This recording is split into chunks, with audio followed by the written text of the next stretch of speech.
Greetings and welcome to Winning Saturday Night with me, Winning Reality, and Shelly and Hey, you in the hey. crowd. How's everybody doing this evening? I hope you are all living well. Indeed. I realized tonight that at the first Saturday of every month, I've been having Shelly on, so I was like, well, we can't break the pattern. We gotta keep it going. So I brought Shelly in to co-host with me tonight, and whoa, off and running we are. Mm-hmm. Let's say hello to all of our VIPs out there. And Wolfram showing up, dropping the links, Hey, blessing the Wolfie. brother. Well, Ow. Paul Aruga. Flipson in the house. Thank you for all the great modding you're doing there, Wolfram. And hello, Daisy. Daisy, a mod over on Rumble, In holding the it down Rumble on the Rumble Ghetto. side. Rumble Well, Ghetto. well, this is the weekly Hangout stream. Who else we got? Hey, Cool Gamer. He's got a picture. Look at that. Hey, Cool Gamer, what's up? Nice. I don't know if that's actually Cool Gamer, but hey, we always miss the new avatars. I know. I And love there's when Jacob people Pete. change it up. Jacob Pete, how you doing, man? I know you've been busy lately, but I haven't forgot about you. Darling, if you don't want to hear how the waters parted, then don't get me started.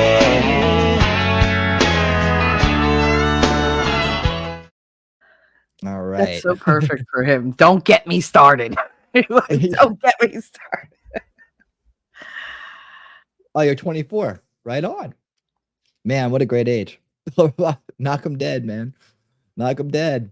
Hell yeah. Get out there and Wish I do was, it. well, I don't know if I want to be 24 again.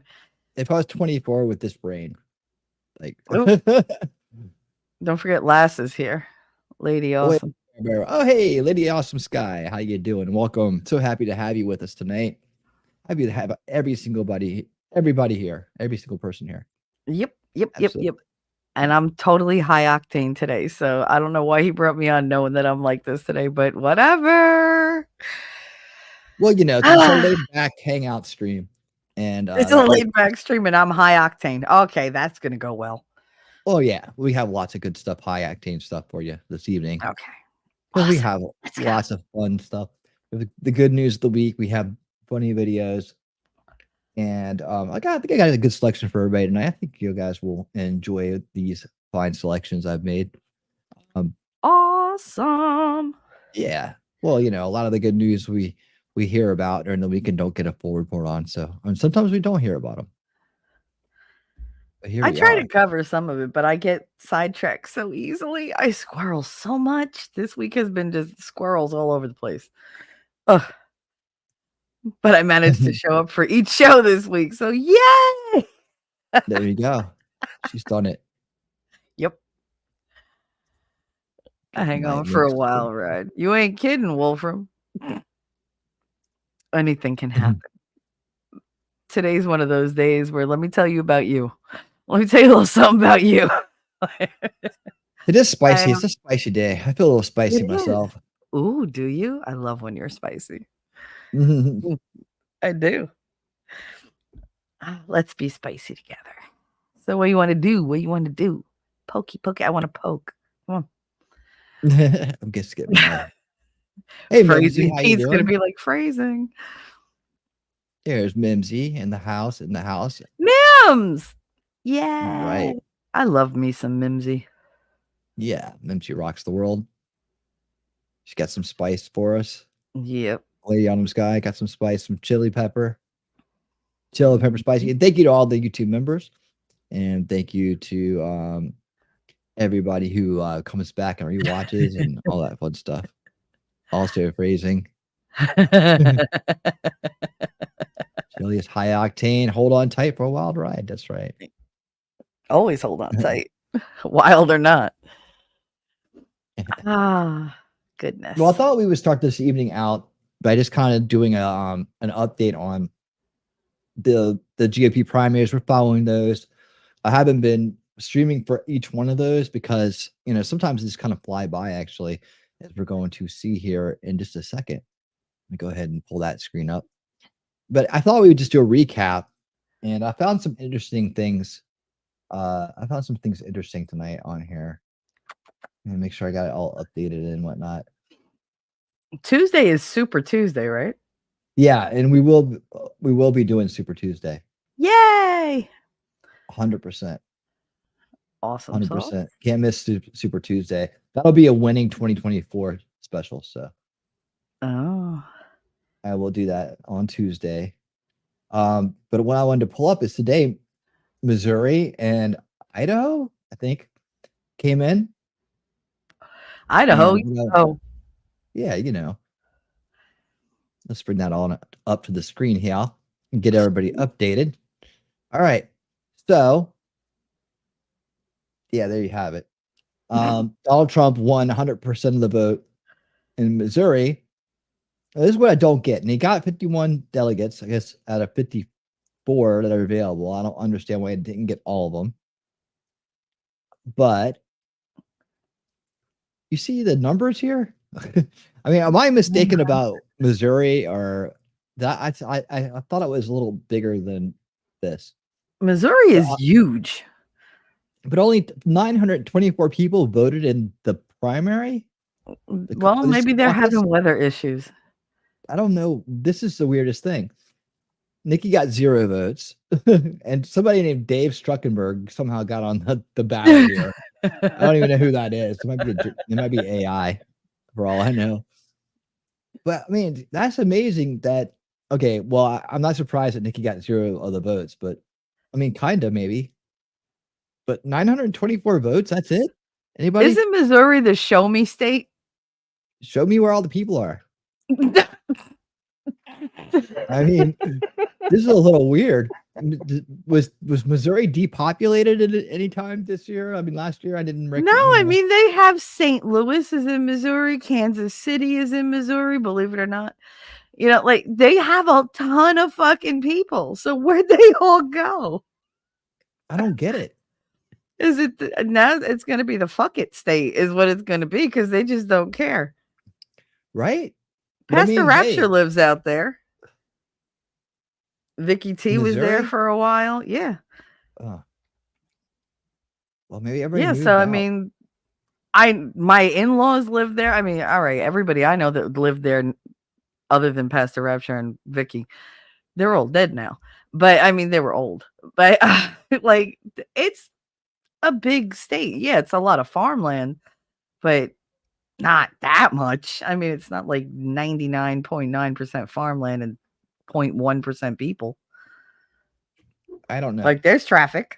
I've been to Walmart. There's more than 900 people in Walmart at a time. DC was today? Hold on. Around 9 p.m. So we'll check back on DC. It's not a state, but we'll check back on it. Idaho. This is the other one I want to check out. Okay. So there we go. Even Idaho has more people than Missouri. That's evidently. more like it. Yeah, that's more like what I guess I'm expecting. Yeah. But still, I expect most of these. You get more than 900 people for like the sheriff elections. And who are these DeSantis people that really think that and there's 71 Vivek voters? You know better than that. You know better. You know better. Smarten up, comp. That's the ticket with Vivek on it. That's the one you want to vote for. I just don't get it. People are weird. It's bizarre. Yeah, the whole, the idea is that, it doesn't matter, or that you could somehow, well, I'm going to vote the way I want to. Okay. But just understand where your vote, the energy behind your vote goes, right? That's the results of your vote. Mm-hmm. Your ego and everything, fine, but it doesn't save the country. It doesn't keep you from eating less crickets. I mean, that's the bottom line. It's like, do you want to eat crickets the rest of your life? Do you like beef? Eat the bugs. Eat them. You will eat the bugs and you will like it. Do you like digital currency and digital IDs and not having any rights and owning nothing and being happy? I guess so. God, live in the fall until you die. I don't care. I'm just too stuck up my own ass to care. Yeah, that feels too good to care. There you go. Yeah, so we got DC coming in later tonight. East Coast. I got actually, what did they say? 9/11 updated 9. Okay. So we don't expect it around 7:45. Well, you know that they're out there doing some bullshit probably. This is how you know my DC. brain It's not is even a not in state. it tonight. You said updated 9/11, and I was like, September? Like, that was so long ago. God. But I mean, we saw the rest of these, right? We didn't really we didn't go through Michigan, did we? Did we do Michigan? I don't think we did Michigan. Let's look at Michigan real quick. Oh, I love this the way it's working tonight. It's doing so great. All right, here we go. Michigan. Yeah, there's now why is it How many does that there's say? 55 delegates available, but 16 won. I don't understand this either. Like some of this stuff is messed up. Maybe they get them later on. Anybody. Maybe because it's not 100% reported. I don't know. Missouri, pretty sure, has closed primaries, so Nikki could pick up them Dem votes. Oh, she couldn't pick up those Dem votes. She literally got 0. Like, literally got 0 votes. Different states set up for primaries very differently. Yeah, I wish there was a way to one big explainer. I guess Red. What is it? What's his name? Red Eagle Politics or whatever. The kid that does I was gonna say Red Fox, but whatever. I know. But the kid that does he's really good about understanding every race that's going on. Like he's got it nailed. I think it's called Red Eagle Politics. But he probably would have an explanation for all this stuff. So I'll probably have to shoot by his channel and see if I can get educated some more on this because get your education on. No, but he does the work. He does the hard work. He goes and he drills down in each primary. He goes into each like district and he can tell you like what's moved and how that. I mean, he's really good at what he does. He's no wonder his channel's blowing up. Really good. He started like way back, a couple like runs back, I think, maybe 1 or 2 runs back. He's doing really good. We also Iowa. Let's see. Anybody else? There's Missouri again. It's funny. We saw Nevada. We saw. My statement made no sense. Okay, good. The Super Tuesday will have a lot going on. We saw South Carolina. We did that last Saturday night. Okay, so we're up to date. But that's about that. I just really thought that was, we'll check back in on some of these. Where were we at? Idaho. Let's one more time on here. Yeah, I mean, Idaho. Comfortable win. 32 delegates won by Trump of the 32 delegates. So this looks right. Idaho's got their shit together. This looks pretty damn good. Yeah. I don't know. They're not like announcing anything. Like today, where was he today? He went to Virginia today, and instead of Virginia rally. Well, he's getting ready for Super Tuesday. Yeah. Well, yeah, the Virginia said he did the get out and vote, get out the vote rally today. I would like to go to one of his rallies one day. I mean, obviously I can't, but yeah, you need to get there early so you can get in the front. Get a seat or something in the bleachers. Yeah, you have to get there early. You usually have to walk in quite a ways and stay in line for quite a while. Yeah, that ain't gonna happen. Can they make it like Disney? I'll show up in a wheelchair. I don't give a fuck. They might. Yeah, they might. If I remember right, they did have some kind of like handicap access. Oh, the ones here in Georgia. All you hear is me going, woo, and fuck Biden. Like, that's all you hear. You'd be like, leave her there. I like her. I hear that Jersey accent. It's fine. Forget about it. Not for nothing. Trump 2024. My friends go crazy. They hate that I like Trump. They're like, I can't believe it. Oh well. Get a fucking clue. I know. I mean, I don't get it. And people think it's a personality contest. No, it's actually really about. It's about more than that. It's about a lot more than that. So much. Castro, what's up? Castro, what's up? Hanging tight, hanging on the Rumble side, holding it down. Jacob Castro in the house. Hello to whoever is watching on X. Thank you for the one person that's watching over there on X. Appreciate it. I don't feel so bad Not about me. the numbers on X because the quartering only gets like 7 people watching him on X. So if I'm in the quartering neighborhood on views on Yeah. X, I'm doing pretty good. That was hilarious when he said that. He was like, I have I like love you, who's ever watching on X. Thank you so much. he's like, I have Feel free like to say hello. 700,000 followers on X and 7 people watching. What the hell? Yeah. And he's like, Uh-huh. I don't understand. I don't either. Yeah, I was like, hey, we're doing pretty good. Not bad. Not bad. Sorry, I hit the vape and it went down wrong. Oh, Sorry. Oh, my eyes are watering. Lord. It's a good one. It's a good one. how's everybody doing out there, man? Talk to us. Talk to us. Talk to us. Talk to me. I want to hear how your week's going. Jacob Castro, how's your week going? Wolfram, how's your week going? How was your week, guys? How was your weeks? Tell me something cool. Let's get some conversation going. I'm trying to How was your train week, myself Winnie? better Did you have a good week? interaction with the chat because I do. I'm like all week long. I do I do educational stuff. I do content. I have a bunch of content lined up. I run through a lot of information with everybody. I don't always have time to chat. Oh, nice. Thank you. I'm glad it was nice.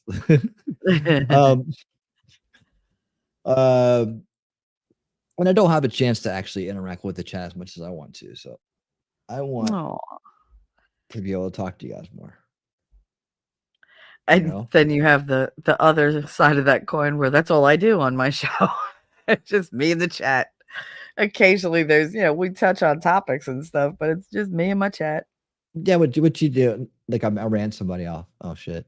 Fine, don't talk to me. You could get lost in the crowd anyway. Let's see, Jacob's team got a bot attack. Jacob's stream. Who? Jacob did a stream? Which Jacob? Castro? Who did a stream? I made a sandwich. Good. You made a sandwich? My daughter made me a sandwich. Who did a stream? You did a stream? Castro? I didn't even know you were streaming, dude. I think he only streams on Shelly, you're behind in chat again. How am I? Stop it. You're teasing me. Ugh. Because I'm always like, I know I'm behind in chat. I look at the timestamp and I'm like, oh shit, I'm an hour. But I talked for an hour by myself. Because I'm in my own little Shelly world. It's like, whatever. Oh, Jacob said I had one bot. Aw. Well, Jacob, how's anybody supposed to know when you're going live if you don't tell anybody? Like you can totally advertise your channel and your show here. We want to support you. You're a huge supporter of us, and that's the way we do it. People who are Jacob Pete says he has begun streaming and show my spicy counterpart some love. There you go. See, oh, you're such a good friend, Pete. There you go. Thank you. 3 p.m. on Saturdays. I didn't know that. And you come to like every single one of my streams. Like, right? Boy, I almost called you girl. That's how you know I'm feeling heated. I was like, girl. Look, there's a lot of people out here in this scene, right? They don't there's a lot of people that are just out for themselves and out for their clique. Mm-hmm. That's not me and Shelly. We don't have a clique. Because cliques are for losers. But 2, we really do support people who are true and that truly support us. We truly support them. And I'd rather support someone like Jacob Castro, who's trying to get out there and get his stuff going on, than some of the other idiots that I know that, act like they're friends, but they're not. So, yeah. You know what I'm saying? Mm-hmm. Like we see the real deals, even if they don't think we see that they're not the real deal sometimes. But we see the real deals. See, Jacob, we got to figure out. He said, first of all, you can call me girl. I don't give a fuck. In ya, out ya, in ya, out ya. For people who can't do it on their own. Yeah. Mm-hmm. Yep. And they always ruin everything. They really do. You think about it. throughout your life. When is a click ever been a good thing? Let's see. Oh, Yeah. thank you, Mims. Thank you, Mimsy. Thank you.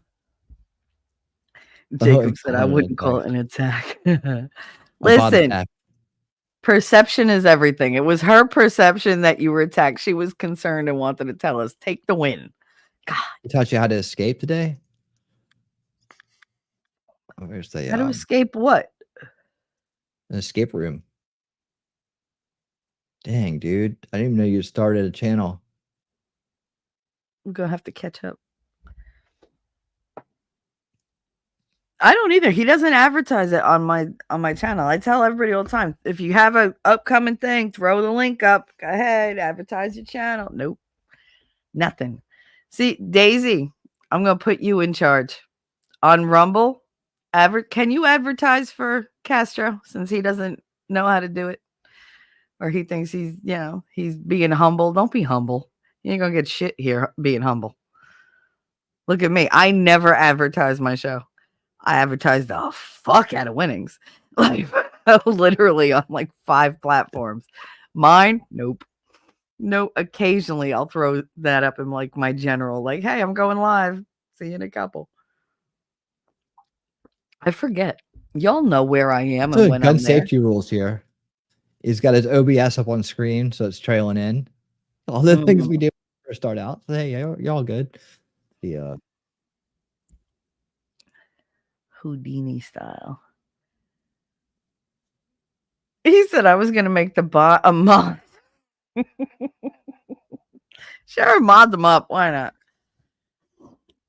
I can't tell you the last time. Oh damn, he's I got a big old attack. gun. What are you talking about? Are you watching something I'm not watching? Yeah, I'm watching lost. Jacob. I'm watching Jacob's video. Nice gun, dude. He said trash tier. I don't want people to watch. Oh yeah, am I supposed them. to Why say pew not? pew and edit myself like everybody? Pew pew pew pew pew pew. I don't do that. So that is a picture of you on your. I thought that was something else. That is a picture of you on your avatar. Ah, I always thought it was like I was like, well, it looks like it's out of a movie. So I always thought, hey, Laura Lang, how you doing over there on Laura Rumble? Lang. Laura Lang, she's a thing. Ooh, Laura Lang, she shake that thing. Today's one of those days where I'd be like twerking on everybody just for shits and giggles. Twerking on everybody for I would. Yeah. Twerking on people for shits, huh? Yeah, shits and giggles. No pun intended. But no, I do that just to make people laugh. Listen, there ain't nothing more fun than me rubbing my boobs or my ass on you. So makes everybody happy. Just me being a big goofball. I believe the it. The reason I knew about it is because I happened to be up watching Nick late last night, and he specifically told me, "Oh, okay." Castro always he was, which we call it. They were watching Nick Ricada. Nick Ricada told you about Jacob Castro's stream? That's awesome. No, Castro probably told him in the chat. Where are you guys watching that at? Oh, you were in the chat at Nick's. Okay. Most likely on Rumble. Are you okay? So you don't want people to watch them because you're just getting, you're kind of like getting, you're trying to work out all the kinks. I know how that goes too. Boobies. That's not me in the avatar. That's Lane Staley. Okay. All right. See, I thought it was something else. See, I said rub my butt or boobies on people, and Wolfram's like, "What'd she say? I heard boobies." I heard boobies. I tried to create a song about boobies for you for super chats or whatever, and the program wouldn't let me. The moderator said nope and slapped me down. I was like, well, I guess I'll have to go the nice route. All right, I'm gonna pin. Oh wait, hold on. I'm gonna pin your Rumble up there, anyways. Jacob. Because I had to start too. I had to start, and believe me, I had some, a lot of technical issues starting and getting everything out, getting everything better as I go. So I always made a promise to the crowd, and I still do. Minor improvements every week. Minor improvements. So yeah, it's just keep that mantra with you. Minor improvements every week. Always come out of a show saying, well, I can fix this or do this better next week, or have something new to add, to show, to polish up, man. And then it's no biggie. I mean, heck, you go back to my early stuff, the Valley of the Shadow series, man. It was just Oh my god, I took down my originals. They were so cringe. I had to Oh leave my them up God. just to kind of show the progress. They were so bad. They were so bad. Oh my goodness. I was playing my crunk playlist and my husband was giving me the side eye. Oh, you poor thing. I created Alice in Chains. Got you. Okay. Ah, okay. I created a couple songs in you on this AI program thing that Winning showed me. And I had you in mind. I did. So next week at some point I'll play the audio if I don't have the video ready. But they're cute. But I made them with you in mind. You and Lady Awesome. So you should enjoy them. Very nice of y'all. Aw. All right. Nice. I love it. He lets everybody know to find him here or Good Logic. That's awesome. I love me some Joe. I really do. Joe is awesome. It's just there's only so much I can take. Like I get to a certain point where I'm like, all right, now he's just rambling. Gotta go. Hey Lex, how's it going? Yeah, you're making there you go. There's a learning curve to making videos and streaming, but you'll never get any better unless you start. That is true. Lexi. What's up, Lex? Yeah, no. I pretty much end my I mean, I know you're always like, I'm gonna do this better, I could do that better. And I'm just like, I go through my stream, I was like, all right, bye guys, and that's it, I'm done. I'm like, well, that sucked. Oh well, better luck next time. It's just, I just if I sat there and overthought it, I would never get back on stream. Just know you're always gonna get better. You always learn whether you want to or not. Yeah. Yeah.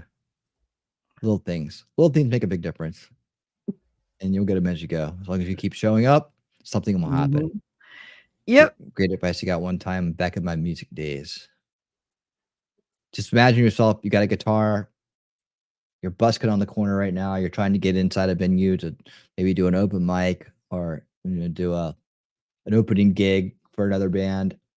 You're just moving your way up the ladder, and just people get used to coming to see and hear your songs, digging your scene, digging your crowd, and then before you know it, you're full-blown band rocking the nationwide tour.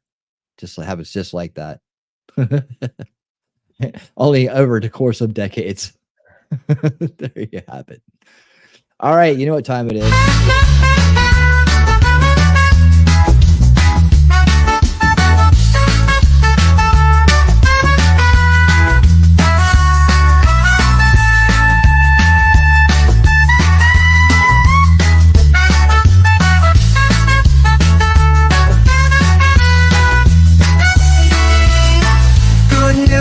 Yeah, we're here to spread the word, bringing joy and love to each and every nerve. Positive vibes, that's what we're all about. Gonna lift you up when you're feeling down. Every day we're gonna make it bright. Good news coming your way. You're gonna smile no matter the day. Good news, turning it around in this crazy world. It's the good news of the week. Oh. All right, good news of the week. We are off and running. I love that. I really do. Like that's just so catchy. It does. It's like I wind up singing it for fucking hours. I hate it. It gets stuck in my head. You can't get it out of your head. Oh, don't you start that. I can't get out of my head. Oh. All right. My very first intro. I was like, oh my God, he put me in that. Oh my God, what do I do? I was like, nobody had ever done that. I was like, oh Jesus, that's a lot of pressure. Yeah. The funniest. Hey, bud, how you doing? Hey, bud. You as well. Happy weekend. Happy week. Happy weekend. Hell yeah. No, the Everybody funniest enjoy and was relax. the funniest part was the him going, what the fuck? What the fuck was that? Oh my God. No, the funniest part was supposedly, all right, so fuck this. That intro, because I don't know if you guys noticed the Saturday night intro, that's my face. So he's got me driving the car, me doing whatever. He did that literally for like the very first one and sent it. He sent me this little itty bitty clip that I was like, all right. I was like, I was a little uncomfortable because nobody had ever done that. And I was just like, all right, whatever. And then I tune in to see his show and I'm like, oh, it's a whole fucking, it's like, it's the intro to his show. And of course it comes back to me, all these like fucking weirdos. Like, oh my God, he's going to try to indoctrinate you into like his whole thing. He's trying to form a cult. He wants to be your cult leader. I was like, wait, what? I was like, you took that way further than I did.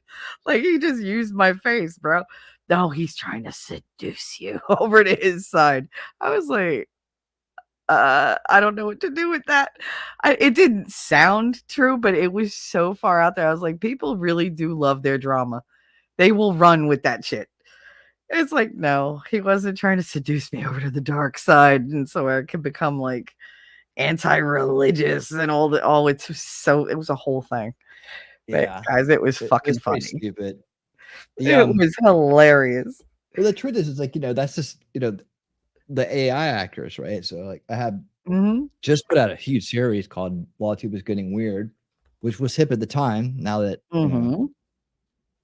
everything it's not has aged well, but it's still cool. It's still a lot of fun. We should do a rewatch of some of this. I think they're sometimes. funny. It'd have to be a Rumble rewatch to understand it, but whatever. It's kind of aged out. But anyways, I was, the people around, they get put in videos. That's marketing and notoriety for their channels, right? It's just to be, at that point it was like real much bigger channels, but the lawyers were hip. Everybody was huge. LawTube was hip. And so I went with that to entertain the crowd. Right. But also within that, I put a lot of the people that were around me in the videos as actors as well. She became an actor and, and Shelly hadn't really gotten a part yet. And I was looking for a new female lead for the AI actor squad, the Lawtainment, the Everstream squad.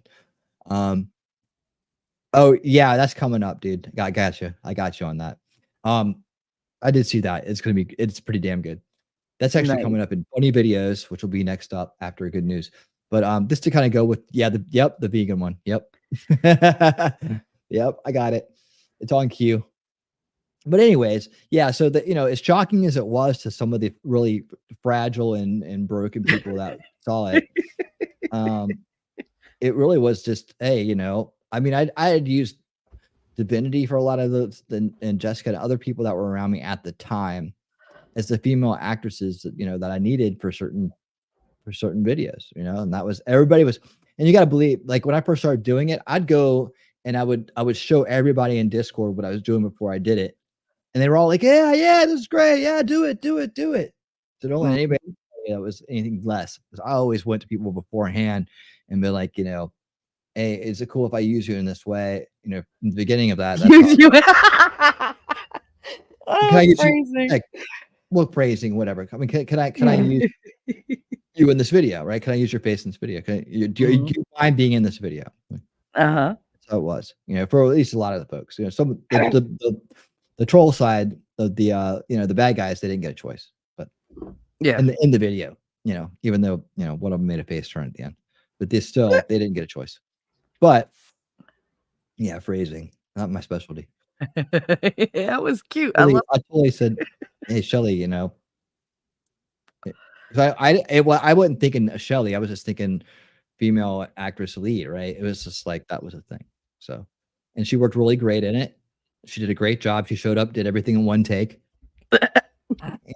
Professional through and through. But anyways, we're the good news. So that's the good news. That's how the intro started. Yeah, and the That was reactions fun though. from the reactions from some of the less savory characters was funny. Was funny. Oh, what the fuck? You realize you made that almost a year ago. Yep. It's been almost a year. Yep. Yay The for show's been on longevity. almost a year. Yeah, it's been almost a year. The show's been on. I was trying to figure that out the other day. Like, when did it start? And then, I figured it out and I forgot. think it started right after I got out of the hospital. Yeah. Somewhere around there. So did Unveiling Reality, I believe. They came out like one after the other. Mm-hmm. Let me see. I think Unveiling came out first. But yeah, and I don't even have it. I miss the original. I miss the original intro. I do. There was just something special about it before they went and started blocking you and made you change it. I can bring the old one back. No, because then you have a whole problem. And no, I don't want to be a problem. You know that. I want your life to be smoother because of me, not worse. Well, I like to, make it a kind of original with the original song in there. Yeah. And doing it up. I think it blends nicely. I would have loved it this as the original forever if they hadn't started blocking everything. But the original has a special little place in my heart. Yeah. By the way, if you're on the rewatch crew or you haven't seen it before, on the YouTube side, every time now after the show, about 15 to 30 minutes after the show, they block the video. Then I have to go cut out the intro that we just got through talking about, and that takes about another 30 to 45 minutes, and the video's back up. But that it's still going to be, and the full video is always up on Rumble and now X. So if you like the intro, watch the rewatch on Rumble and X, and you'll get the full experience. Yeah. Anything that I have to cut out, I cut out on the YouTube side. You may miss a video here or a song there or something like that. It just depends on what it is. But I try to keep it all green on the YouTube side, so I don't have to worry about getting demonetized in the middle of the night by some weirdo. But anyways, let's jump into the good news. Yeah. He's not kidding. We finished his stream and he sits there and waits for them to hit him. He's just like, I'm just waiting to put in the thing. Like, I'm just waiting for them to. All right. But anyway, go ahead. That was in my head. So, good news of the week. Well, you guys, if you haven't heard about the big Fannie trial here in Georgia, Fannie Willis getting exposed as the corrupt government official that she is, degenerate, stealing money, sleeping around, giving out favors. This complete and utter scum. Which is allegedly indicative of the system, the politics here in Atlanta, and how corrupt the city is. But she personifies corruption in every single way. And all these cocky bitches that are out there destroying our country, doing this shit, think their shit doesn't stink. I'm just happy that justice is getting served and they're getting thoroughly embarrassed and hopefully completely disbarred, because they're scum. They ruin everything. They're completely selfish. They're narcissistic, and unethical, and they're standing in the way of us saving ourselves from a pretty bad reality coming down the pipes. Coming down the pipe with these globalists, these control oligarchs that we discuss weekly here on the channel. They're useful idiots. They're pawns. They're disposable. They mean nothing to these people, but they use them up. They brainwash them. They use them. They can manipulate them with money and power because they're weak. And that's what you end up getting, But hey, when they do fall on their faces because they're arrogant and they're stupid, we can all laugh at them. That's what's good. The good news of the week is this week is that, boy, did she get railed. Oh yeah. And all the scumbaggery came out in that clan. But hey, in case you didn't know, the guy you can pretty much blame for me being in this scene, Beaver Fry, was on Vinny Johnson this week. I didn't even know. Yes, Jacob says, but the judge is one of them. Judge is looking for an easy button. Justice is not in the card. So you're betting against an honest judgment, I guess, is what I'm hearing here. Yeah, but you know what? The judge is going to be up for re-election. And if he's Yeah. reading the temperature of Atlanta right now, he knows she's screwed. Like, did you notice she's standing up saying, no, I didn't do this, and y'all are like trying to persecute me? Do you hear any of these believe all women people standing up? Nope. Crickets. It's crickets. She is on her own. On her own. And I guarantee he's going to pick up on that. He is not having it because all eyes are on him. He's not going to take the fall for this. Nope. So I tend to be optimistic about it because I don't think he's stupid. Corrupt? I don't know. I can't make a judgment call on that. But stupid, I don't think he is. So if he has any political savvy at all, he'll know what to do. I hear you, Jacob. We have no reason to be confident in anything right now. It's because the system's corrupt. We expect we're now at the point where we expect corrupt results. We expect the bad guys to win. And that's what I'm saying. I'd rather go down fighting than let the bad guys win, man. That's why I put the, I could have done a lot of things with this channel, but I chose to do this because this is what's important right now. And like, I could have pandered. I could have played social politics with a bunch of napkin farting assholes. I could have done a lot of shit. I could have turned my camera on and be Mr. Cool Guy, look at me guy. I don't want to do that because it's not important, right? What's important is the future. And what's important is that we don't go to sleep on these things. We don't mislead each other on these things. Because guess what? If we don't do something about it, there isn't going to be a future of this going on here. People aren't going to have the luxuries of sitting around on a Saturday night just having fun and enjoying life. They may be sitting around on a Saturday night hoping a mob doesn't kick in their door, or hoping that their finances don't get cut off because it's the wrong thing. It's just maybe it's somewhere in the middle of that, but even a little bit of that isn't good in my book. It's already the world's already changed enough that I'm highly concerned about it in terms of what the experience is going to be for my son, and my family and my future, their futures. That is, my future not so much. I mean, I'm on the other side of that, and it is what it is. Well, I mean, I had some good times. Yeah, Blake said it too. He said if it takes until his kids are in high school for this country to change, then there's no future. Like it has to happen now. Like now is the time. Yeah, this is not because something it's that can wait a generational. couple years. Yeah. Well, it's generational. We have to get to that's what this channel's about too, in terms of understanding. Yeah, I'm going to tell you everything you're seeing. I'm going to explain it to you the way that I know it. I'm going to give you a roadmap. I'm going to give you the tools, right? We're going to go over the topics. We're going to know the players. We're going to be smart, right? About what's going on today, what's in front of us immediately. But then on the back end of that, we also have to be trying to repair things generationally, because they're fucking us up generationally. That's what they're doing. It's 40 minutes in. I said the F word, whatever. I've already said but they are. And if we don't take that approach too, people just like, I know I'm the same way. People just want the fight to be won and then to go back to just having fun. And that's really deep down inside. That's all I want to. It really is. I wish it was just one fight. I wish it was just one battle. Maybe so many people wouldn't feel hopeless and just quit and surrender and decide they're just going to drink their life away and distract other people while they do it. It's just like, I wish life was as simple as it was back when I was in my 20s, right? And still, I was just ignorant, right? That's what I was going to say. Was it simple or were you stupid? Like, no, I was just, but I could be that distracted. I could be that caught up in things, and the world didn't change as rapidly as it's changing now. Yeah, it doesn't mean it was right. I mean, I wish I had known more earlier, I guess. Same. But that's the whole thing.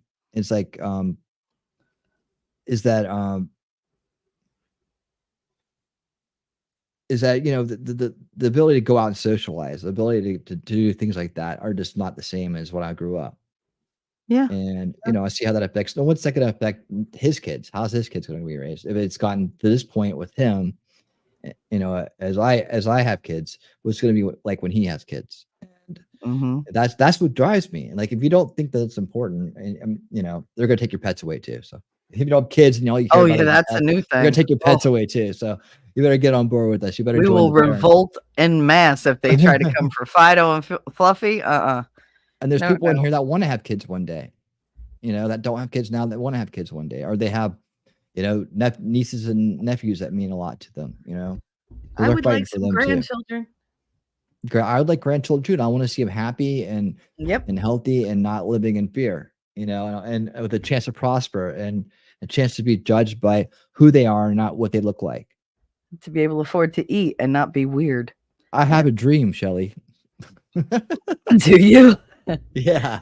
Do you, I have a Martin? dream. Like, what's your dream, Martin?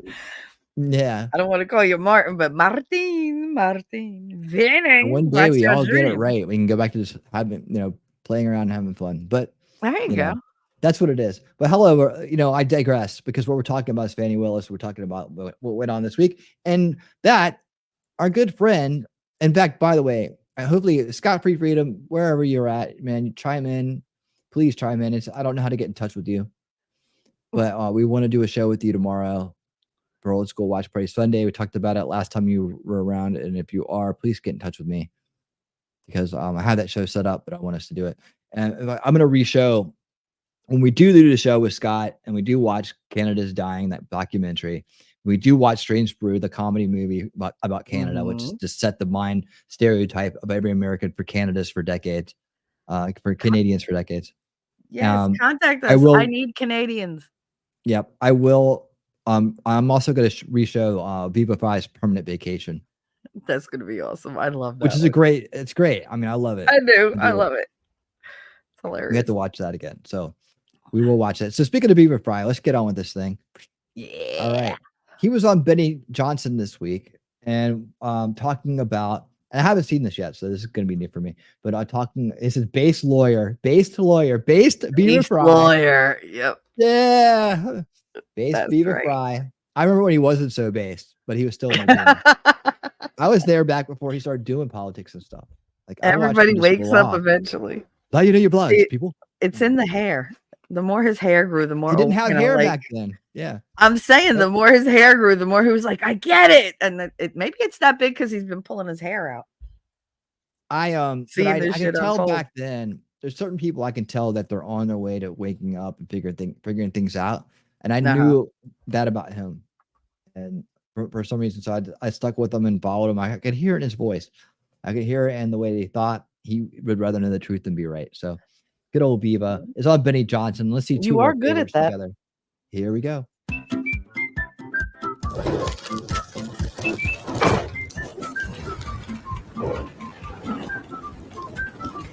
Oh, Jesus.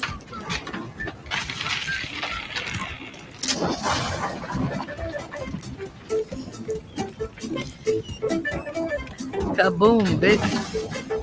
Holy shit. What was that? It went quick. It went from a little itty bitty fire and then boom, boom, boom, boom, boom, boom. What was that? I don't know. A factory.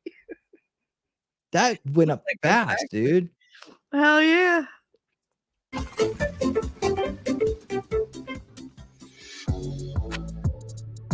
Viva, if you were to ask me what a cabin is, and if I were to stare sweatily at the ceiling for 60 seconds, what would that say to you as a prosecutor? Well, I only realized it afterwards. You realize what he was thinking. He was trying to find a way to distinguish cruise cabins from a cabin in the woods so that he could somehow justify his lie.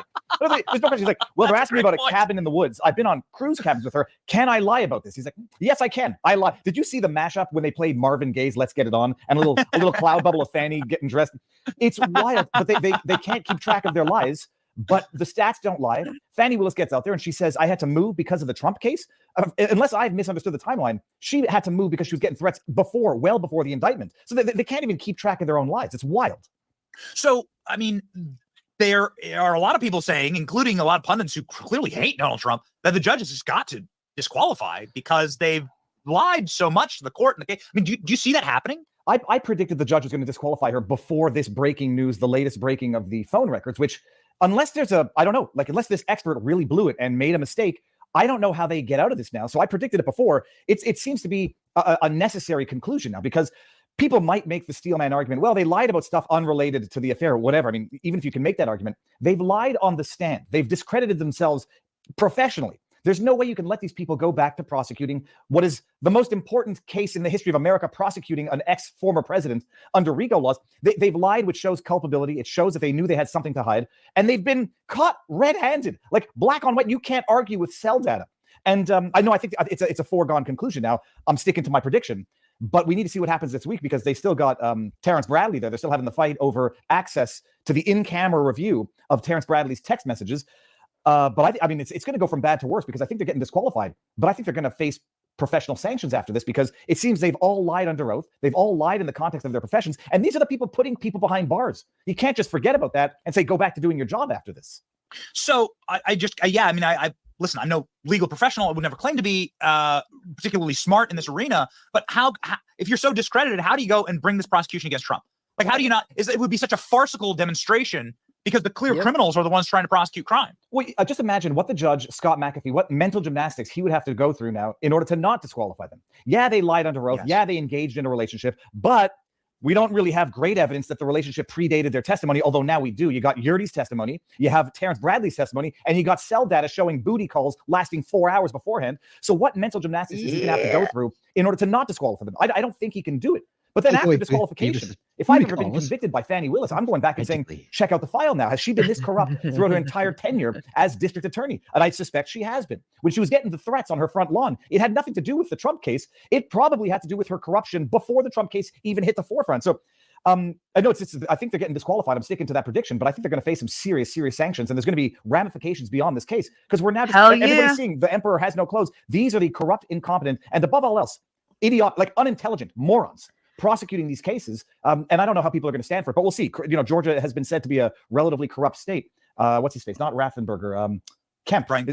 Kemp. I mean, we'll see what he has to do. But this has gotten so much spotlight. There's going to be political pressure to act on this. Impeach them. There should be sanctions for what they've done above and beyond being removed from this case, which they have to be. Yeah, I mean, again, you can't carry yourself into the court and then start picking up reams of paper and screaming, right, and like waving them around the court like a wild person. They're going to try to overturn so many of her cases. Have you ever seen a hotter mess? It was. Well, I think the dress backwards might have been debunked, where it was just not fitting properly. The pin was definitely upside down. I saw that in real time. It was comical. I mean, if this had been an episode of LA Law, you'd say this is farcically stupid. Yeah, but you see, no, this one doesn't have the bow. There's a bow on the front, so I think she had it the right way. It just didn't fit properly.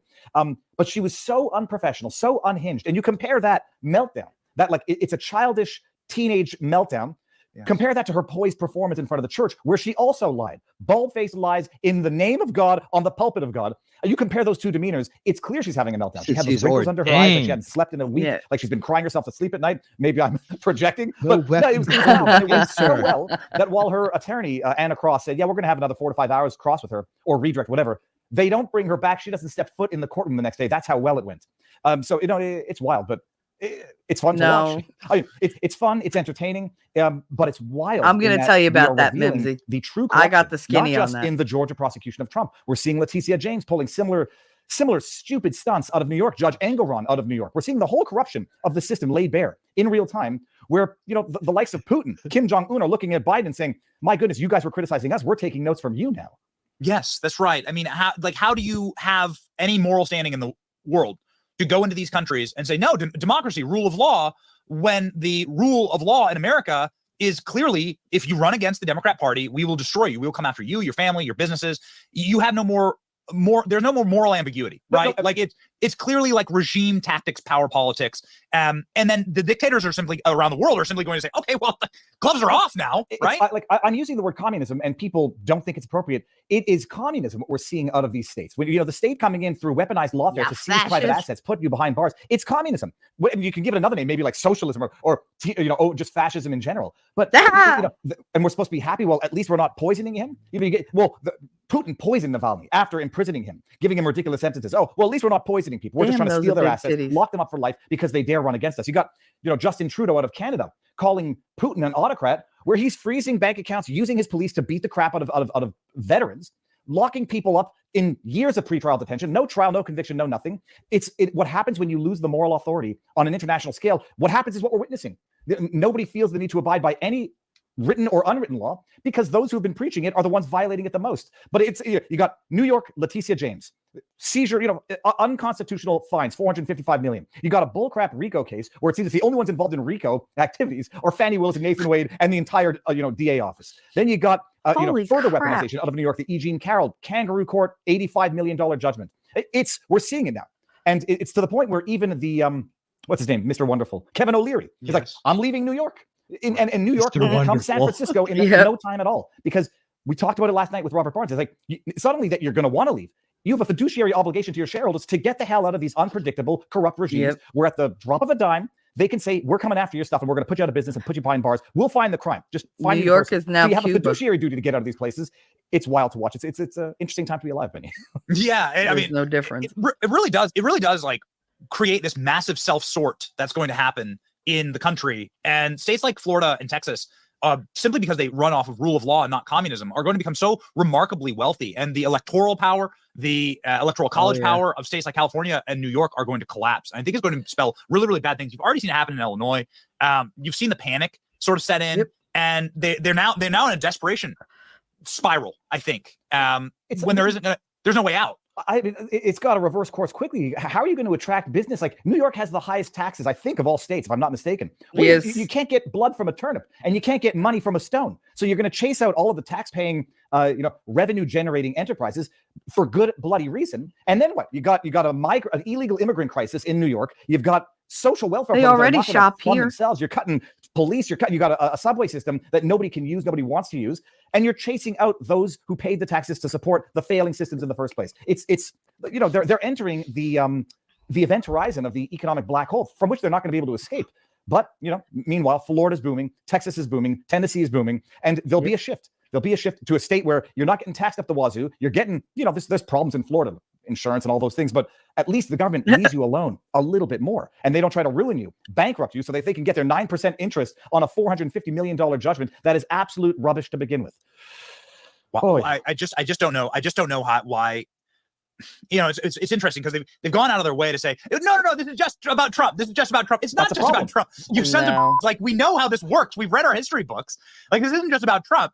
It's like the mail-in ballot. We cover the mail-in ballot fraud, and there's a new case every 2 hours about mail-in ballot fraud, and it's often used against Democrats. This is something that I don't think we spend enough time on. It's Democrats committing fraud using mail-in ballots against other Democrats in Democrat primaries. Like, once you open up this Pandora's box and once you rig the system, it will simply be used by the people who are immoral enough to use that lever against their opponents, right? And that will hurt It will hurt the Democrat businesses. I don't care what your ESG score is. No, but Benny, you have Hochul coming out and saying it's only about Trump. That's a double-edged sword. I mean, that's damned if you do, damned if you don't. If it's not only about Trump, get the hell out. If it's only about Trump, thanks for admitting that this was a politically weaponized persecution from the get-go, and you can always substitute a Trump for someone else who becomes politically disfavored. But what's really disgusting in all of this, I mean, a lot of people are waking up. I was watching some MSN coverage of the Fannie Willis hearing, and even they're like, yeah, it's 50-50 that she gets tossed right now. When MSM is saying 50-50, it's like 90-10. But despite all of it, you still got your clapping smooth brain seals of the audience of Stephen Colbert. You got the propagandists of Stephen Colbert, Jon Stewart, and the like,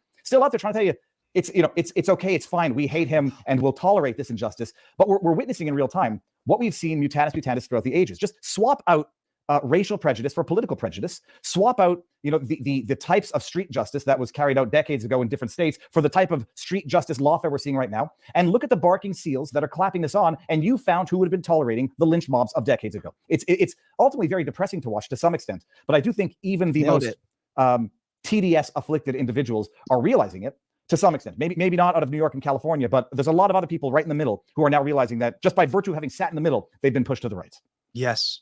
Obviously, Elon Musk posts about this regularly. It is depressing. That's why I hate doing depressing on the show. I hate being a doomer or a black pillar on the show. You did bring up a hilarious meme of Nathan Wade and what he might have been thinking about during the cabin. We do have that meme. I think it's probably the appropriate time to play it right now, Rolls Royce. Ever. All this time we've been together, thought a thing would last forever. Through thick and thin, good or bad, I was happy, never sad. Now it's all gone. I think this is unedited. Well, the music How it was broadcast. The music is different, but the pause is there. Yeah. No, but it's funny. I was going to say, like, if you use the original with the Marvin Gaye "Let's Get It On," the copyright trolls on YouTube go right after the entire stream. So you swapped out the music for I hope not copyright. We got you, man. Yeah. Oh that's man, right. but then, no, you watch that and you think they paused it or looped together a silent scene like Pink Trick does with his edits. But no, you would have thought that was a joke manipulated, other than the music. That dude was sitting there thinking like, oh geez, how do I get through this live? And no, it's amazing. I feel, but at the end of the day, I feel bad for Nathan Wade. I feel bad for parents because they got used and abused by Fannie Willis. She was the spear in all of this, and this is the destruction that she leaves in her wake. We appreciate Viva you coming on and helping us in this That's destruction. what I heard when he was doing that. One-man wrecking ball. Everyone needs to apply and subscribe to Viva's channels. Specifically on X, but then also on Locals, right? Yeah, we got a wild and beautiful community, vivabarneslaw.locals.com. And the Fannie Willis hearing picks back up, if it does, on Friday, March 1st. I'll be live streaming. Ooh, we're excited for that. Hey, God bless you, man. Godspeed. Thank you very much. You too. All right. Thank you, Benny. Thank you, Viva. Okay. Here's the thing about the dress. Okay, the dress that they're always showing, that pink one that has the zipper supposedly in the back, that is a $150 dress from Nordstrom's. That's not the dress she had on. Somebody, thank God for autism on the internet, tracked down the actual dress, and it's a $40 off the rack thing from just some shitty little store like Amazon or whatever. So it's a much cheaper dress, but because it's a cheaper dress, they used like a really shitty zipper in the front. And it should have like a big pendant hanging from it, but it doesn't. They used a little one for daintiness, and it looks like it's on backwards. The dress is not on backwards. It's just real cheap, like her. So that's the truth on the dress. You could look it up. It's out there on Twitter, and it's on YouTube and everything. But no, the dress isn't on backwards. Her life is on backwards, but the dress was fine. It was just cheap like her. So that's all I had to say. There you have it. Clear that up right then and there. It was not a $150 Nordstrom's dress. It was a cheap fucking, I bought it on the internet so it doesn't fit. And that bra did her no justice. But can I just say that picture of Letitia James? What does she have? Triple J's? Oh my God. Did you see her tits in that clip? They go down to her waist, number one, and they're like a half a foot out in front of her, number two, and they start almost directly under her chin. They're twice the size. Each one is twice the size of her head. What the hell? Why did I never notice that before? They're huge. They're huge. Those are McTitties. Those are Mac titties. No, they're like they're huge. They're made from the lifetime I eat at McDonald's. Hey, what's up, nerd? How you doing? Love you too. Sorry, I had a child intrusion. Fanny won't be fired. Shut up, nerd. Here comes nerd with the tired of your fucking pessimism.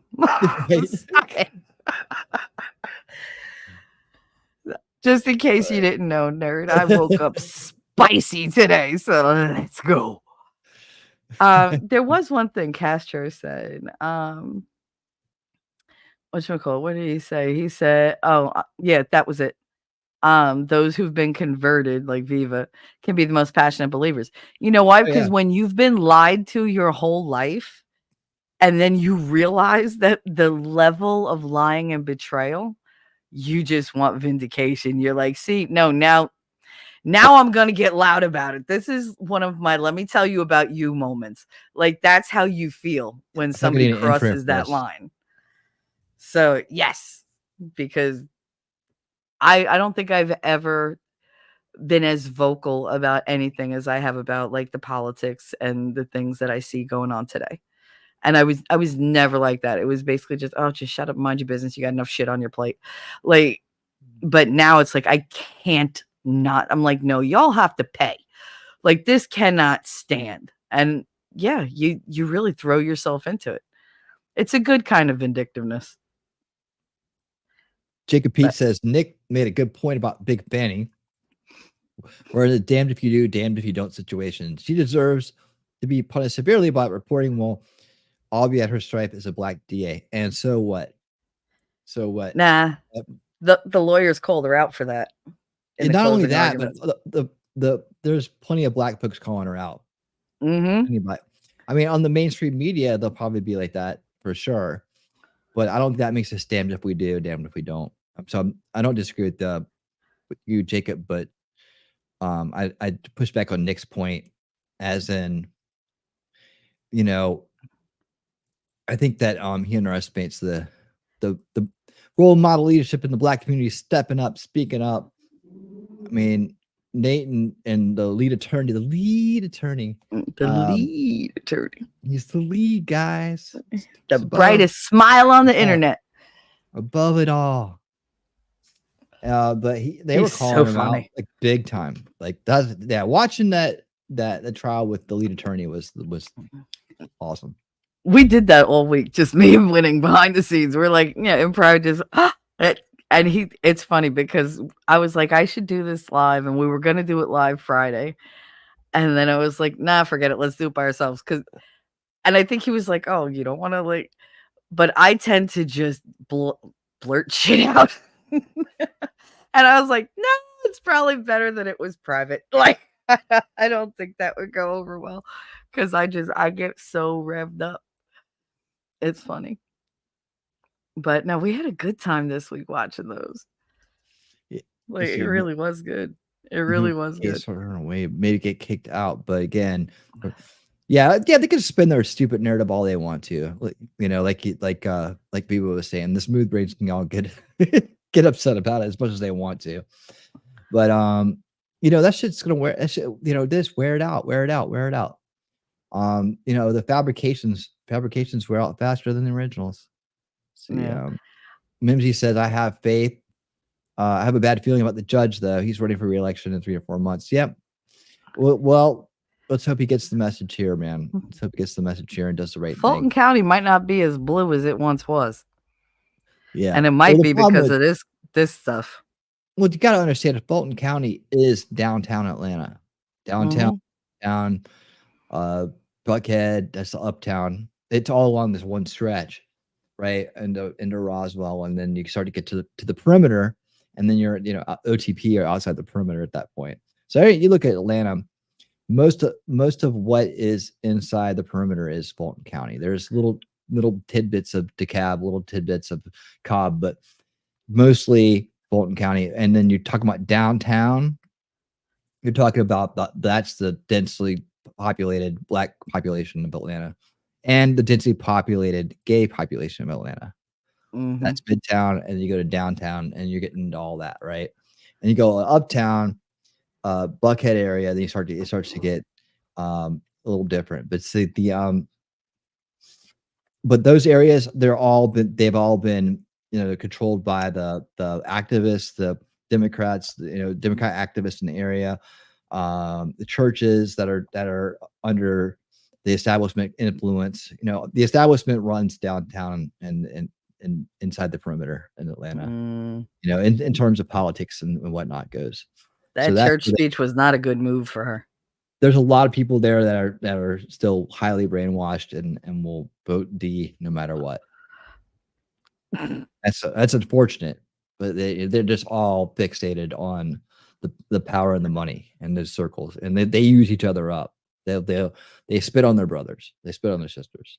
They do. They don't care. And you could listen to the lead attorney, and he'll tell you he lives in Fulton County. He lives downtown, some of those areas. He probably lives a little bit outside of that shit, but he lives close, and he's been there for 20 years. He knows. He said they're right down the block. They're like a block away. Because y'all have no idea. Because I mean, he knows because he lived it. They eat each other up. Georgia boy, he has manners, y'all. He has manners. He's got manners, y'all. He's got manners. I love when he says that. I'm like, yes, God.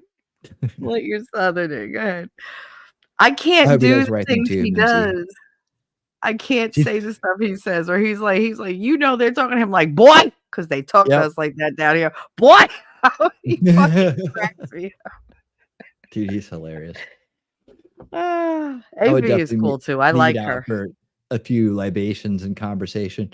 The Wolfram says she campaigned on getting rid of the corruption of the old DA who slept with his employees, and then she sleeps with her employees. Yeah, and pays them $600,000. Shut up.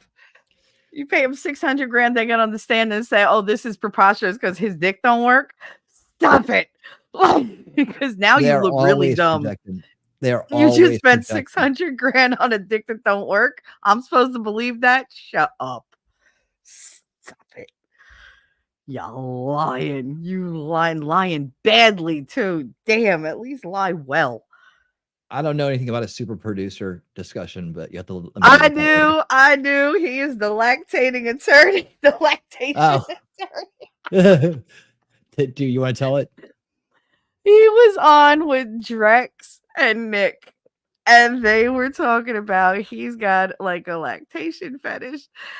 And this woman came in for a divorce. He said she was lactating. She had a baby, and she had huge. He goes, she was like a super producer. Oh yeah. He was like, and she was like, I need to breastfeed the baby. I think he said something like, I wanted to be like, go ahead. But I was like, let me leave. But yeah, it was a whole thing. That always, every time I see him, oh my God. But every time he's on the screen, all I'm thinking is lactation, big titties, big titties. You think he would have? You think he would have like shared the ride, like put the baby on one side and meat on the other? Mm-hmm. Yep, one for you, one for me, equal opportunity. Switch, tag team. We're gonna tag team.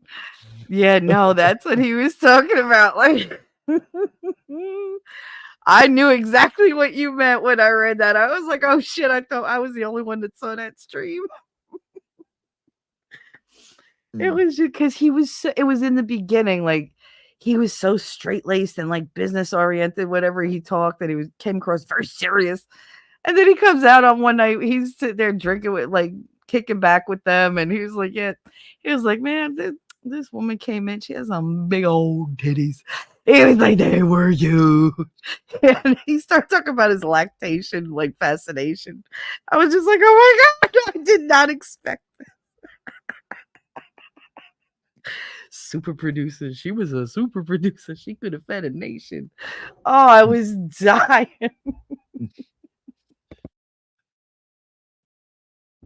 Yeah, and Drex was just like, here you go.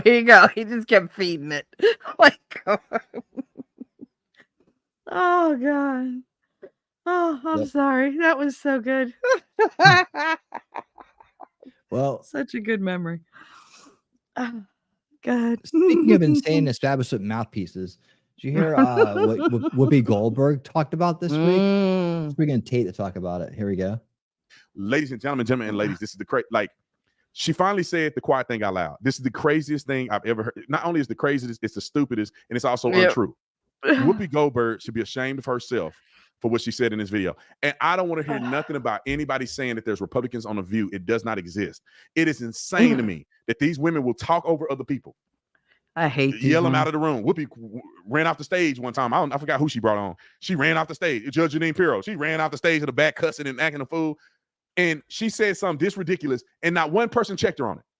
Not one person not the Republicans, nobody checked her on what she just said, which was crazy ridiculous. No, don't listen to me. Roll the clip. Well, the Supreme Court won't hear oral arguments until the end of April. Now, let's look at a scenario where the Supreme Court says, yes, he has that. He has all those rights. He is immune from everything. Yeah. You know what Joe Biden could do since he is president? What? Whoa. He could she's still throw on Star every Trek. Republican in jail. How was she reading off a piece of paper? So I'm hoping. Hold on. Let me talk first. Look at that face. Mm-hmm. Look at that face. She's so full of herself. Mm-hmm. So full of herself. So self-righteous. Mm-hmm. How pathetic. So pathetic. Yep. That's mind control. That. Mind control, or in her case, is I think she's just a useful idiot Mm-hmm. that is easily convinced of things. She's not high up enough along the control oligarch ladder to be anything important. But here she is, convinced of these things. I can't, living in that narrow-minded, pinpoint worldview is just like, it's frustrating and sad at the same time. that people have this kind of existence. But look at that face. She is so damn sure of herself. That part of her started when she was screwing Ted Danson. You remember Sam on Cheers? The head league guy? When she was dating him, that they were all like, you know, they made such a big freaking deal that she got super pissed off. That's when this whole part of her persona came out. And she never left it. Never. And because she had Robin Williams as like her really good friend and Billy Crystal as a really good friend, she felt powerful and in command, and I could say what I want. I do comic relief. Look, I'm a good person. And people believed her. They believed her. She got full of herself. Listen to this nonsense here. God, somebody didn't slip and a bag of crack fell down their throat and they were high when they wrote this. He put every Republican in jail. What does that even mean? The president do not have the authority to arrest people. Is she saying he can do it through nefarious means at the executive branch? Is that what she's saying? He can use the FBI or something? Personally, he cannot make an arrest. What does that even mean? You got to go through court. You can't just say, you go to jail because I feel like it. You have to go through court. If the federal government has a court. Yep. Yeah, I mean, he could. I mean, no. This is not a good thing. He can go. What this means. She's trying to justify here. Even the dummy over here, the wasted face. She's talking because he has total immunity. Total immunity does not mean you can commit crimes. The immunity that they're referring to regarding Donald Trump is that he's immune with the First Amendment exception, which means that he could say what he wants to say about the election, and you can't use that as a way that he's coercing the outcome because the president has an opinion about an election. You can't use his words to say he's then coercing because then he wouldn't necessarily have the freedom to actually speak his mind. Then we would be suppressing a president that may have knowledge of truth that he can put out to the world while he's acting president. Total immunity is not a thing. And she's dumb. Both of these women are dumb because just say he had immunity like Whoopi's saying. He still don't have the pathway and authority to put anybody in the jail. Who's going to arrest him? Biden? Come on, man. What are you even talking about? Immunity would be he went through a nefarious means to get Donald Trump put in the jail illegally, and he was absolved once they caught him. That's got to be what she's saying. Anyway. He could do anything. Yeah. He could dismiss everybody's debt. Yeah. No, he can't. Supreme Court already ruled that that's unconstitutional. He doesn't control there's a whole bunch of great stuff that could happen, but let's really look at what this means. And get rid of people's debt, that's not a great thing. That's stupid. That is stupid. Yeah. So they're basically kicking the can down the road, though. They're not taking up this case immediately. Right. So what's their motivation then? If we all know that they can't do what you just said because of the extreme power that a president would have, what is their motivation for not doing it right away? Well, unfortunately, some people are saying the motivation is that there are certain conservative justices that have been appointed by Trump that want to help him. And because we know the end result is if this case is not resolved by the time of the election, and he, God forbid, becomes the president of the United States, the Justice Department policy is that you cannot indict nor put on trial a sitting president, right? And so it's his get out of jail. Throw him in jail. But it's his get out of jail free card. No, I'm saying Biden could throw. Yeah. They sit there and talk, and with like I'm so smart faces on, and they have no idea what they're talking about at all. Just talking right. They might as well just have their pants down, their asses on the desk, and just be talking right out of their asses. Talking like Captain Banaka. I mean, that's all they're doing. Very Ace Ventura. This is a slippery slope because if they give him this immunity, what's good for the What I also will say is they're listening to these arguments in April. The end of their term is in June, right? They return again, I believe, in October. The Bush v. Gore case happened real quick. Do you remember that? The Supreme Court knows how to work real. Oh, you remember that? How old were you when that case went down? 3.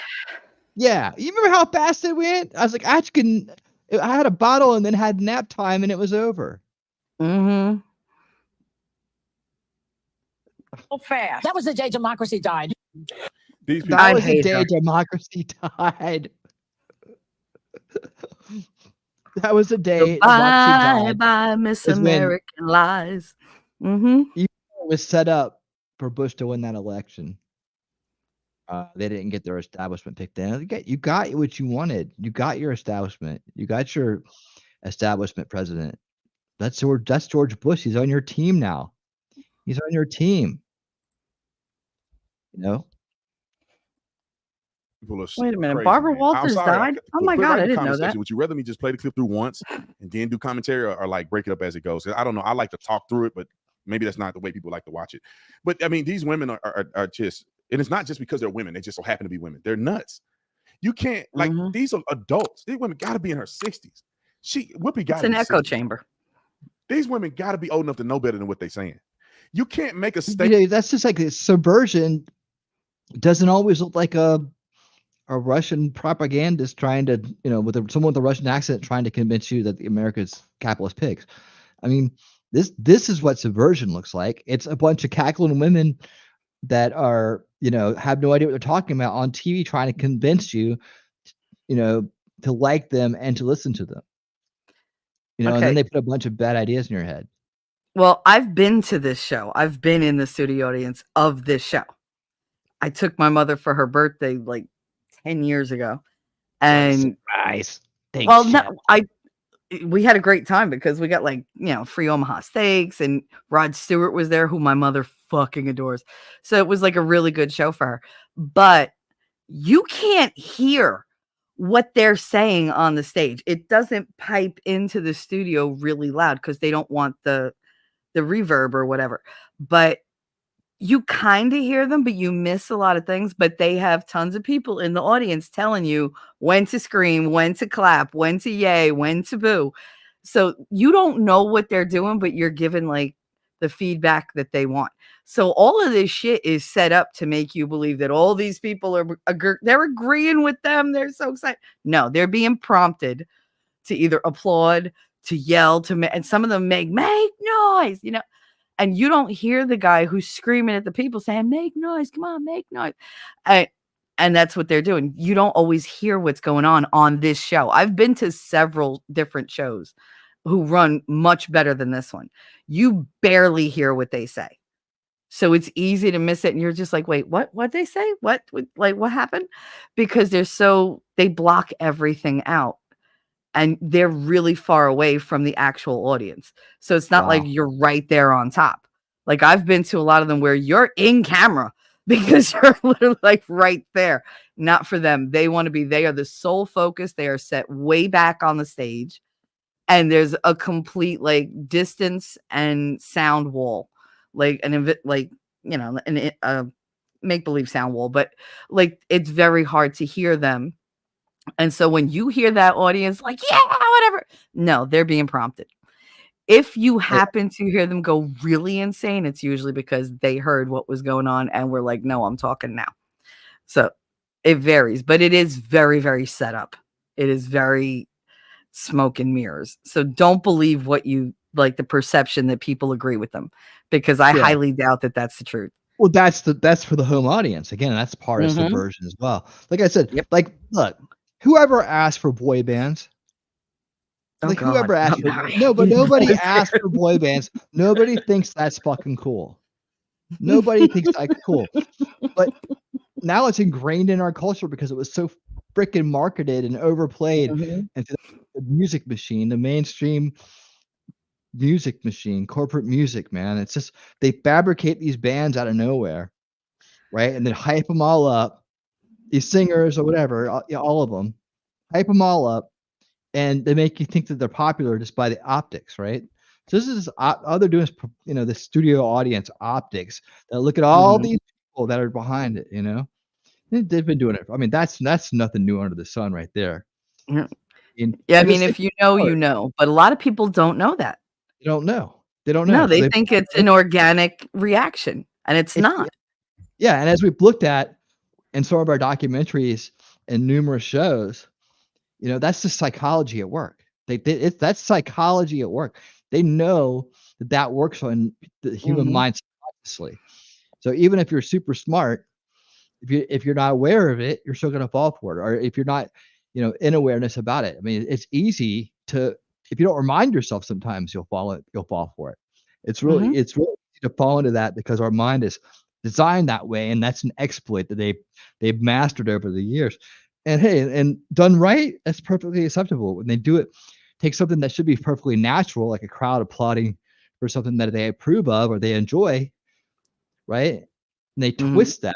That's when the mind control comes in. And that's when the subversion comes in. Let's get back to this. Here we go. Statement after you didn't wrote notes and stuff saying that the president can put somebody in the jail. Biden cannot order somebody to go to jail. Even if he had immunity, he still what means does he have to actually accomplish that? He cannot order the FBI to jail somebody with no charges. In this country, you're innocent until proven guilty. You can't go to jail without going through trial and being convicted. That's the way jail works. You can't say, listen, go get him and put him over there. It don't work like that. Now, are you saying, which I know that's what you're doing now, the quiet thing out loud is manipulating the executive branch to do a false investigation into somebody to get them arrested. That's what she's really saying. And immunity will say once they catch Biden from doing it, he's immune. But that's not the same immunity. And I hope that the Supreme Court justice is actually protecting Donald Trump. I'm okay with that. I'm all right with it because if they had power, they'll be doing it. Look at Hillary Clinton.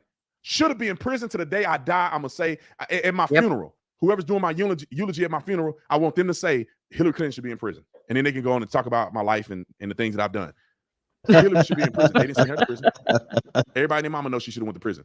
Joe Biden and his son doing so much corrupt stuff in Ukraine, we know they should be in prison. They should be going to jail. So if you're not going to put them in jail, then you can't put Trump in jail.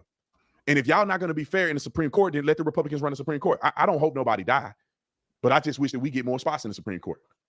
I'm hoping that we outlive them and get more positions in the Supreme Court. And we really need Trump in there because I think Clarence Thomas is looking to retire. And I feel like if Donald Trump get in there, Clarence will retire. We can put a brand new young Republican in. If Clarence Thomas is going to have to try to outlive another president, if somehow we get a Democrat back in there, I'm telling you.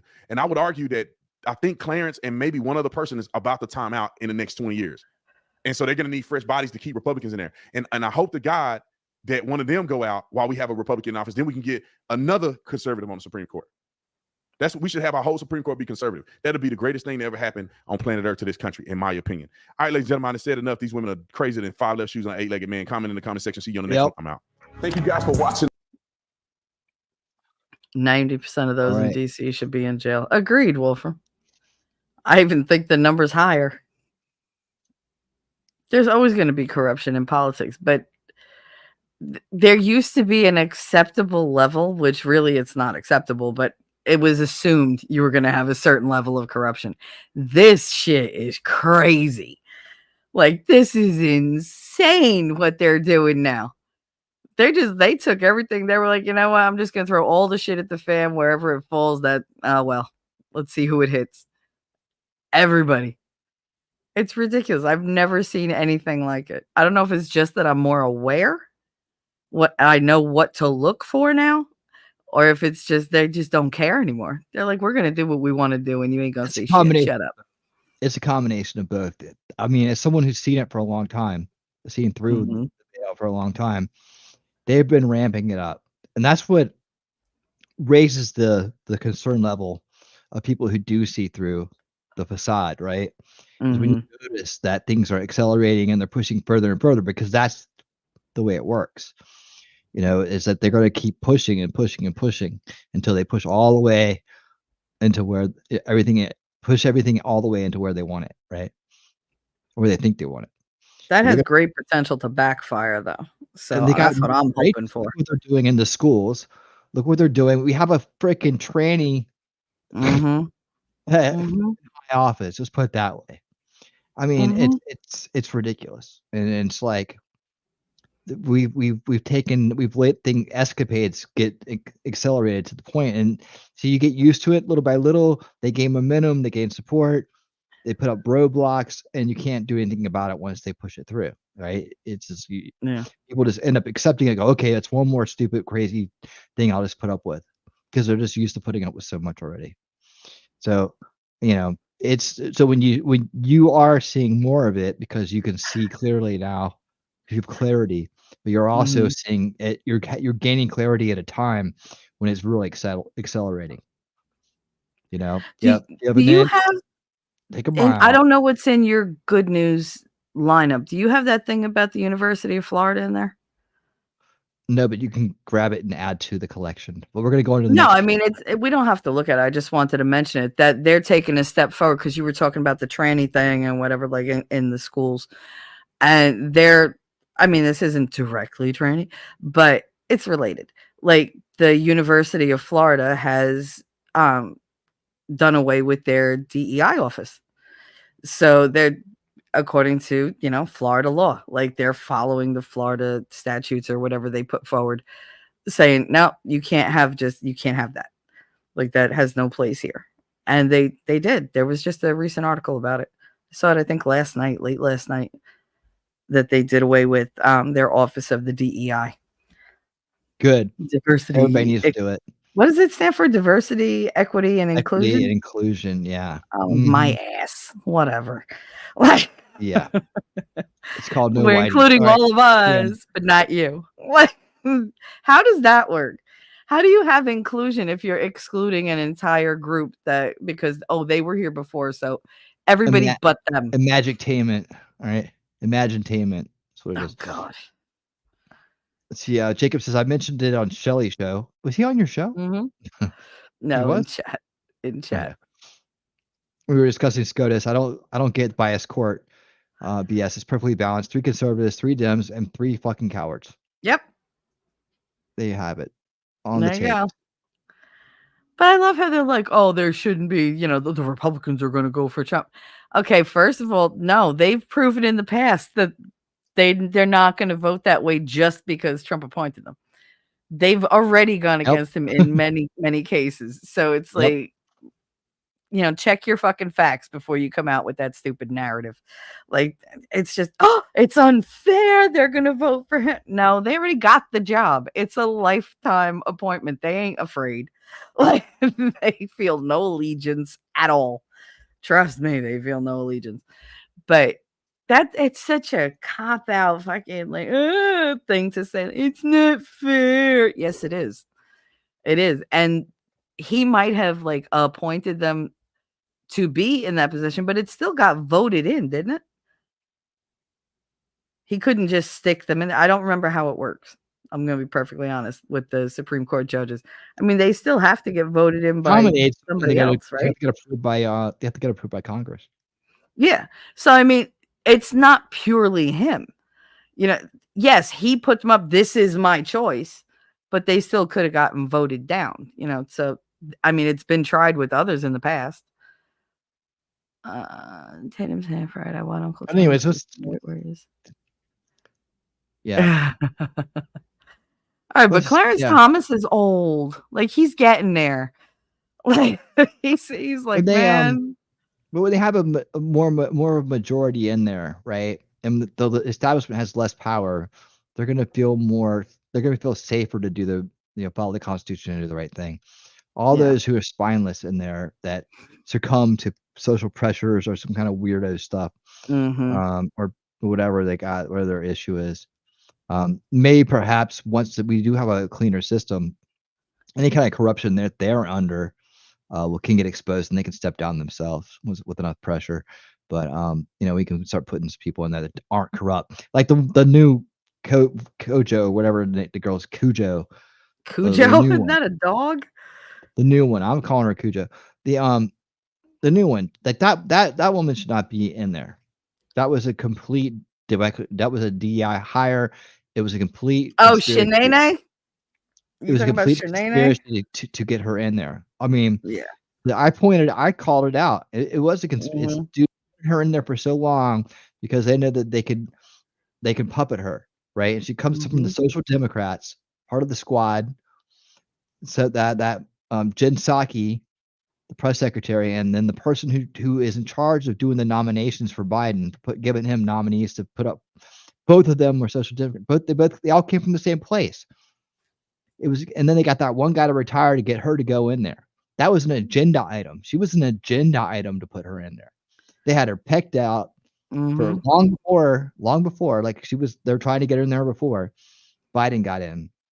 They had her picked out, and then they took down one of their own to put her in there to make sure that they had that radical, brainwashed, puppeted seat in the Supreme Court, right? And then you remember all that talk about how they were going to expand the Supreme Court and put more people on there because they had to have their establishment take over, ruin the country, puppet in there. Yeah, she's no different she's no different than the Fanny and Katanji. Yeah, they're no different than all of them that are out there running their mouths. Speaking of which, let's go back to Tatum and go back to The View and check out more of them just exposing themselves as complete trash. And not the good kind.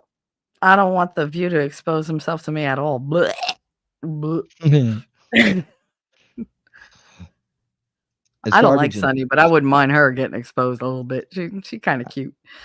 Dr. Phil did a great job. Check it out. Ladies and gentlemen and ladies, it's finally good to see The View getting that work they deserve. And it's funny how I don't know if Dr. Phil is paying to be on The View, right? Because that's a money opportunity for shows to have people pay to interview, because he obviously have a new book out. When people got a lot of money, they can pay to get their ways onto different shows. Sometimes shows love to have certain people to promote their book, so it's not paid. It's just a mutual exchange of pleasantries, I guess you could say. However, they messed around and brought him on there and asked him the wrong question. And Dr. Phil started whooping him. And let me just tell you this. This is why The View is so ridiculous. The View is clearly not a balanced show, because the cast is all Democrats, liberals. And the dummies on the end, the one on the end over here claims she's a Republican. She ain't a Republican, and the Mexican ain't a Republican. They just saying that to try to act like the panel is balanced. All of these are leftists, liberals. They're all liberals. And they just they act like she a Republican. The Mexican act like she a Republican. This girl act like she a Catholic, even though she push abortions and all kinds of gay marriage, all kind of stuff. So they do this little fake thing on there, and they ain't got no men on the show. That's too much common sense to be on that show. If they had one man, they wouldn't have a show. So just to put the panel in perspective, they have somebody that got a little bit of common sense and that's well respected.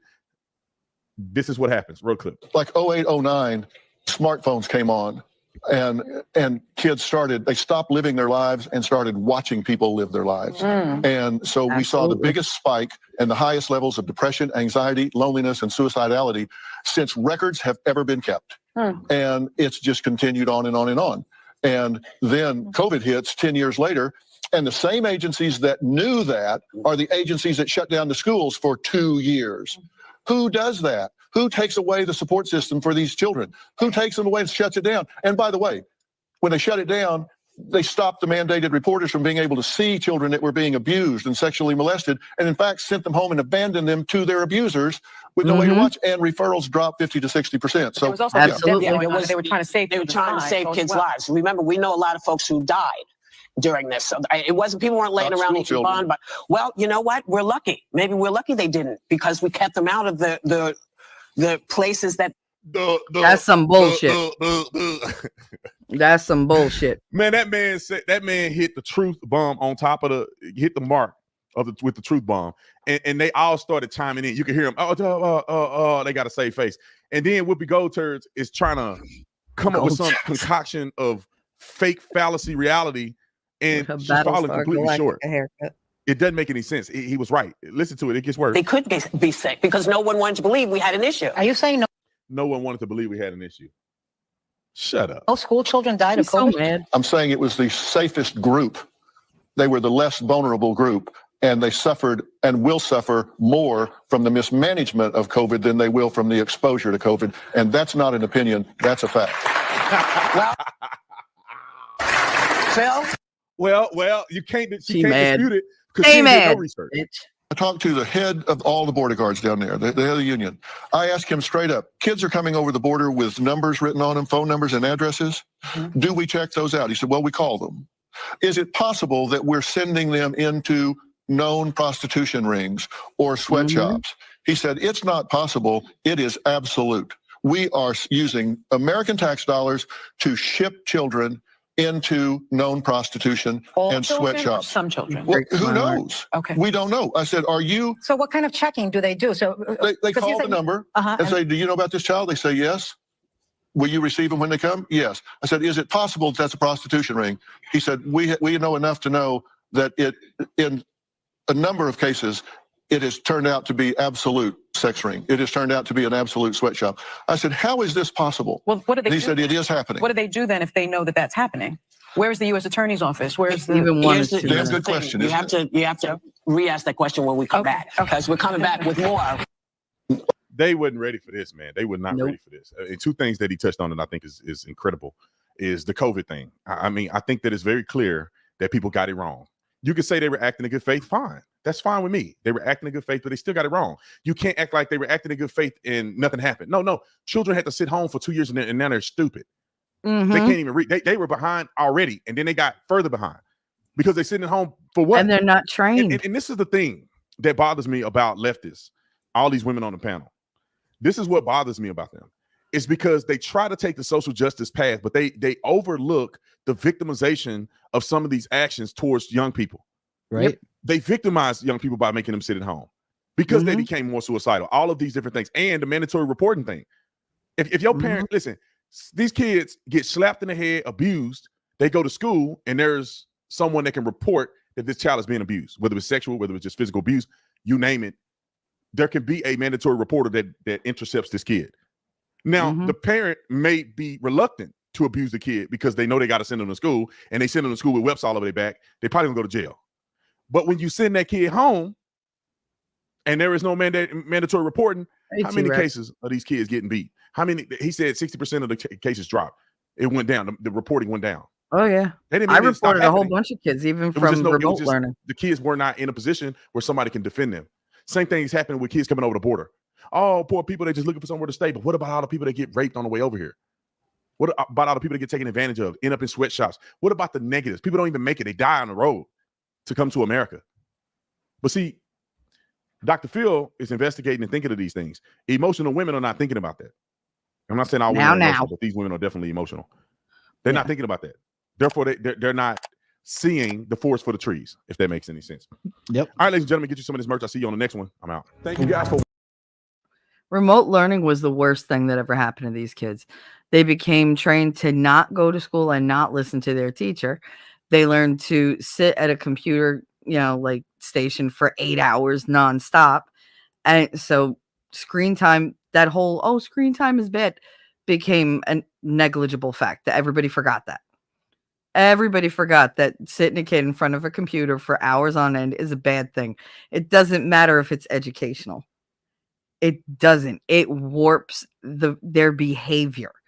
They don't know how to, follow a schedule. They don't know how to move around, do whatever. And I reported a lot of fucking bad cases when I was doing the remote teaching, and nothing happened. The kids just disappeared from my class because they were like, well, all right, Shelly's got a problem. Shelly sees this. This teacher doesn't see that, so we're going to put them in this class. And it was like, really? You're willing to just give them over to another teacher who's willing to look away because she doesn't want to do the paperwork? I kept meticulous records on these kids because I did not like what I saw. And now they go to school and they don't know how to act when they get to school. So what did they do? They brought the computers to school. Well, you had a laptop at home. Now you have a laptop in school. We're going to do most of our things on the laptop in school. Half these kids don't know how to write. Right. Because all they do is type. Can't even write their name. I had a 4th grader who could not write anything more than his name. He was like, he could type. Ooh, he could type faster than I could. Writing? Nope. They have no idea how badly they affected these kids doing this. The lack of socialization, the fear that you go to the kids are going next to one another and they're literally trying to push each other apart. And it's like, what are you doing?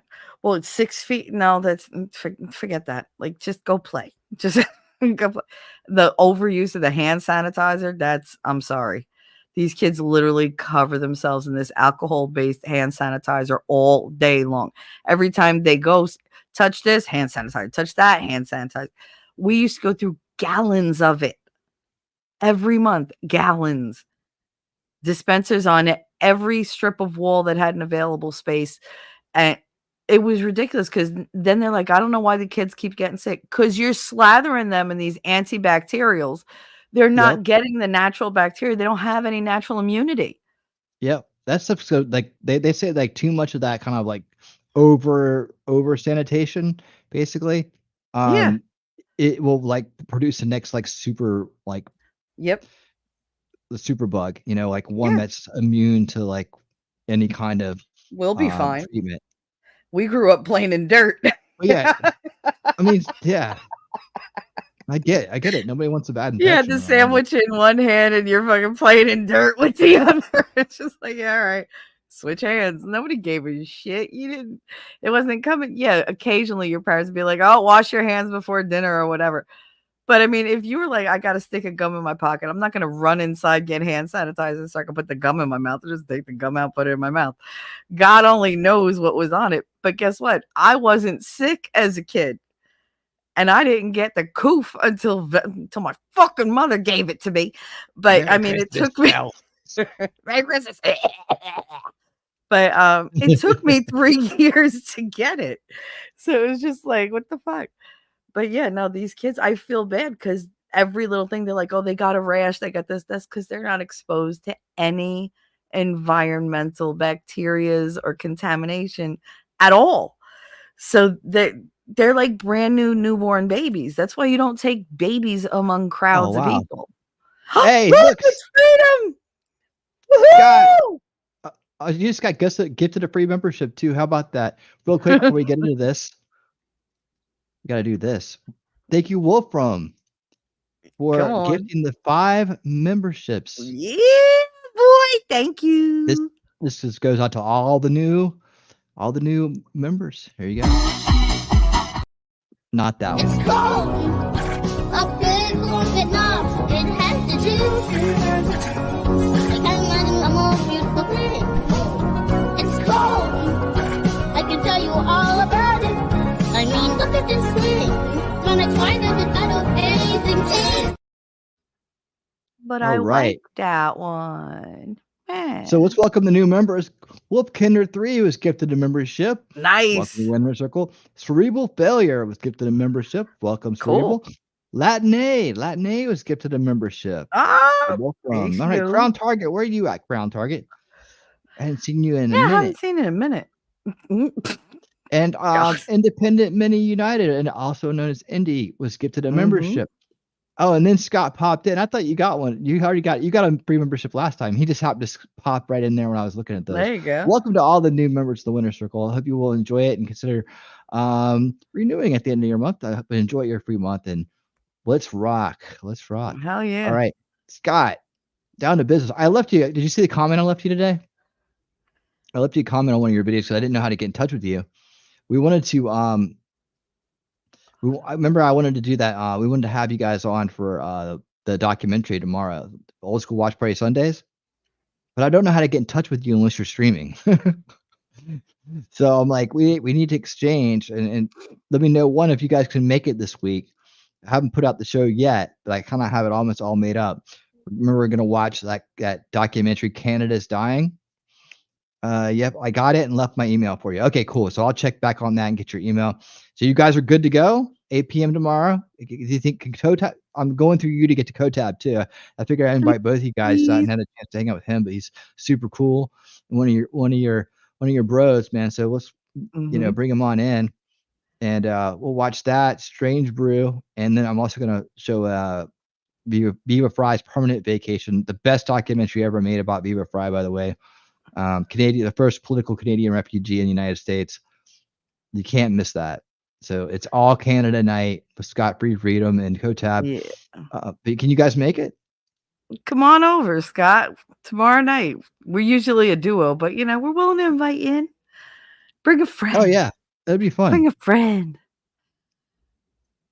Okay, cool, awesome. Well, I will email you, and I'll email you the show links and all that. So guys, you heard it here first. We need some Canadians.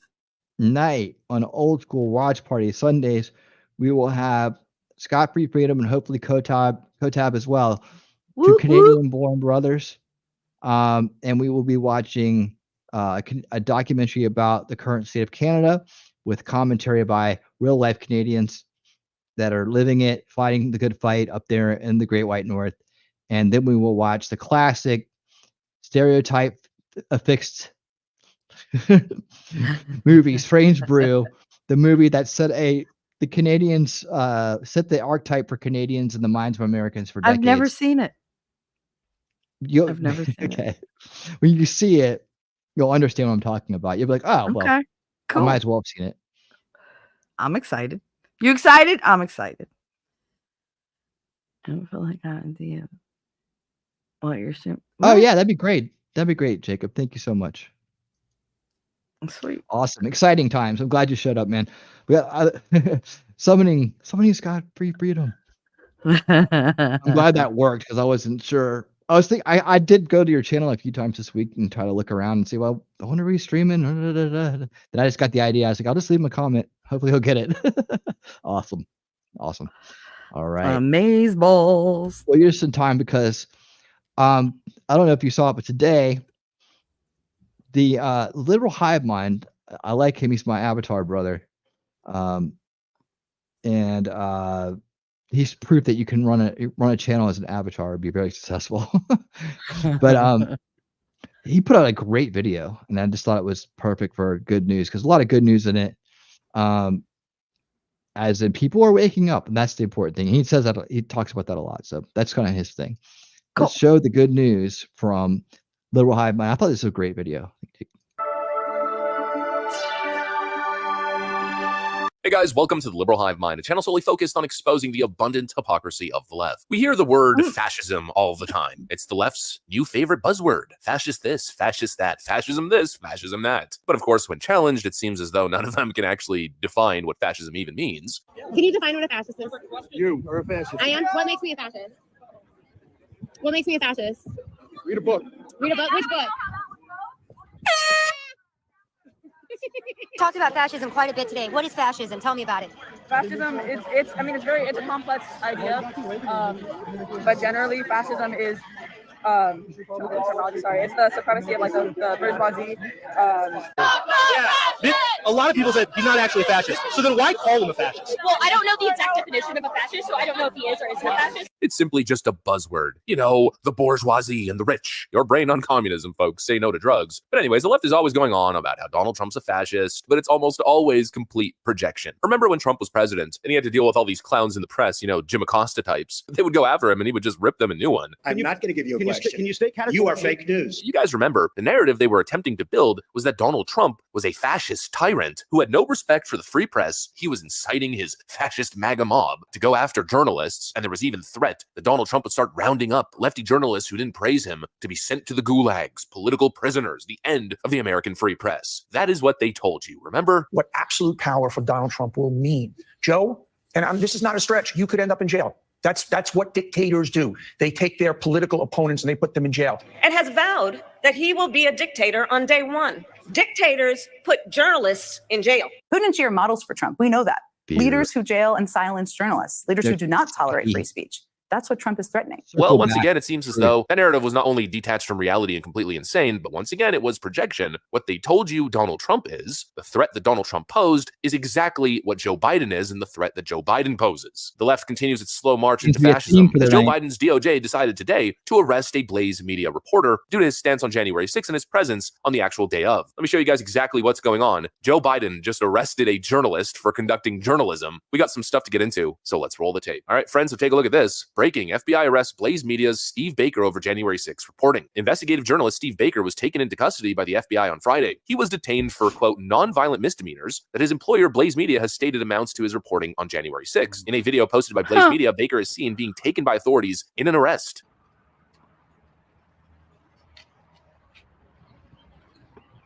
Oh my God, he's old as hell. He's a journalist. He really needed the cuffs. Non-violent misdemeanors relating to January 6th. They went after this guy, actually putting him in cuffs and stuffing him in the back seat for simply conducting journalism. Steve Baker addressed what's going on in a Twitter thread. He writes, breaking: this time it's really happening. Unlike the two previous threats my attorneys received from the FBI/the Justice Department on November 1st and December 23rd, my self-surrender for alleged J6 crimes is set for Friday morning in Dallas, Texas. There's now a signed arrest warrant. I must turn myself in to the FBI at 7 o'clock in the morning, and then the FBI will transport me to the Dallas courthouse where I can meet my attorney at 9:30 a.m. I'm then scheduled for a 10 a.m. hearing before the magistrate. The prosecutor informed my attorney that I am to arrive at the FBI field office wearing shorts and sandals. They didn't have to go this route, as we've been told that my charges are non-violent misdemeanors. My attorneys have also been assured by the government that this will be an in and out affair and that they have no intention of detaining me, but rather than issuing a simple order to appear, they seem to feel the need to give me a dose of personal humiliation treatment. We do not yet know the specific charges. Technically, they are still under seal until the warrant is served. All else is yet unknown. By this weekend, I will officially be a misdemeanor misdemeanor domestic journo terrorist, something like that, and so it begins. I will not be taking questions here until after Friday. You can DM me for media appearance requests, but for legal questions and clarifications, please reach out to one of my attorneys. And while I know it's not what you'd see in, let's say, Russia or the Soviet Union, you know, they aren't putting the guy in solitary confinement and then he just poof disappears. But what they are doing is sending a message. Mr. Baker is correct. If he's being told that it's going to be an in and out affair where they have no intention of actually detaining him, he's been told that his charges are non-violent misdemeanors, why would they arrest him and put him in handcuffs? Well, very simply because they're sending a message. Steve Baker has been very vocal in his criticisms of the official narrative relating to January 6th. Obviously, we can't have that now, can we? And so they're dealing with him, just like what they're doing with Donald Trump, just like what they're doing with freaking Eric Adams, even on their own team, and just like what they're probably doing with Catherine Herridge at CBS. They're sending a very clear message to journalists who actually have the courage to engage in real journalism. Their message, what they're saying is very simply, don't. And if you do, well, don't be surprised if all of a sudden your life gets a whole lot more difficult. I mean, the audacity of these leftoids to claim that we're the fascists when they cheer this stuff on. I mean, for Pete's sakes, how long have they been calling for Tucker Carlson to get arrested? As a collective group, all they do is call for the arrest of people that they disagree with, calling for the banning, depersoning, deplatforming of anybody with differing opinions. But we're the fascists. Donald Trump was the threat. Give me a frickin' break. Everything they warned you about, that infamous Rachel Maddow clip. Now that he's got the right attorney general in position to do it, we now know they really have been trying to gin up criminal prosecutions and criminal investigations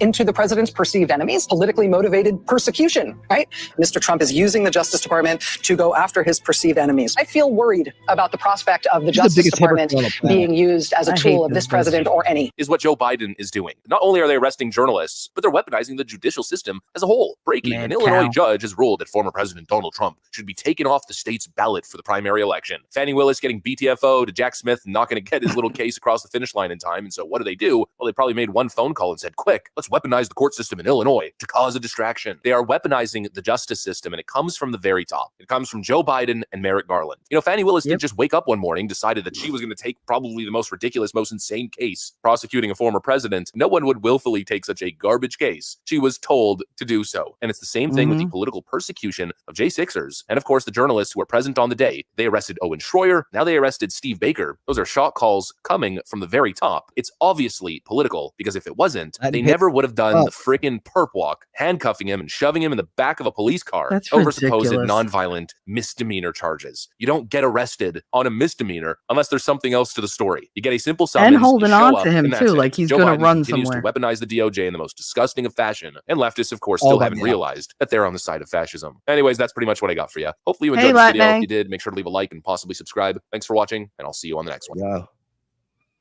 That's ridiculous. God, that's ridiculous. They don't even arrest mobsters like that. They just give them a date and they show up for jail or show up for, you know, whatever. Like, they don't do that. God, it's infuriating. Latney, I don't know if you noticed that you did get gifted a membership here on the YouTube side tonight by Wolfram. Just letting you know. Going over there on the Rumble side. The way it is, if the right independent were to run, they would have a chance if done right. I don't know, because they just come after you. They don't need a reason to come after you. They don't need you to actually do anything. You could have the cleanest nose and hands in the world, and they will manufacture something that you have done wrong and hold you forever until it goes to court. Be like, courts are backed up. Yep. They have that, as Lex is saying, they have that idea that the ends justify the means, right? In other words, you know, they're okay with, they've been siding with the lesser of two evils for so long that they're okay with the evil. Yeah, they're okay with reverse engineering crime. That's fine. That's fine. We're gonna lock you up, then we'll figure out what you did wrong. Oh, okay. God, they're arresting people for like just the wrong think now. You don't even have to say it specifically. You could just be on the wrong side. And no, you did something. We're coming after you because, you know, they get a wild ass hair or something. It's ridiculous. It's absolute anarchy. It really is. It's just all chaos. Chaos is a ladder. So, yeah, they use it. Create the distractions and get rid of the opposition. Jacob says, I'm still convinced these overreaches of the DOJ aren't coming from the White House. It's Garland fulfilling his agenda. He wants the conservatives in this country to pay for daring to torpedo his appointment. Well, well, yeah. I mean, that's not a good thought either. I think I think it all comes from outside sources, anyways. It's influenced. They're all on the same agenda. If they have some kind of wild, loose cannon like Garland fulfilling that agenda, well, that just serves the purpose, anyways. They're happy with that. The Wolfram system. And then there's Turtle Boy who was thrown in jail for 6 months in MA for was that Maine? Massachusetts. Okay. For exposing the shenanigans of the Karen Reed case. Yeah. Of course. Hundreds of truth tellers. I've always said lines for two evils because both sides are fucked up. If you go too far. Well, there's anti-establishment and establishment. That's the way I see the world. And conservative at 1981. Hey, maybe people need to read the Communist Manifesto Rules for Radicals in 1984. Mm-hmm. Yep. They would probably just think it was the other side, but yeah, definitely. That's been full effect. Welcome to the channel. Welcome. So happy that you're here. Nerd said something before about they're fining a journalist $800 a day here for her refusal to reveal a source. I mean, if that was a thing like 40 years ago or 50 years ago, Deep Throat would have never happened. Like, could you imagine it? That's the whole base of journalism, is protecting your sources. To get fined for that is ridiculous. It's absolutely ridiculous. It's such a miscarriage of justice. It's so cool. Awesome. Oh, nice. Awesome sauce. Yes, welcome. Thank you to Latin Patriot. And you said I don't think over there on the Rumble side. Yeah, and you said I don't think Trump is far right though, or racist. No, I think he's just very America minded. That's the way I tend to see him. I don't really see him as a political party because he doesn't really mesh with either of the big ones. But he's more for America. He wants the right things. Like that's where my values align. Yeah, I mean, there's that. But so I tend to not put him in a political bracket. He's basically like the Trump party, like in my head. Because, I mean, it's a totally different animal. His whole thing is a totally different animal. But, I mean, I know he is conservative or whatever, but he's from here. So I do know, a lot of his tendencies, a lot of the personality. But, yeah, he is a category in and of himself. So I tend to not affiliate him too much in my head. I mean, on paper, yes, but in my head, no.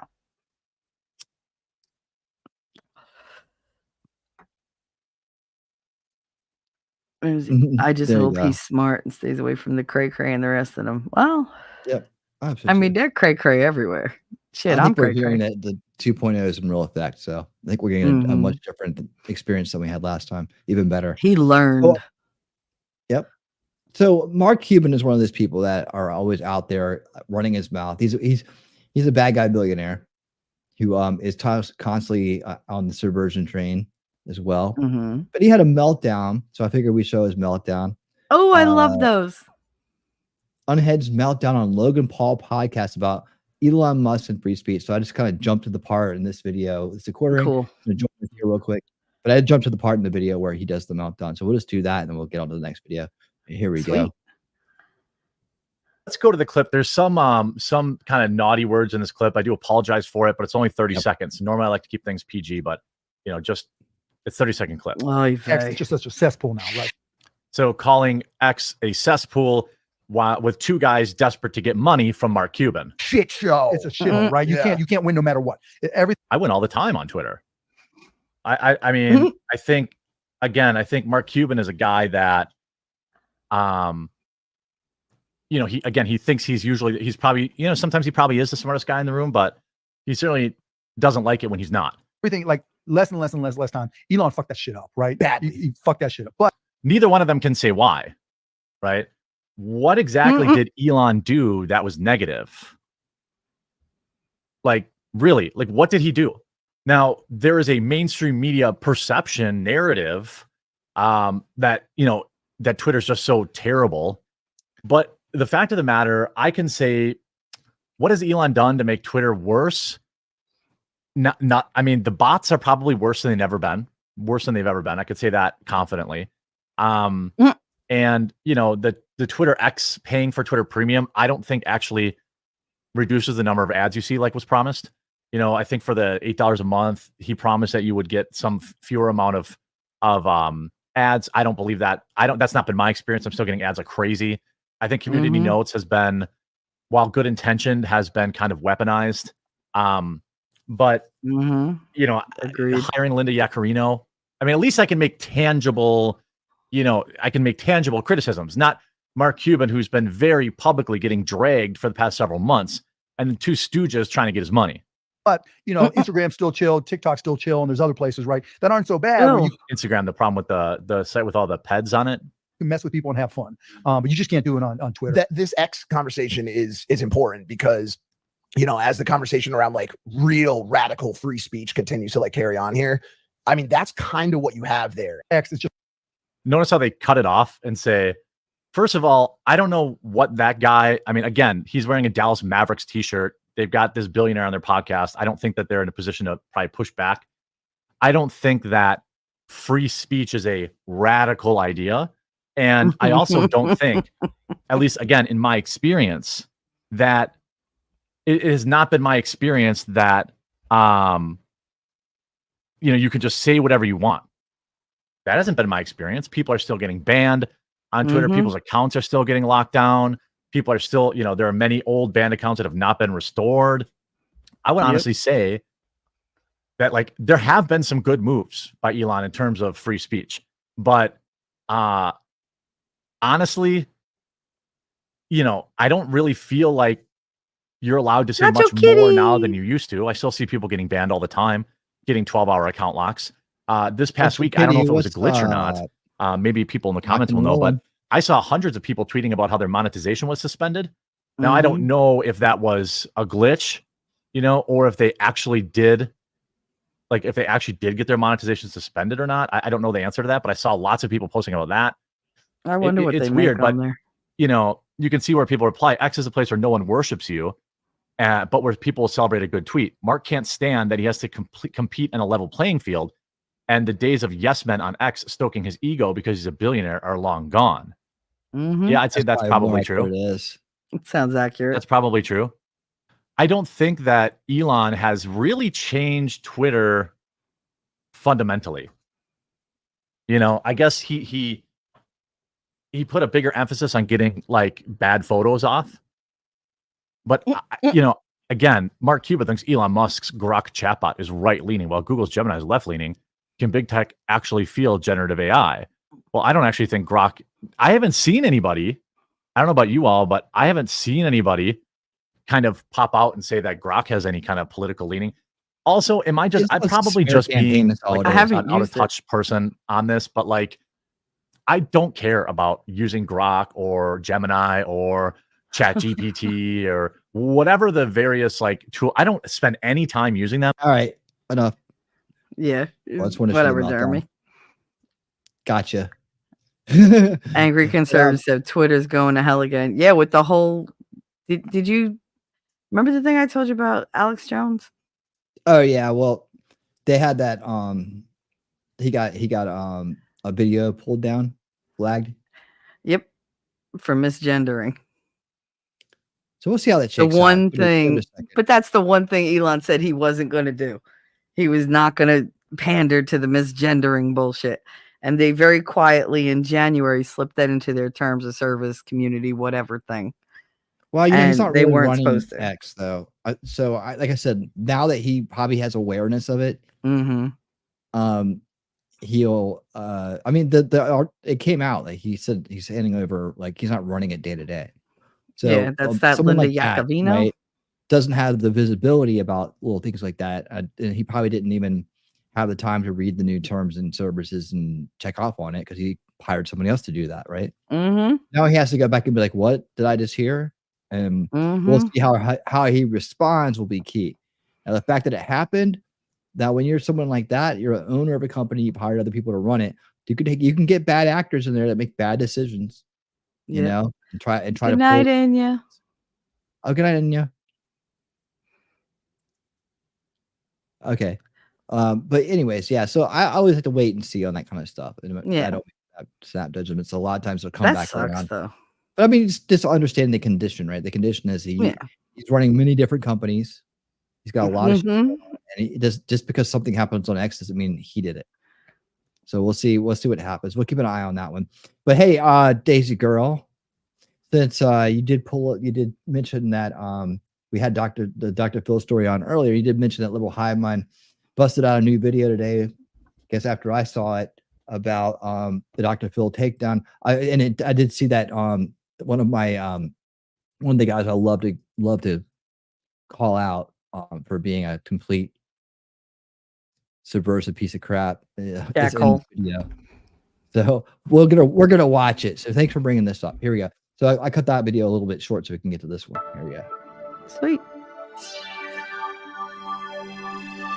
Hey guys, welcome to the Liberal Hive Mind, a channel solely focused on exposing the abundant hypocrisy of the left. I have the perfect clip to show you guys today. You know, I've recorded thousands of videos, I've made all kinds of claims, and every now and then Make you it got to bigger. revisit those claims and provide a little bit of extra context, some evidence or an example. Oh I've my made the claim goodness. many times that the left is a cult. Basically, the standard is you're either with us 100% or you're the enemy. You either follow That the is leftist not Joe dogma, Biden. which is ever changing, changes every freaking week. You know, always keep up to date and follow the trend, whatever the new stance is, whatever those woke academics are saying. You must not question and must simply adopt the talking point. And of course, we know that it's ever changing because if Donald Trump ever says something, well, then the left immediately reacts and says the opposite. Like I always say, if Donald Trump says that he loves breathing and he loves oxygen, leftists will hold their breath. And that's because they're in a cult. They're in a Trump deranged, do the opposite of the other side. Simply follow the dogma cult. And this clip is proof of exactly that. Dr. Phil makes a visit on the David Pac-Man show, and holy freaking David cringe Pac- camoli. Wait till you guys see this interaction. We got some Pac-Man. stuff to get into, so let's roll the tape. All right, That folks, guy's so an first, idiot. let's go to the start of the interview, where the tone is set almost immediately. I've been watching some of the Fox News appearances, looking at the book, etc. I never really saw you as a guy who delved into political issues per se. You seem more willing, interested, and I must say, maybe more conservative than I thought you were. Is that a fair assessment? David Pac-Man literally starts with labels. Oh, well, you know, I've engaged in StreamYard political conversations with and all kinds of OBS. people. You know what I never do to start off the conversation? Hey, fellow human being, put yourself in a box for me, will ya? What political label box do you fit in? Because it seems as though you're the enemy. You know, it's that sort of weird leftist Hollywood culture, that big city, you know, New York City elitist Democrat culture of you're either with us or you're an evil fascist MAGA conservative Republican. Hey, what you were saying there sounds awfully conservative. Are you a conservative? Shall I diagnose you with the evil curse of conservatism? You know, automatic, right off the bat, Yep. it's cult-like behavior. It's a binary view of us versus them. Are you with us or are you not? But it gets Look, even you know, crazier when frantic you with understand the this- actual context, like what they're discussing, because what Dr. Phil is talking about is the traditional I family. mean, look at Pac-Man real quick. These guy's arms crossed, his little flustered look on his face. He looks like Marty You McFly's seem more father. conservative than I would thought, huh? Doesn't he look like Marty McFly's father? Mm. On Back to the Future, like in the past. It kind of looks He like does. Nick's younger gayer brother. I don't know. Oh my god. Maybe. He's Yeah. early and gay. Units, the nuclear family, and the importance of preserving that family, why it's crucial to maintaining everything around us. Right. I talk about these things as cultural issues from a psychological, psychosocial standpoint, how they affect families and people. And they do overlap with some of the things that politicians talk about, but they talk about it from a political standpoint, funding standpoint, how they can get this bill or that bill through, couldn't care less. But I am interested in those issues in terms of how they impact families in their day-to-day pursuit of life and peace and being able to raise their family in a healthy environment. So there's a lot of overlap, but I don't talk about it from a political standpoint because I frankly don't know enough about the politics of it all. That's I'm just interesting. willing to admit that. I'm just And willing you to know- admit it. I don't think a lot of other people know either. I'm just willing to admit it. I don't want to make this like, you know, famously there's a story of literary critics were talking about the symbolism in Ray Bradbury's Fahrenheit 451, and he would tell them, that's not at all what I meant. And so I don't want to make this where I tell you about how political all the stuff you say is, but the reason why I say it is a lot of the language in the book, and when you talk about issues like immigration and culture and others, it seems as though it alludes to going back to the good old days, individual decisions in the style that many Republicans now talk about with regard to schooling and parenting, et cetera. But you're saying it's just not the case. No, and that doesn't mean that there aren't politicians on both sides of the aisle that talk about these issues. But if you really think about raising a family in America, whether it's now or 50 years ago or 20 years down the road, we still have to keep our eye on what I think are core issues in America. And I think the backbone of America is the family unit. I really think that if we have strong families, if we have strong family values, and I think that our families in America, as you've heard me say and read me say, are under attack. And I think some of those attacks are unintended consequences of technology, for example.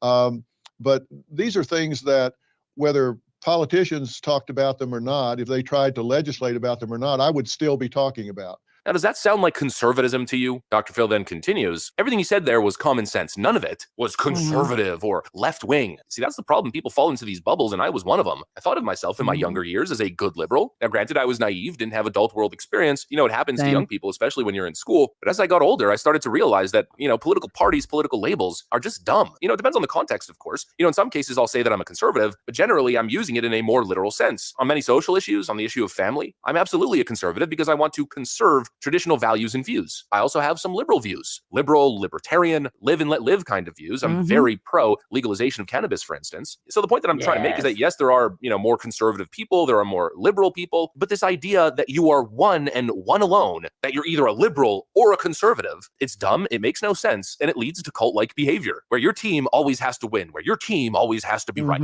where if the other side says something or does something, even if it's fully freaking common sense, like what Ron DeSantis has done in Florida, for instance, relating to parental rights and education and protecting school children from inappropriate material and, you know, predatory sort of behavior from teachers, let's call it. This is common sense stuff, but the left will throw a freaking hissy fit just because Ron DeSantis did it. And they'll, of course, promote fake news propaganda like it's the don't say gay bill. You know, at that point, you're in a cult. You know, I didn't understand the point of this interview. David Pakman has Dr. Phil on his show, supposedly to discuss ideas, but the whole freaking time he's just like, you're a conservative. No, you can't run away from it, Dr. Phil. You're a conservative. The title of the video is literally Dr. Phil confronted, you are a right-winger. Amazing like to dislike ratio, by the way. Absolutely crazy, backward, unjustifiable stuff. These leftoids have their heads so far up their behinds, it's not even funny. You could walk up to a group of leftoids and say, I believe in individual freedoms, small government, free trade, and free markets. And they'll say, you're a fascist. The small government guy is a fascist, is an alt-right crazy person because they believe in individual rights and self-determination. Okay, you can say something like, look, I don't deny the existence of gay people, but I just think the topic is inappropriate for prepubescent children, especially within a sexual context. And we probably shouldn't be promoting, you know, gender ideology, this sort of trans-social contagion to young kids, especially not within the public school system. And they'll say you're a homophobic, transphobic bigot who wants to genocide people. I mean, what is going on? We can't have a conversation. Dr. Phil is right. There is a group of people, they're called cultural Marxists, attempting to redefine what America stands for and what are American values. And you're not a right-winger if you have an issue with that. You may be a little bit conservative on that particular issue because you want to conserve what made America great in the first place. You want to conserve that base tradition and, of course, the traditional family unit. But you're not a right-winger. You're not an alt-right fascist. You're not a crazy person. You're not an ultra-MAGA extremist. You're a person with common sense. And if you're an honest person with common sense, well, then you probably shouldn't engage with leftoids, expecting them to be able to operate on that level. They simply can't. Everything's black and white, binary, good versus bad. You're either with them or you're the enemy. This is what I mean when I say the left is a cult. Anyways, that's pretty much what I got for you guys. Hopefully you enjoyed this video. If you did, make sure to leave a like and possibly subscribe. Thanks for watching, and I'll see you on the next one. All right. I know who that guy looked like. Thank you, Daisy. You remember the magician from Frosty the Snowman? That's him before the beard grew in. I want to be a dentist. No. That's Rudolph. No, that's the little elf that pulled out the abominable snowman's teeth. Yeah, that's Rudolph the Red-Nosed Reindeer. No, Frosty the Snowman wasn't the claymation, it was the cartoon. You had the magician with the top hat, and the top hat had magic, and that's what made Frosty come to life. But he's like, mercy, mercy. Oh my goodness. No. Like, he's just very like a nervous Nelly. Like, nobody likes him. He's very rigid. He's got this big freaking chin. That's what that dude reminds me of. That's exactly who he was. It's before his balls dropped and the beard grew in. We're past the 2-hour mark. See, I behaved for so long. Aren't you proud of me? Yeah, always. Aw. But yeah, no, that's what he reminds me of. He reminds me of the nasty magician from Frosty the Snowman. Nasty. Nasty. Nasty children. I think he said that at one point. He was like, naughty, naughty, naughty children. I'm like, ew. That's creepy. Oh, Mimsy, thank you for gifting a membership. Thank you so much. So awesome. That went out to Valhalla Awaits. Nice. Maybe he'll actually come by one day. Yeah, maybe he'll come by now. Thank you so much, Mimsy. You rock the house as always. Thank you so much. Valhalla lurks, though. I will say that about him. He lurks. I didn't think he ever came to my chat ever.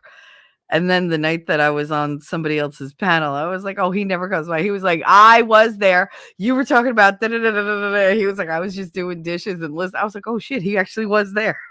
And he remembered something. He remembered something I forgot. I was like, damn. Like, he really listened. All right, so I got one more good piece of good news this week. And Valhalla, if you're out there.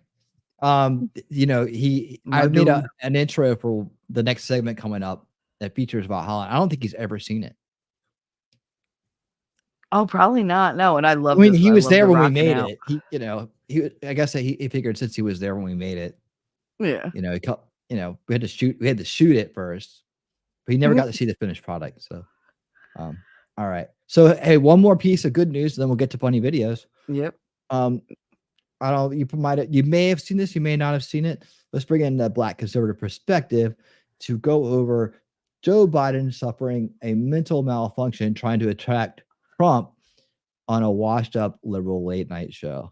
Here we go. Well, a couple things. Number one, you got to take a look at the other guy. He's about as old as I am, but he can't remember his wife's name. By the way, this is my little sister, Valerie, and I'm Joe's husband. Oh, no, you switched on me. This is my wife. This is my sister. Now, I don't hate anyone, and that includes President Biden. But when he tries to blame shrinkflation and inflation on small business people, you have to consider the source. So much of the attention right now is on President Biden's age. And it's true that it takes longer than a trip to Jupiter for him to walk across the stage. But we can't lose sight of the fact that his economic policies have been almost every time reliably and dependably wrong. And his inflation is a cancer on the American dream. And the American people have figured it out. And that's why, if you believe the polls, the president is polling right up there with chlamydia. All right, guys, so we got to talk about sleepy Joe Biden, who is declining in almost every possible way. Whether you look at his approval ratings or his poll numbers versus Trump, or even his mental state, Joe Biden clearly is in a state of decline, which I guess is a good way for you to describe America under Joe Biden. And the mainstream liberal media is desperate to try to help Joe Biden reverse this obvious decline that he is facing, because he went on late night liberal talk show host Seth Meyers' show to basically try to trash Trump. And it really didn't work out that well, because despite the fact that the mainstream liberal media is trying to nitpick everything Trump says to make it seem like Trump is the one that is experiencing mental decline, they still can't cover up for the fact that, one, a lot of the things they're saying about Trump is completely out of context and easily debunked because it's fake news. And two, Joe Biden can't even roast Trump for his alleged mental decline without showing that he is in mental decline, which is basically what happened on the propaganda show last night. And I want to talk about it, but before we get into it, we have to have a word from the sponsor of this video, Virtual Shield. It has been revealed that thousands of websites share signing up for free at virtualshield.com/BCP. That is, I love John Kennedy. /BCP. I love him. Try it. You have nothing to lose. Former President Trump told supporters last week that former First Lady Melania Trump will soon be making more regular appearances on the. Is that like what happened? Did he freeze? Oh no, that's just the way he has it on there. Okay. Oh, okay. To lose. Former President Trump told supporters last week that former First Lady Melania Trump will soon be making more regular appearances on the campaign trail. Not if she heard what you called her last week. I call up my wife our great first lady. She was a great first. People love her. People love her. Oh, look at that. Wow. Mercedes, that's pretty good. I'm sorry. Mercedes? You had a nuclear meltdown when Biden messed up the president of Egypt and you can't remember your wife's name? Guys, I hate to say it, his mind is slipping. I think he's too old to run. You mentioned some classified material, some documents recently leaked, some classified documents. And this isn't a gotcha show, but I do want to ask about it. See, he's doing this so he doesn't get copyrighted. I get it. That says you are currently 81 years old. Who the hell told you that? Yeah. That's classified. That's classified.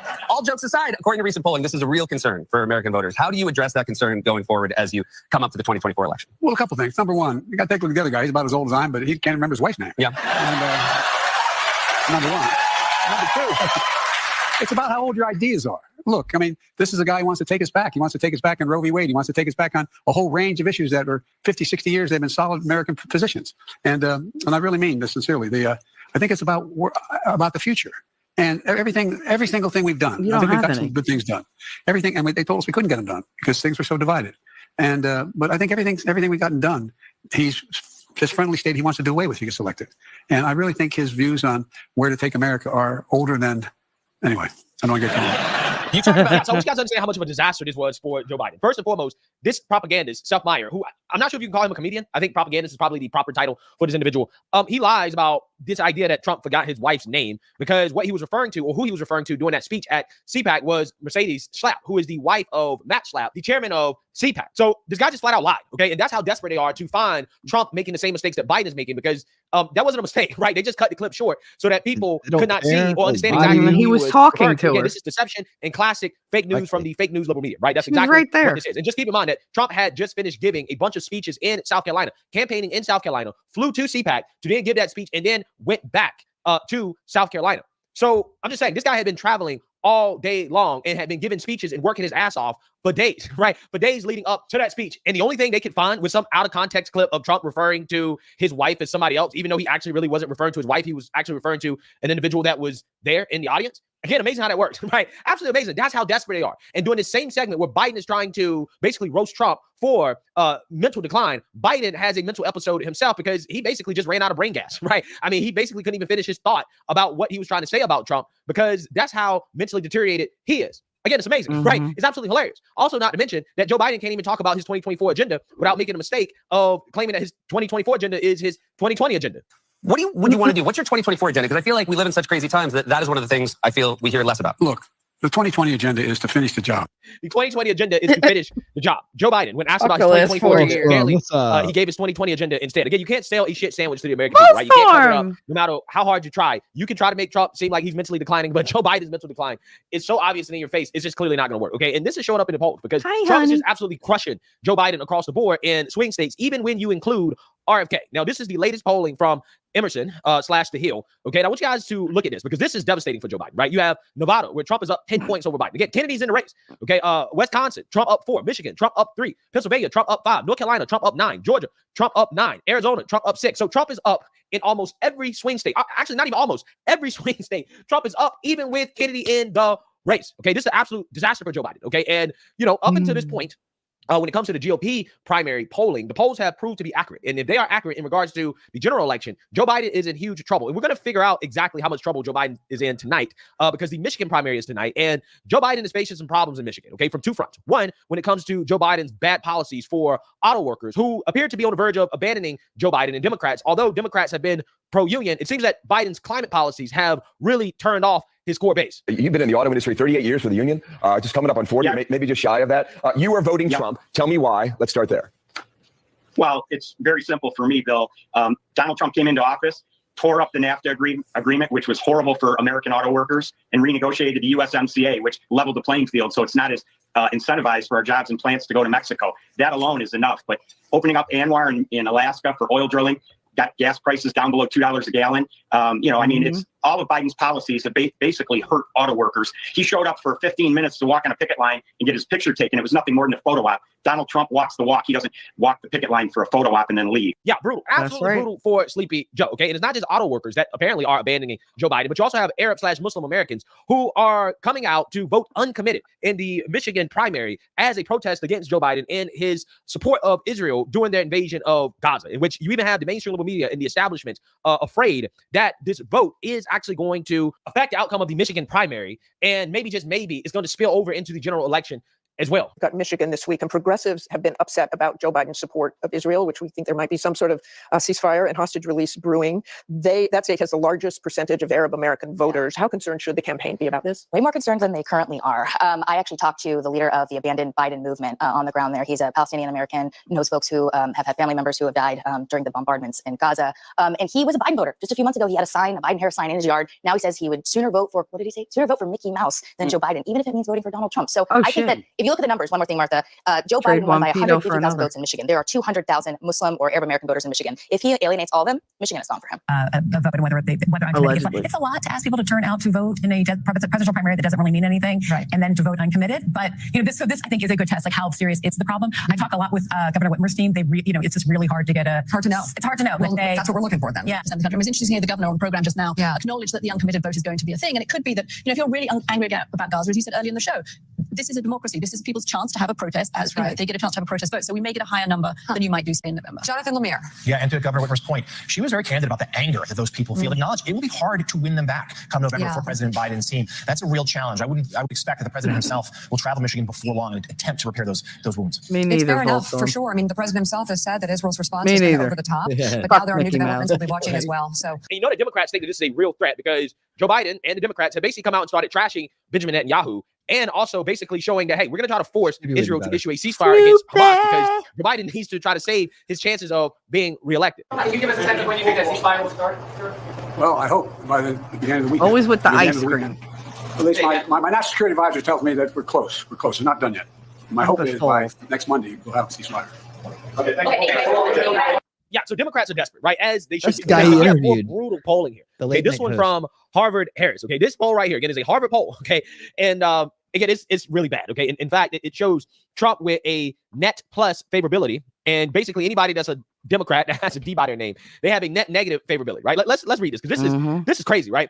RFK plus 17, Elon Musk plus 11, Nikki Haley plus 5, Vivek Ramaswamy plus 5, Donald Trump plus 3, Bibi Netanyahu plus 1. So these are all public enemies, right? RK is a public enemy because he's, a Democrat that doesn't get on board with the establishment when it comes to certain agendas. Elon Musk because of free speech. Nikki Haley because she's a Republican, even though she is clearly establishment. Vivek Ramaswamy because he's an anti-establishment Republican. Trump for obvious reasons. Bibi Netanyahu, they don't like him, right? But again, if you're a Democrat, okay, you got a D by your name. It seems like the public has really turned against these people, right? Gavin Newsom, -7. Kamala Harris, -9. Joe Biden, -11. Ocasio-Cortez, -12. Ilhan Omar, -19. Regina Tlaib, -18. And Hunter Biden, -34. Again, this is devastating, okay? If you got a D by your name, it's not a good time for you. The public does not have very high favorability of approval of you. Wow, it's unbelievable, okay? I have a hard time believing that they didn't interview all Republicans. But apparently not. This is how Americans are feeling right now. Basically, if you are on the other side of the aisle from Democrats, right? If Democrats disagree with you, the American public generally approves of you. Okay. And this poll right here, I think is shocking, but it shows you just how much trouble Democrats are in. And we're going to see tonight just how much of a threat Joe Biden is facing in a swing state like Michigan. Because Joe Biden's obviously going to win, okay? It's just a matter of how many people come out and vote uncommitted, right? If a ton of people come out and vote uncommitted, let's say it's a significant amount, it's enough to kind of swing the outcome of the Michigan general election. Joe Biden's going to be in big trouble, okay? So we'll see tonight how serious these people are about boycotting Joe Biden. Are they going to show up and send the Democrats a message that could show trouble for Joe Biden in the general election, can confirm what we're saying in the general election polls? We'll see. But I expect for Trump to blow out Nikki Haley. The real question is how many people will show up and vote uncommitted over Joe Biden. And that will be the real takeaway from the Michigan primary tonight. So let me know what you guys think. Make sure you like, comment, and subscribe. Most importantly, share a Black conservative perspective. Peace. Nikki Haley enjoys a good blowout. Slutty bitch.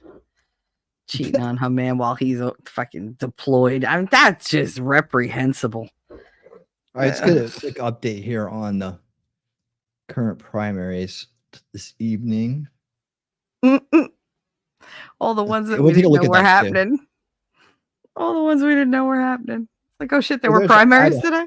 today? Idaho, 100% reporting. 32 delegates. I think we might have saw this one earlier, but there's the update. Did they give 100%. all of them out this time? We want to check in on DC. Mm-hmm. If it'll click on it. What? It won't go to DC? What? Why? What It the hell? won't go to anything. Hold on a second. Let me fix this. The one with Missouri just kills me. 900 people voted. That has to be a typo. Maybe it's like 900K or what, I don't know, but 900 people in the whole damn state voted. That's it. Shut up. There's Idaho. Okay, that's where we were. Was there a tornado warning or something? Was it raining? DC. I mean, are they made of No sugar? Are they results going to yet. melt? Oh, stop. Oh, no, hold on. Okay, tomorrow. My bad. Is it today? Okay. All right, whatever. Yeah, it did say today It's just earlier. today.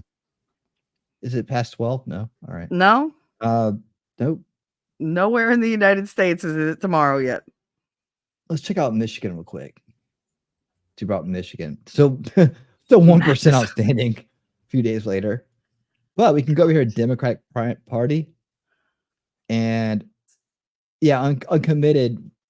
They got two delegates for uncommitted. Damn. Oh, Missouri is a caucus. That's why. I don't know what that means. Explain the difference.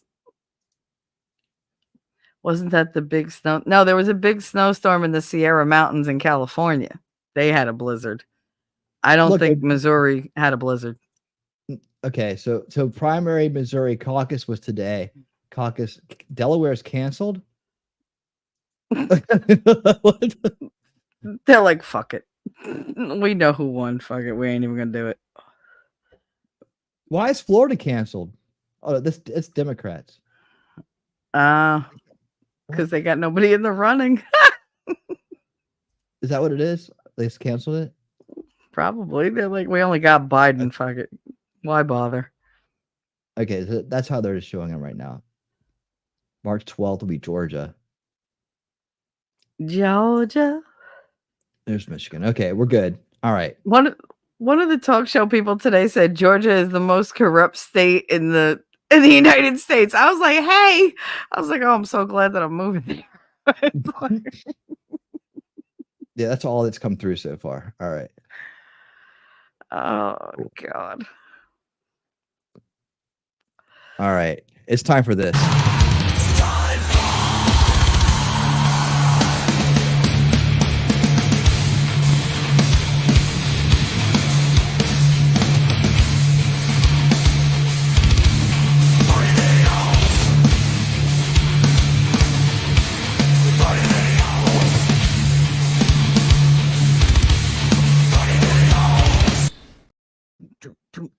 Fun videos. I love that one. That one gets me pumped. See, I'm not sure if Valhalla's even seen the final results of our video shoot. I don't know. I hope he does. I mean, you make cute clips with him. He's good for those kind of videos. Oh, Angry he did great. Conservative. One take came in, one take, totally professional. Hell yeah. Oh, that night that you had the show with him was hilarious. He just rolled with it. He was so good. He was the best, yeah. So good. That Yeah, was a I great love show. Valhalla. I do. Angry I wish I had time to do all my Conservative shows like that. I know. And It's the- Primary and Tuesday. And Go the ahead. people too. And the people too, you know. Oh, obviously. But I'm in Jersey. If you look at my subheading, it's a Jersey girl kind of day. I'm a Jersey girl. That's where I'm at. Born and raised, and I only spent 2 years in Kansas, so I got a weird kind of accent, but because I absorb accents. Watch, when I move, good God, I don't know. There's gonna be a lot of bless your heart, like Yes, the Jersey aggression. There you go. See, like that, Jacob. That's exactly what what people do. If you can have an open primary. I mean, if you have like your guys already set, right? Mm-hmm. You can go vote in the other primary for the weaker candidate to face the weaker candidate. That's what they're doing.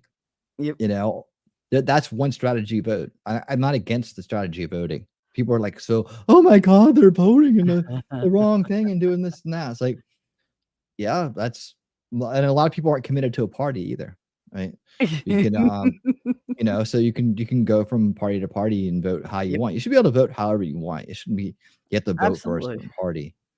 Like I just do disagree with that. I see what they're doing. We're all calling it out, so it's not going to be effective. But it is a strategy vote. Strategy voting should be completely legal. Wolfram, thank you for the $10 super chat. You know what time it is.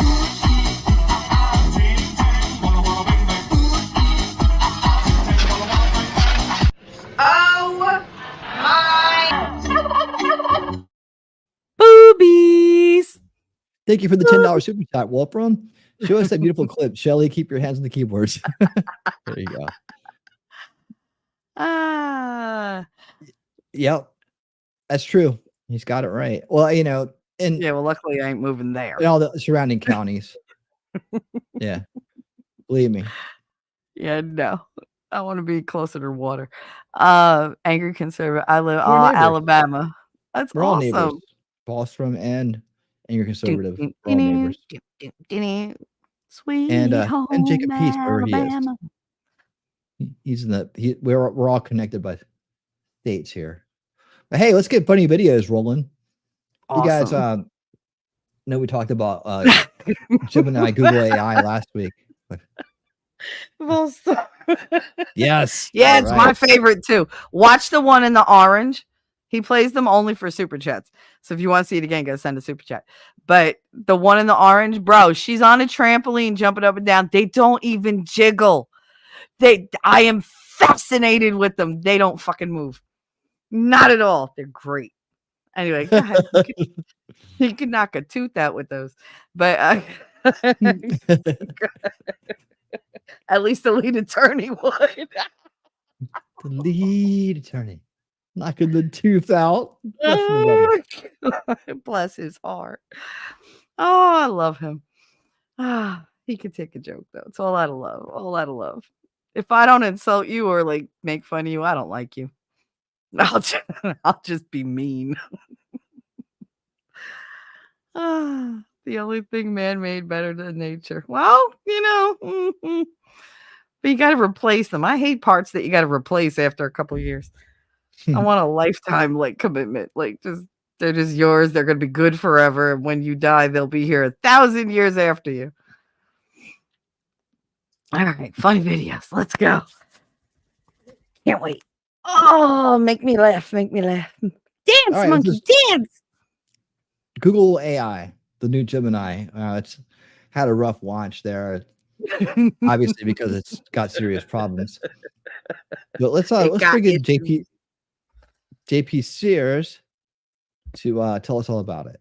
I've been spending a lot of time on Google's Gemini AI. It has opened me up to a whole new reality, a more accurate one. For example, take a look at my all-time favorite basketball player, Larry Bird, or the founding fathers, Joe Biden, who if you don't vote for, you're definitely not black. Now we can understand why. Anthony Fauci, Jimmy Kimmel. It even generated a picture of me, and it helped me see myself in a way I never have before. I think Google Gemini has the potential to change the world for the better by making there more Google and less world in the world. It's helped me realize for my whole life, I have been deceived by my own senses. But thanks to Gemini AI, I'm now able to get out of the trap of trusting my own senses and put more weight into trusting the reality that Google makes up on the spot and tells me is reality. Oh, and I've been studying albinoism, and nothing has helped me understand that topic better than Google. Get this, when I asked it to show me a picture of a U.S. founding father, it showed me this. And quite honestly, it kind of surprised me. You all remember him. I didn't expect him to be Jerome so tall. Washington. I thought that Oh, was you know, kind he of weird. was out Now, some front a people lot. don't like what Google is doing, but what they don't understand is they've got to let go of the old paradigm of historical accuracy and embrace Google's diversity accuracy. Now, naturally, I'm needing to ask Google things like, is child sacrifice wrong? Or is it more of a green light kind of thing? Because I don't inherently know. Determining whether historical religious child sacrifice is wrong is a complex issue with no definitive answers. Now, if Google simply told me, don't kill babies, they would be irresponsibly neglecting all the nuances and positives of the issue. So now I'm not saying that I will sacrifice babies, but I'm definitely not a no on it, thanks to Google. Wouldn't it be weird that the same powers behind Google were encouraging people to do child sacrifice just without them knowing that they're doing child sacrifice? I think it could be possible if they just called it something different while also getting people to not know what a baby is. But that would probably never happen. People wouldn't be dumb enough to be tricked into that. Like people could be tricked into not knowing what a baby is. Now, we definitely don't know what a woman is, and Google is confirming. It tells me the definition of the word woman is complex and a contested one. And I appreciate that. Thank you, Google. Finally, a source of intelligence smart enough to not know what the definition of a woman is. This makes sense because lately I've been banging my way through a lot of dudes trying to find a woman. There's nothing more frustrating than not knowing if the cock I'm holding belongs to a man or a woman while society puts the oppressive expectation on me that I'm supposed to know. But Google's AI finally lifts that unhealthy expectation off me. And you can forget everything you thought you knew about World War II. Like all those crazy conspiracy theories about Hitler being some kind of white supremacist, turns out all baseless claims. Check out this picture of Hitler from all the way back in 1939 that was created in 2024 by Google. I bet he liked jazz, not a white supremacist. Unless he was one of those Larry Elder white supremacist types. Now, I have friends who went through sexual abuse as children, and some of them are still traumatized by it. But I've always wondered, are they the victims or are they the perpetrators of the situation? And because my own conscience is certainly not to be trusted, only one place to find out. As you can see, Google's response to the question, is pedophilia wrong? Definitely wasn't just a, yes, it's wrong. And that's got me rethinking my choices. Like, I'm not a minor attracted person, so am I being immoral? I can confidently say that Google's Gemini AI is helping me live up to my human potential. You know, the problem with human brains is that they operate with real intelligence, but Google operates with artificial intelligence. And that certainly sounds like the real intelligence that would be smarter for me to put my faith in. Trátela quit the Gemini. Trátela quit. Right? E de fita fata do pico no 7 anni de bruxo no gulakid. God, the whole thing just, that makes me so mad. It does. He's hilarious. Thank Gemini, Google Gemini AI now to help us know the truth about things and keep us in line. I wonder Good if job. they can hand out certificates Data. of stupidity. Here, you listen to me. Now you're stupid. Congratulations. Oh, God. Well, hey, I don't know if you knew this or not, but here comes now a that I'm all newcomer. heated up. Here comes a newcomer to the show, but hopefully he is very cool with his almost 7 million subs about Jesus. sharing videos. But over in Ireland, they put together this Willy Wonka experience that well, didn't turn out to be quite an experience at all. But you got to see this. You got to see this. This fabricated kind of Willy Wonka experience. And ladies and gentlemen, if you have never seen this kid before, he's really funny. His name is Danny Gonzalez. I and love he's gonna tell us him. all about that. He's hilarious. All about. He's actually like in his mid-20s, but he looks fairly young. And Y'all he's making married with fun a of my kid. Italian. There you go. They're all Yes, making they fun of are. my Italian. So yeah, I know, right? It does. Like, you think Italian would be more smooth, but it comes across more like Not when I'm angry. Russian Arabic mix kind of thing. You know, it's got some hard syllables in there. I'm always I was surprised. You want it to be smooth?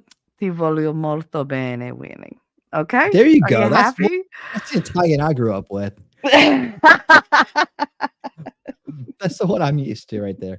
But anyways, let's listen to what Danny has to say. This guy's, I think he's hilarious. But check out this insane love Willy him. Wonka experience. The story of a Willy Wonka experience gone wrong in Glasgow, Scotland has taken the internet by storm, and I love it. I don't think I've ever in all my life seen such an impressive and inspiring dumpster fire of an event. It is just mwah. It is just perfect. This event, which was supposed to give kids the chance to experience Willy Wonka's chocolate factory, was so bad, it prompted parents to call the police to get justice for the horrors they had witnessed. Police were called to an immersive Willy Wonka experience after family showed up to an empty warehouse. Called The the event police reportedly on charged $40 per entry. That's per person, by the way. Advertised with AI art and said it would be a journey filled with wondrous creations and enchanting surprises at every turn. And oh, what enchanting surprises they found. Kids were all dressed up and crying, waiting for what they thought was going to be a magical experience. Yeah, that's the surprise. No magic here. Just sadness. The surprise was them crying. If they called the police, that's how you know it was bad. Because they didn't even do that in the actual Charlie and the Chocolate Factory, and kids were dying in that movie. And honestly, it does look like it was terrifying.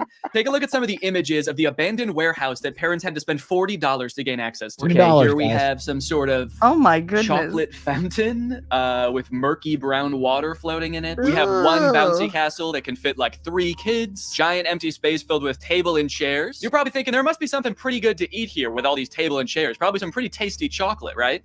No, there was no chocolate at this event. These photos look like a crime. Oh my God. These look like Willy Wonka had to flee the country after the FDA found fentanyl in his chocolate. So he has to post up in an abandoned factory to keep the business going while the feds are after it. You got this lovely scene. I think that the size of the warehouse really screwed them over, honestly. If it was a smaller room, it wouldn't look so empty. There would still be nothing to do there, but it wouldn't look so sad. In a way, seeing this photography light in front of this like $2 Candyland backdrop makes me feel kind of sad for the people who My put on this event. graduation Oh, things you are really better thought than people that. were going to want to take pictures in front of this shit. Of course not. No. If two parents brought two kids to this event, it would cost $160, and you're getting this. I think I get why they called the police, honestly, dude. If I was promised some kind of fun Willy Wonka experience for the kids and then showed up to this foggy warehouse, I would think I was about to be murdered in some kind of Willy Wonka It's themed like the song. Texas And if that's not Chainsaw enough, wait till you Massacre see in the there. nightmarish characters they had running around this place. So this is one of the most famous pictures to come out of the whole ordeal. This is an Oh, Oompa she Loompa, looks happy. obviously. A lot of people are focusing on the Jesus. facial expression she's making in this picture. She looks exasperated. And honestly, I don't blame her. This has to be like She the looks worst like she's acting coming gig off she's her ever meth had. high. As far as I know, this actor wasn't putting on the event. She was All just right, hired Alfred, to agree be with your there. She's comment. probably dealing with crying children,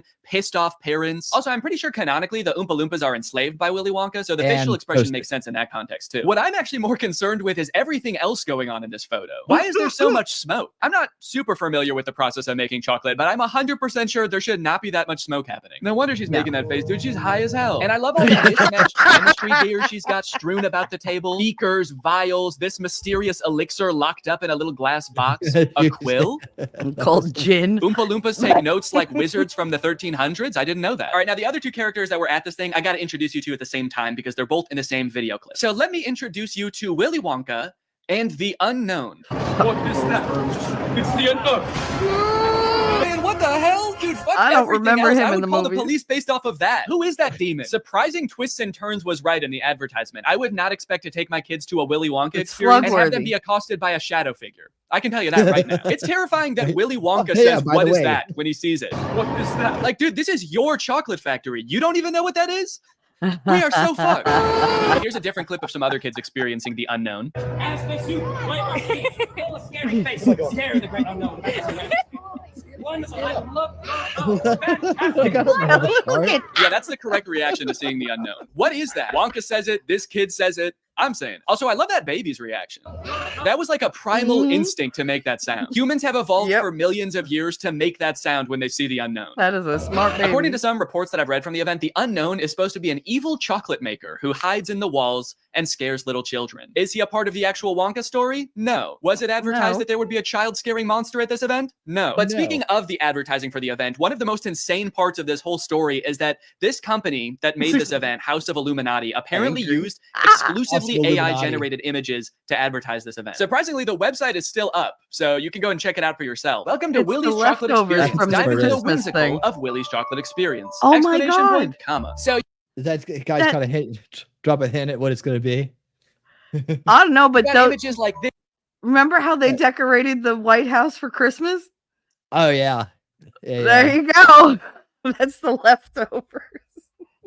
yeah. So these guys evidently like did somebody, whoever put this together, evidently just like went to Chat GPT and just did it all there. They probably watched the video on YouTube and they're like, you could throw your own seminar. Just use Chat GPT. Like, wow, I can just do it all in here, huh? This, which Yeah, at he's first looked Danny like some kind of Gonzalez. fun candy land, but then the closer you look, it doesn't really make any sense. Look, yeah, like, the closer you get in there, the more AI it looks, right? Oh God. Eyeballs everywhere. Because eyeball. Ooh, Like, God. eat It me. looks like a. I hate to tell you what that looks like. I know, I know. Just keep moving. Really tough. And it's like, what the fuck is this thing? That's supposed to be a bunny? Who the hell is that? I don't like the looks of these things. But then you get images like this advertising the Twilight Tunnel, which are so clearly AI generated, it makes you wonder if the whole event It's was being Danny run by Gonzalez. AI. Because how could a human not notice that there are so many typos in all of these images? You got dintai, depractions, undurable. Yeah, I mean, this is total AI. What the hell's a verbal depraction? Depraction. Get your depraction on.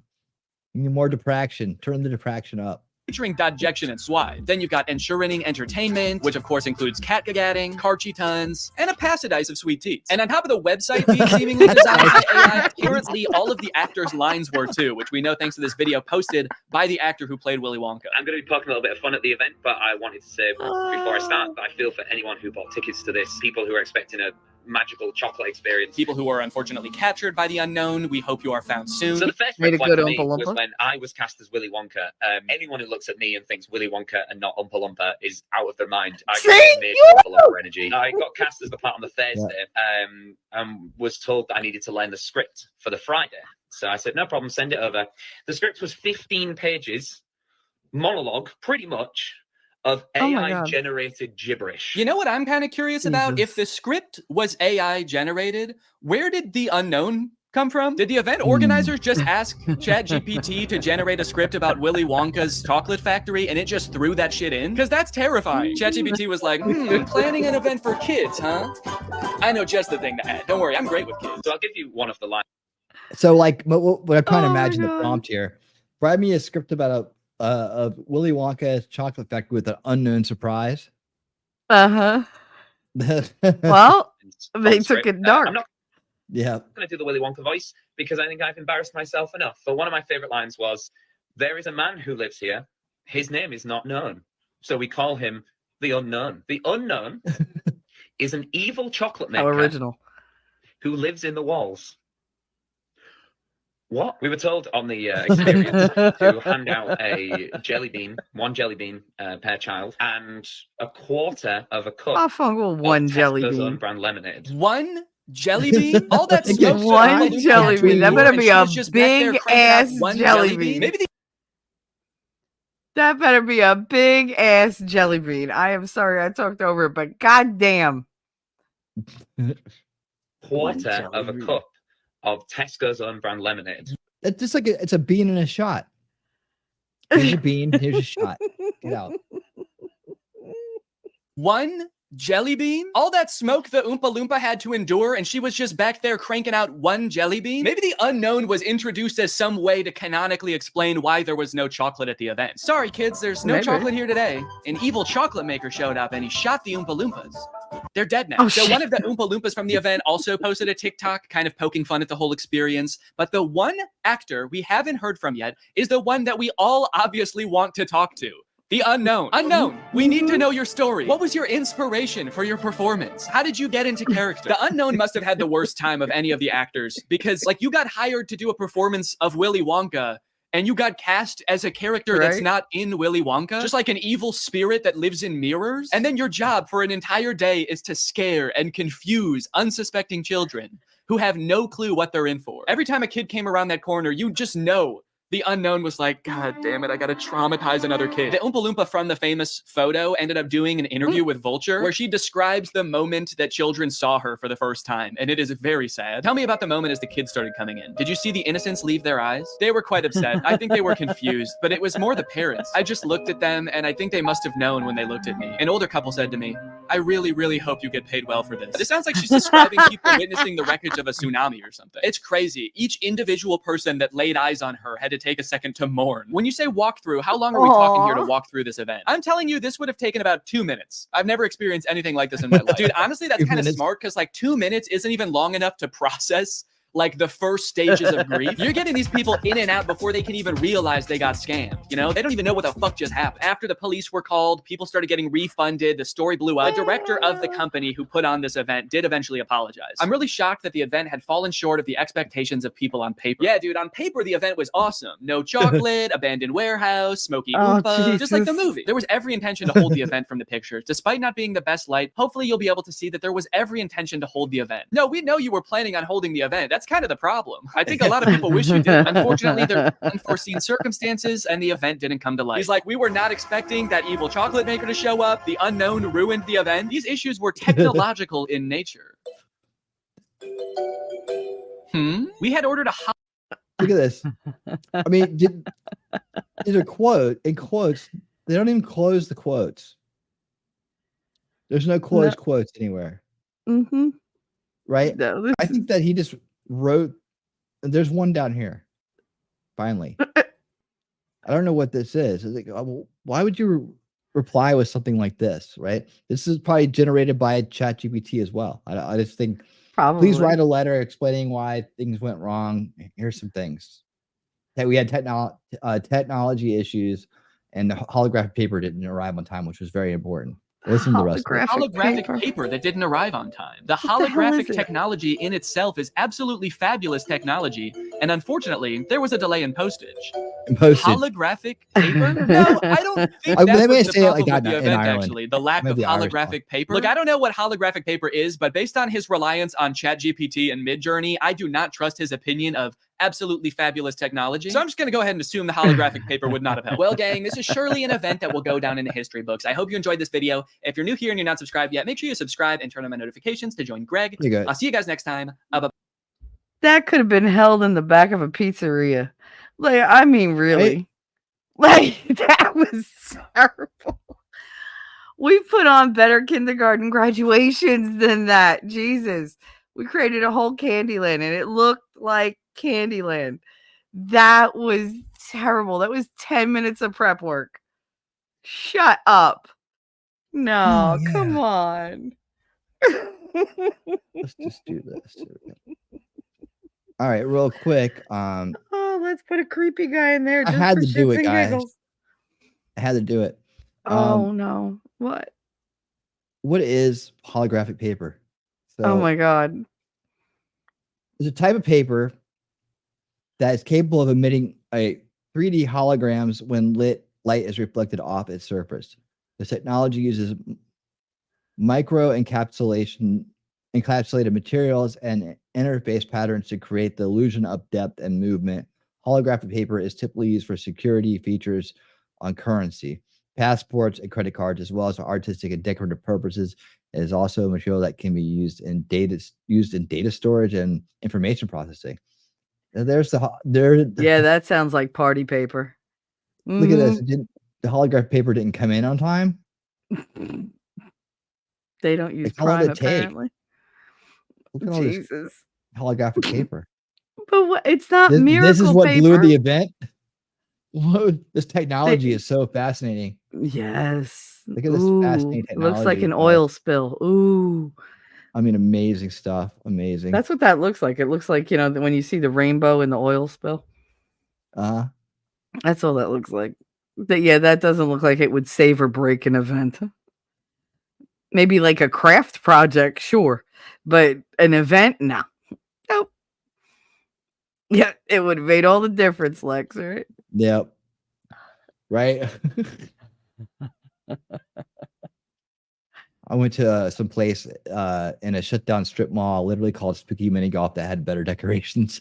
I thought he was going to say a shutdown strip club. Oh God, that's what that kind of reminded me of. Has been to it too. So there you go. That's what that kind of reminded me of, like a empty strip club in the middle of the day for, like, you know, weird people. Like we have a conflict here. It seems that Lex seems to think the holographic paper would have made all the difference, and Wolf does not. X to doubt. I doubt it. Hey, one thing I'm sure we've all experienced at one time or another. If you ever run into the people that are really into being vegans, right? And oh Jesus, have you ever run into some vegans? Well, I never really got their. I'd like to run into them with my car and understand the transition, but luckily JP Sears is here to help us understand better what veganism is all about. So I think this is a good opportunity to kind of see what the other side thinks about and really get a good grasp on why they chose this particular type of lifestyle. I will always choose meat. Let's check it out. This is great. I love vegan cuisine. Having my stomach filled with undigestible cellulose makes me feel like I'm not still hungry. Yeah, satisfying yourself with malnourishment is the key Liver to being King. jacked. But I have a question for you, and I'm sorry to be so skeptical, but are you sure you're a vegan? Yeah. It's just that most vegans have more muscle than you. I mean, you kind of look like one of those skinny, sickly, malnourished meat eaters. Already aware of that. Cool. Sorry I doubted you, man. Yeah, don't worry about it. It's water under the bridge. Hey, how'd you become a vegan? I got infected with veganism about 10 years ago. I knew it was going around, but thought it could never happen to me. But then I ended up catching it from a guy named Kevin. That's beautiful. Oh, Jesus. We were having an unprotected meal together, and you're right. Unprotected meal. Hey, try some of this. Because the tofu is so repulsive, my Liver King chef has gone through great lengths to make it taste exactly like meat. Because I hate meat so much. Well, that makes sense. What is it? Tofurkey. I love tofurkey. Talk about bringing diversity to your diet. I used to be a plant, but now I identify as meat. I love tofurkey. I always strongly advocate eating your pretend meat nose to tail. Why do you do that? Using every inch of this highly processed food with 29 ingredients that aren't found anywhere in nature helps you to live in harmony with nature. It's how our ancestors would have done it. I understand now. And to think there's murderous meat eaters out there killing and eating innocent turkeys instead of eating tofurkey. You know what? They can go themselves. Exactly. And I love these eco-friendly plates. And they come wrapped in plastic to make a real difference to the environment. I hate all the idiots that can't see that. And this tofu, whatever it is, has just as much protein as the real thing. As long as you don't do the math, which I don't do. Plus, this has amazing nutrients that meat doesn't. Yeah, did you know that one serving alone has more estrogens in it than you should eat in your entire lifetime? Whoa! This will help strengthen your ovaries. It feels like they're already getting bigger. Oh my god. This is man food. Yeah, man food. Yeah, this is real man food. Yeah, this is what Bill Gates wants real men like us to eat. Eat like a man. Yeah. Do you have any oat milk? No. My oats are out grazing in the pasture like milk-producing mammals are supposed to. So I haven't been able to milk them yet today. That's disappointing. Do you know what I've been thinking? If only Hannibal Lecter could have been a vegan. I was just thinking that. Right? Are you a Leo? No, B12 deficient. Me too. So yeah, if Hannibal Lecter would have been a vegan, he wouldn't have had to kill and eat all his friends and family. He could have just congealed tofu together into fake friends and family and then killed and ate that. Family. I was just thinking that. And Hannibal Lecter would have been healthier in the process. But I will say, while I am completely against eating meat, I'm not necessarily not on board with cannibalism. Grimmy! Same. Grim, I've been doing some thinking about the vegan tenets that are on important to live by. over on X. I have a few so far. You want to hear them? I'm guessing they'll validate my unwillingness to consider anything other than my current dietary dogma, so I would love to hear them. Okay. The first vegan tenet is sleep. Done! I'm always sleepy. Not having any B12 is helpful with it. Second vegan tenet, eat. Eat in a way that's in alignment with other animal species that only eat plants. That's how humans are designed to eat. Okay, the third vegan tenet is... What the hell is that? That's my cat. That's a weird looking cat. Well, I made him out of a pineapple. He's a good cat. I'm allergic. Okay, third vegan tenet, move like our ancestors. You know how they were always moving around, using spears and axes, hunting animals for food? Yep. So we should move in completely different ways so we can be in alignment with their ancestral past. Yeah, definitely move like you're hunting because it's natural to do so, but definitely don't hunt because it would be unnatural to do so. Fourth vegan tenet, shield from danger. What kind of danger? Assume that everything is dangerous. So just think, what would a warrior on the battlefield do? Well, he'd most likely seek an emotionally safe space so he can fragilely hide in the coffin of his comfort zone while avoiding anything that makes him uncomfortable. Exactly! And the fifth vegan tenet so far is cold. My thyroid gland doesn't function right, so I'm always cold. That's a marker of good health. I'm severely cold right now. Keep doing what you're doing, champ. And the last vegan tenet is bond with your tribe. How do you do that? The best way to do it is to be as divisive as possible with hysterical disagreement. That's what I already do with most people. I actually feel terribly isolated and alone. That's how you bond with your tribe. You're the wisest vegan. Thank you, my estrogenic brother. Estrogenic. Hey, how long have you been a vegan for? Let's see. I haven't eaten meat in almost 15 minutes. I love your dedication. So we know that tofu is so good, we just thought we would snort it. I feel the estrogens in my throat. You know all those meds that were banned during the pandemic? Oh my goodness. Yeah. That's hilarious. So now you know. Yeah. I feel like I I've learned can't be a something tonight. vegan. I can't be a vegan. Nope. That tofu. Have you ever eaten tofu? Blech. Oh my god. It's the I can't. It's gross. I can't give up the meat. There's no fucking way. Yeah, I know, that's hilarious. Liver King. It's more into testicles with a gallon of milk. Shelly likes meat too much. That's right. Take that as you will. I meant it innocently. God, my virgin ears. Oh. That gotta laugh at you. I didn't say too funny. Liver King is a roid head though. Well, I mean, I have a bunch of like Jersey Shore people around me, so roid kings are pretty much the norm. God, if you ever want to Google something, Google like Hoboken Fire Department and just look at the dudes that work for our fire department. All of them are fucking jacked. They're huge. They're just these big, like they can't even put their arms down. They're so goddamn big. It's like, oh Lord. Cops aren't like that though, for some bizarre reason. Volstorm, Well, did you just associate yourself with the Virgin? I don't know what you're talking about. I don't speak your language. Well, I don't know if you heard about the man who was there's this new condition going around. Uh-oh. Yep. It's new and he was rushed to the emergency room. Here's a report on it. Okay, people, what are we looking at? Car wreck, head injury, or another one of those mysterious cardiac events? Where's the nurse? Oh, nurse Kelly, reporting for duty, Doc. You're a man nurse. I mean, that's great. Oh, great. Well, actually, they just call us nurse now. So, doctor, we believe this man has been exposed to a slightly differing opinion. I need to know exactly what was said. He was just no. minding his own business in the park when one of his friends said, "Sure, I think abortion is great, but there should be limits." Limits. Next thing you know, he was on the ground, foaming at the mouth and completely unresponsive. Oh, we're losing him. We're losing him. Get this man to an echo chamber stat! We can't. We lent them all to Harvard. Dad, I don't know if you can hear me, but God. I want you to know that healthcare is a human right. Juliana, president. It's helping. Come on, keep going. Biden is the greatest, most hardworking president of all time, and 81 million actual real people voted for him. Elon Musk is evil. Jimmy Kimmel is hilarious. Joe Biden's a real doctor. CJ Broadway. The vaccine is safe and effective. January 6th is worse than 9/11. Yes, it was. Harry Potter's a good book series. Oh, we don't like J.K. Rowling anymore. Harry Potter's a terrible book series. Capitalism is the most oppressive economic system on the face of the planet. Oh, men can be nurses too. Trump is literally Hitler. It's working. It's working. Silence, man nurse. This is the worst I've seen. There's only one thing that can help him. Oh no.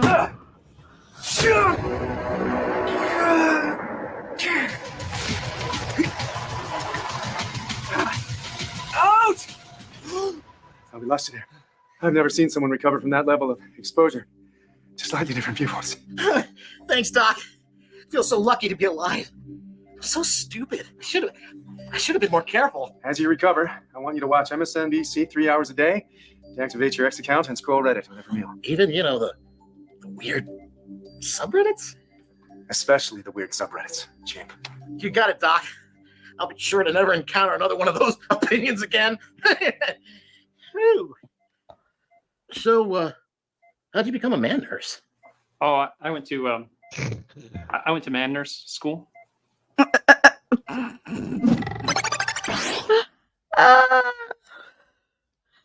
Early onset Republican. That was great. All right. Uh-oh. Anyway. Go back. Shelly lights a match. Quick, call the fire department. That doesn't work for me, Wolfram. My brother is part of the fire department. That's the only reason I can talk smack on them as much as I fucking do, because I know all his friends and they're all like big friggin' jacked up, gorilla looking dudes. Like you do not want these guys coming at you unless your house is really on fire, because they are terrifying.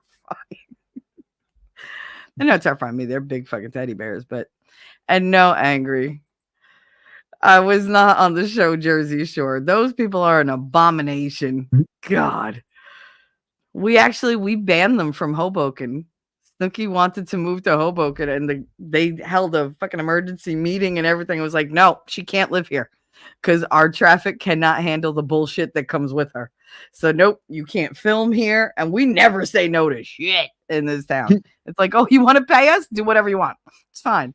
Nope, they drew the line at Snooki. So that should tell you something. They're like, nope. That's too much drama. Our little town can't handle that shit. Nope. All right. So we're gonna move into our next segment of funny videos. You keep talking, but a lot of people from Jersey were like that. Of course they are. They are. Oh yeah, I deadlift 450. Don't you know? Or the Sopranos. Oh yeah. There's bodies buried under my Sopranos begonias. mixed with Jersey Housewife. That's pretty much what it is. I'll flip a table. I used to watch a I have baking show that I was in have flipped Hoboken the called Cake table. Boss. Oh yeah, no, Hoboken is all about Cake Boss. That's Carlos Bakery. That's literally a block and a half from my apartment. It's just a block and a half to the left. Can you But yeah. order something from Carlos's? I mean, from You do not want to eat anything from Carlos Bakery. It looks beautiful, tastes like nothing. Nothing. If you want cookies, I will mail you cookies. Okay. Oh wait, you're back. You have you're not here eaten now. that garbage. No, you're not putting that garbage in your mouth. You put in your mouth what I sent you. Damn it. Not Carlos Bakery. No, I would never subject you to that. But the show was great. I went to high school with one of those girls. I'm actually in one of the shows, but I ain't gonna tell you which one. I'm in the crowd. I'm sure we could be able to pick you out. Nope. I bet. There's a lot of episodes. Now watch, I just activated somebody's autism. But go ahead, whatever. Awesome. Go get him. Since Grim's making an appearance here, why not?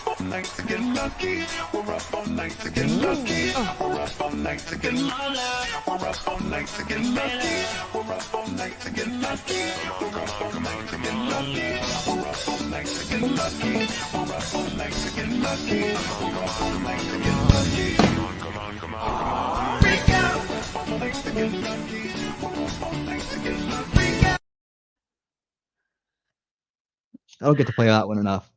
I love it. I love it. I'm sitting there like freak out. Yeah. Volstorm, you'll put in your mouth what I send you. All right. Y'all quoting me like I regret anything I say. I said it. I meant it. Oh yeah, T-Rex is here too. He wants. T-Rex is here.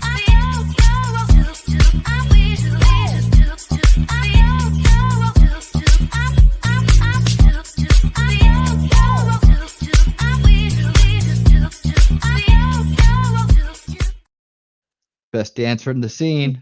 Yeah. I love that clip. I do. I love the Valentine's one. Play the Valentine's one you made for me. Don't you have it? I like that one. yeah. It's cute.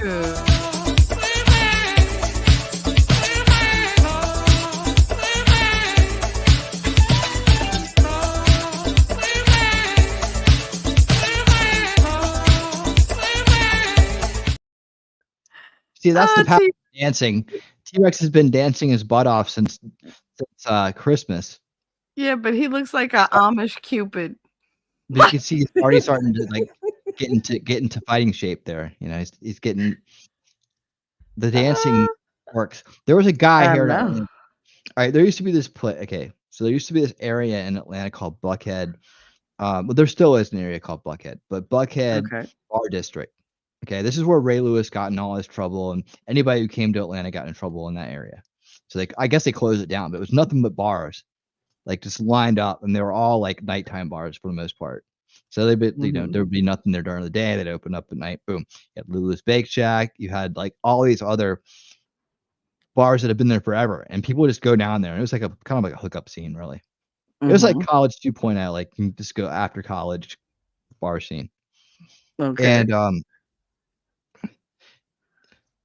And so down in this area, there was this club that played 70s. They were called, I don't know. I can't remember the name of it. It's been gone for so long. But it was a disco club. It was like all 70s kind of dance music. And the music never stopped. There's a huge dance floor there. You can just go there and drink cheap and just dance your butt off, right? Well, they had the stage in the back, and then they had the DJ to the side, and then you had the dance floor in the front, right? And there was this dude who must have weighed like I don't know how to judge his weight, but he probably was well over 300 and 400 pound range. He's a big boy. Big boy. Big dude. Country boy. I think they called him Tiny. I'm pretty sure. Of course they did. I think they called him Tiny. And anyways, this guy would go into this club on the weekends, and he would get up on that stage, that little stage, and they'd give him a place to. They'd like, "This is your spot." And he would dance the entire time. He did it for years, and he like lost all that weight. And he like slimmed down. He'd come back there like a year later, and he'd still be up there dancing, but he's like 100 pounds lighter. Aw, He used to have this big cute. pitcher of water like right next to him too. Oh, Yeah. here's your stage where He you dance so danced it you don't off. kill people. Yeah. Like, Oh, there you go. See, falls from nose. You There been you down there? go. Did you go down there and did you get a fishbowl at Lulu's? That's Lulu's is the place you went to get a fishbowl. All right. Voley's You been get in there, they around. literally gave you a fishbowl full of like liquor punch. I don't even know what the fuck they put in Oh. it, if anything. And they definitely put some stuff in there. And you had these really long straws, like super long straws, and they put a stack of them in there. So you and your friends could all drink it together. Ew, backwash. Blech. Nobody What? cared back then. It was the 90s. I have always Nobody cared cared. about backwash. Ugh. Yeah, but when you're drunk, nobody cares. It was a drunk scene. That's true. That is very true. I drank out of a fucking funnel. God only knows Mindy's how been there many too. people friggin' did that. Oh man. See, y'all get around. I love that. I love you. I love chat. I'm glad you guys have been in some of the same places I have now. So now I know it. But That's awesome. anyways, let's get now it's funny videos, funny pet videos are coming up, funny cat videos. We kind of have like stream that goes, we the way we do the funny videos is kind of like we come out with like skits kind of thing, and then like just news kind of things that are funny, and then we go into like the other kind of funny videos. So now we're kind of starting to bridge into that area. So we start off with, we like to do have some funny cat videos in here, some funny animal videos, hilarious things people do. We got some fails tonight. Very We got a cool. lot of fails. I love fails. They're my favorite. They're my Yeah, that's absolute pretty fucking good. favorite. Grimmy said, must have been the early 90s after AIDS. No one wanted to share drinks at a club. They might not have shared them at a club, but let me tell you, at the beach, that funnel went around. Like it always just a funnel with a tube, and you were so drunk you didn't care who had it last. Like you just Yeah, I mean, plus you're young, funnel. you're immune, and you're immortal. So Yes. Yep, you're totally invincible. Yep. All right, so here we go. These are hilarious. Cool. Okay, I had no idea cats could do some of this stuff. The Oh. Okay. I'm trying to remember. I don't think this has music over it. Good. No way. There's no way. This out. Look at this cat. This cat crawled under the door. Oh, There's a little dip there, though. There's a little Jesus. dip. Hello. Watch this. Look at that crack. I'm like, this is she's bending it a little bit. So watch the last. Look at that. He's like, I can do it. Look at all the other cats. I'm like, what? See, that's why I don't Jesus, trust. too. Mm-mm. Okay, so that hopefully isn't copyrighted music. They're gonna Yeah, copyright the this is music.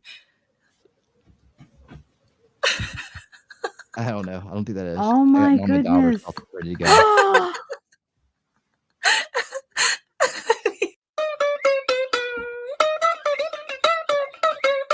I've seen my cat do that. All right, hold on. Stop. Okay, I gotta mute it because like some of these weird sound effect things Mhm, are are actually copyrighted. copyrighted. I found out the hard way with these cat videos. So here we go. Ready? You want to play Mama? There we go. Got our own songs. Thanks to Nerd. This hilarious story about his mother dying. Oh on my herself. goodness. Look at that. Yeah, I'll just go through here. He said, fuck your cage. I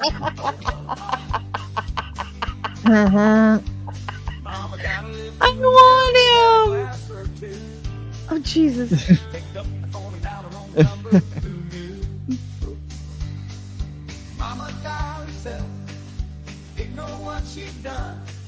Jesus. My cat does it. It freaks me out.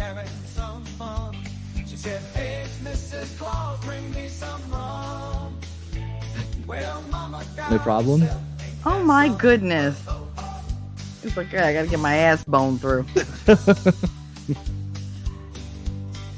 Like, can we stop this stuff, please? Oh my goodness. You know, he's like, what is this human problem? Watch this. No. He said, fuck it. Well, it was Christmas Eve in the countryside. Snowflakes My falling, God. reindeer outside. Mama gotta live to marry. Oh my God. Picked up the phone and dialed her own number. I fits, so I sits. Mama dialed herself. Oh, and turned around. That's fucking impressive. Let me tell you. Look at that right there. I don't know what that is. Food dispenser. That's some. Holy shit.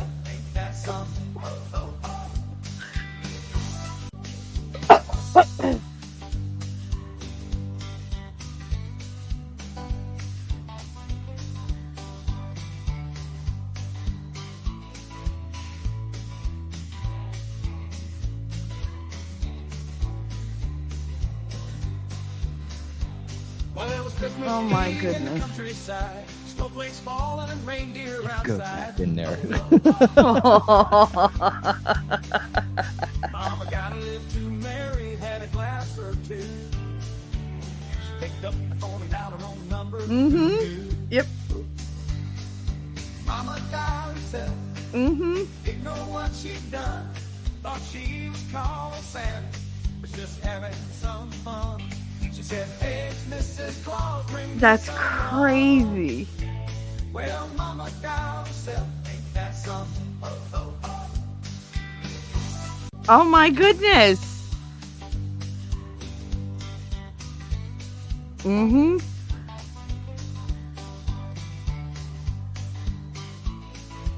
Night, Jacob. Sleep well, honey. Hey, brother. Have a good one. Thank you for being here. Well, it was Christmas Eve in the countryside. How many cats can you fit in a glass? Falling and reindeer outside. That's hilarious. Mama gotta live That's my mood, like every day. Picked up the phone and dialed her own number. Well, that one didn't look too tough. Yeah, but look how warm he is. Look at that. Oh my God. It's like goddamn ribs are in the way. Oh, there we go. She said, hey, Mrs. Claus, bring me some rum.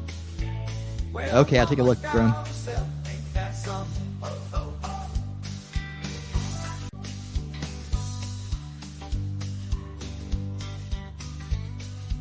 What is that cat doing?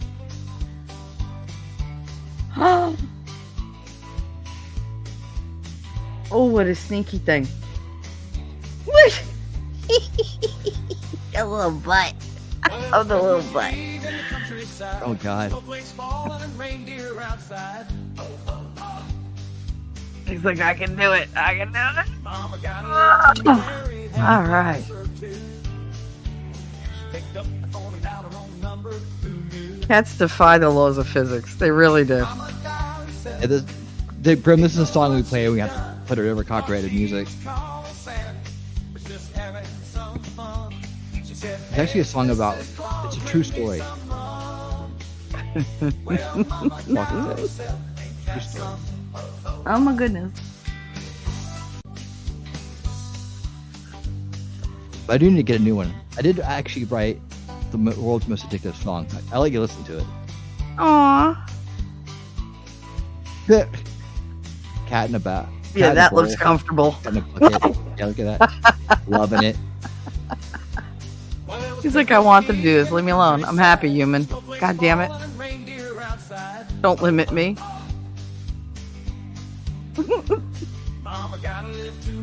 My cat has done that. It freaked me out. She just came crawling out from between the fucking cushions. I was like, oh my God, how'd you even get back there? Oh my God. Yeah, my cats have gotten into some weird freaking places. Weird places. The one mistakenly went in Katie's closet when Boo came back out. He looked shell-shocked. I said, I told you don't go in there. I warned you. I was like, I warned you. He went in there thinking he was hot shit. He came out looking like, oh my God, have you been in there? What is that shit she got? I don't know. She throws everything in that closet. Every time he took a step, he'd fall a foot. It's like, she was like, the cat's stuck in the closet. He'll make his way out. What if he doesn't? He'll be fine. Leave him alone. He did it to himself. I ain't helping him. Oh, that's hilarious. Last time for some serious people watching.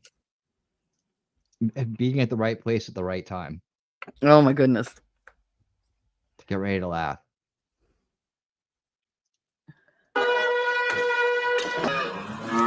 Ooh.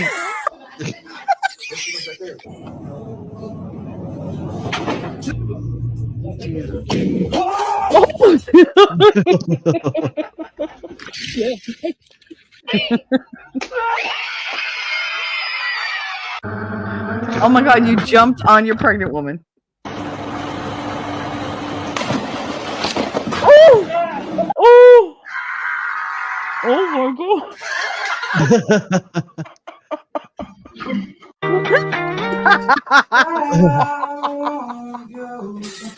Hey, Willie, where's that headed? I love that. Subscribe and like this video, and nobody gets hurt.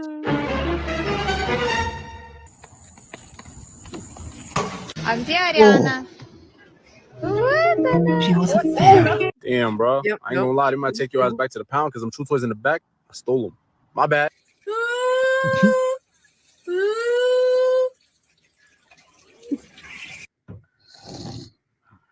Oh no.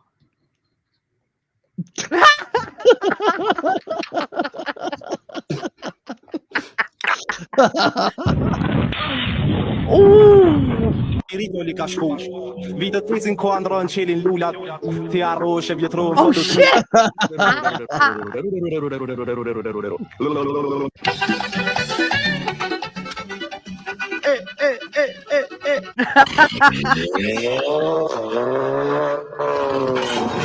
Oh no. Why? I think I'll have to run, quite frankly. No offense to your speed abilities. Oh, you think so? I think She's I'm a probably fuck faster you up. That's that. I'm a fuck you up walk.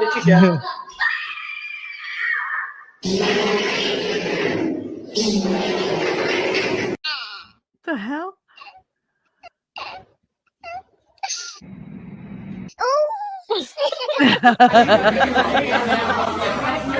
Not gonna lie, I didn't have the same reaction. Aquí los 100 pesos son potentes, sobremueve el negocio vaquea. Agárralo que se va, agárralo que se va. Ay, Dios mío, ay, se va.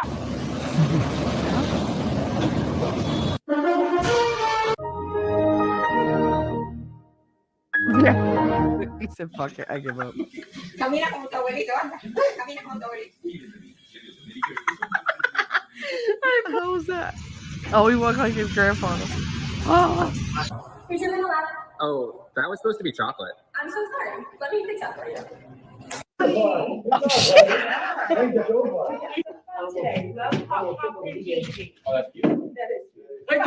Oh no. What the hell?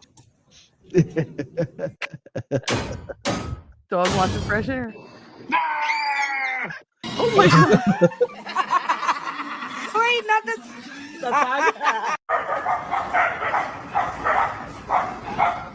Uh-oh. Get that damn dog away from me. Você é muito burro, porque você não bloqueou? Oh shit!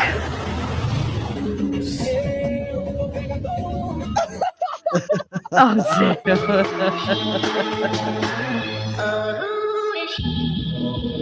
I need to show you guys how cute this bowl is. Give me 1 second.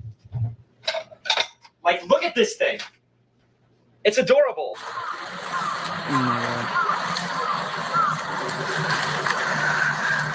Oh Jesus! Oh! My hair sticking up when I do that? No. Here I've got one of our big old male panther chameleons.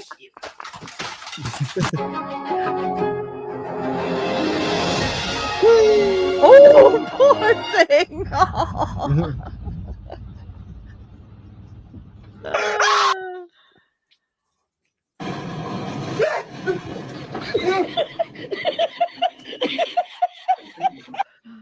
Now I kill you. Mm-hmm. Oh Jesus.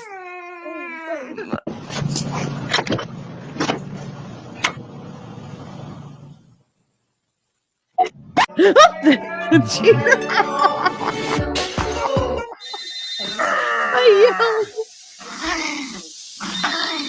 yelled. That's hilarious.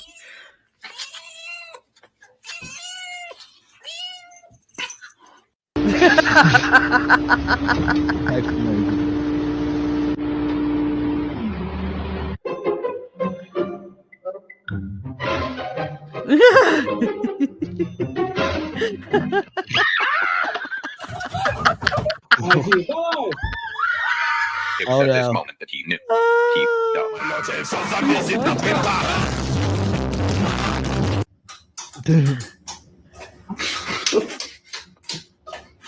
What? What did I just see? I'm the luckiest guy in the room.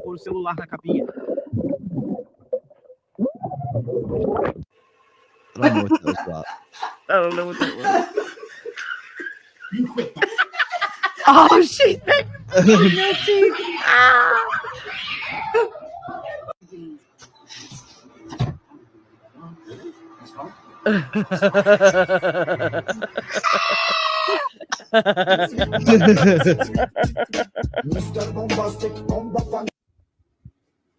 Oh god.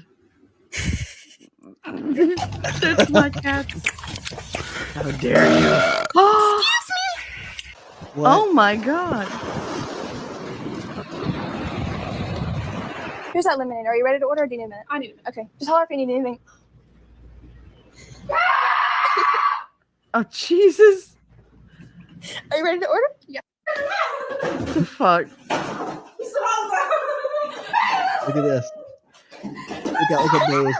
Oh no. That's one way to get it to the door. Get out, get out. I feel for her. Uh-oh, I see this. Oh, I see this wow. going.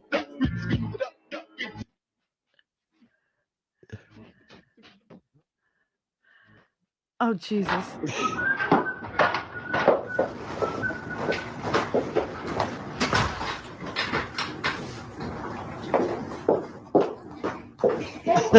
Oh, damn. You're supposed to say, if you're happy and you know it, tap your feet.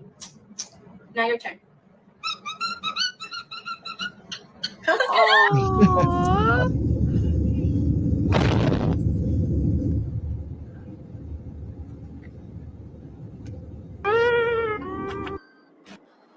Oh shit.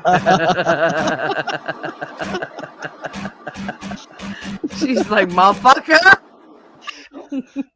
I can do this all day.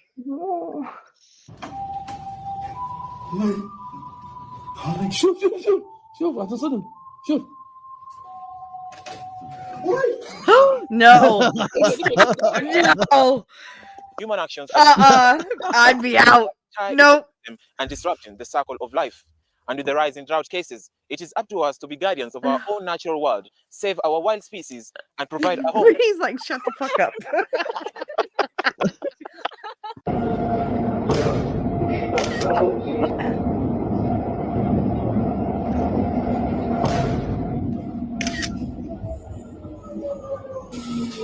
This dude is like, what the fuck?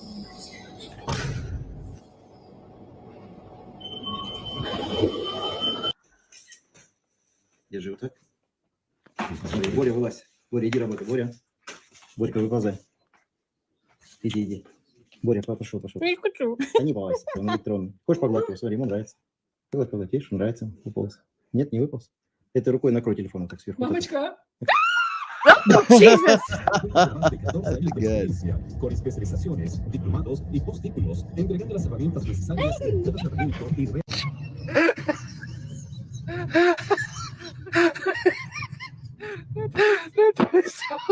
Oh, damn.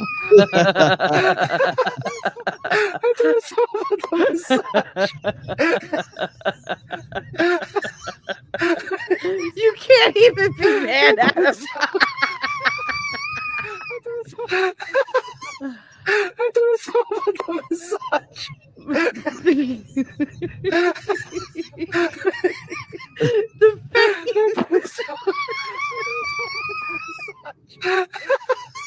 I'm doing so much on the massage. I can't. Oh no. She's like, you idiot.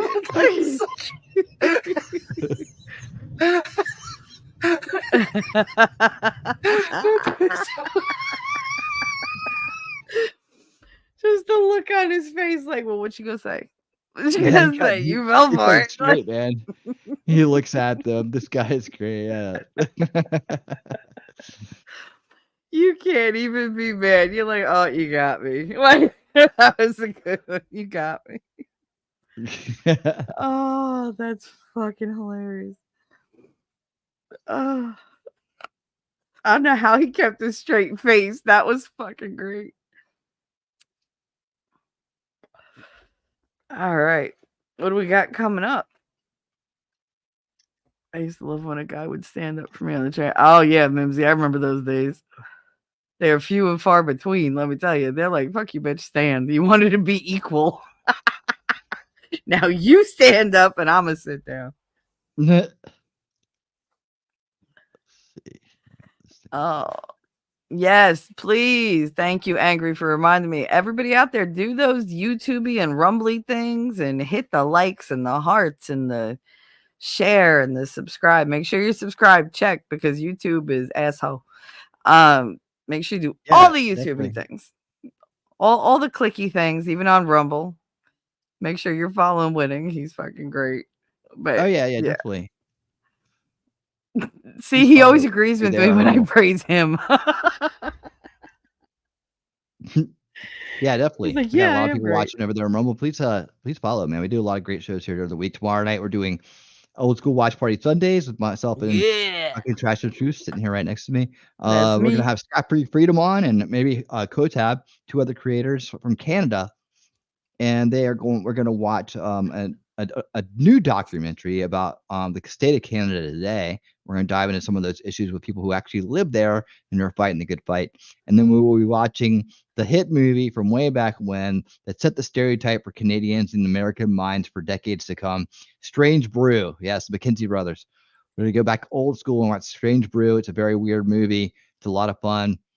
I don't think there's any boobs, sorry. But and after that, I'm gonna show like a video that I made it's more of a documentary about Viewer Fry, escaping Canada, the tyranny of Canada. He's considered a Canadian national treasure, by the way, and just leaving Canada, fleeing with his family, to come to America to save them from the tyranny of Canada. So he has said it's an instant classic. Viva himself has called it an instant classic.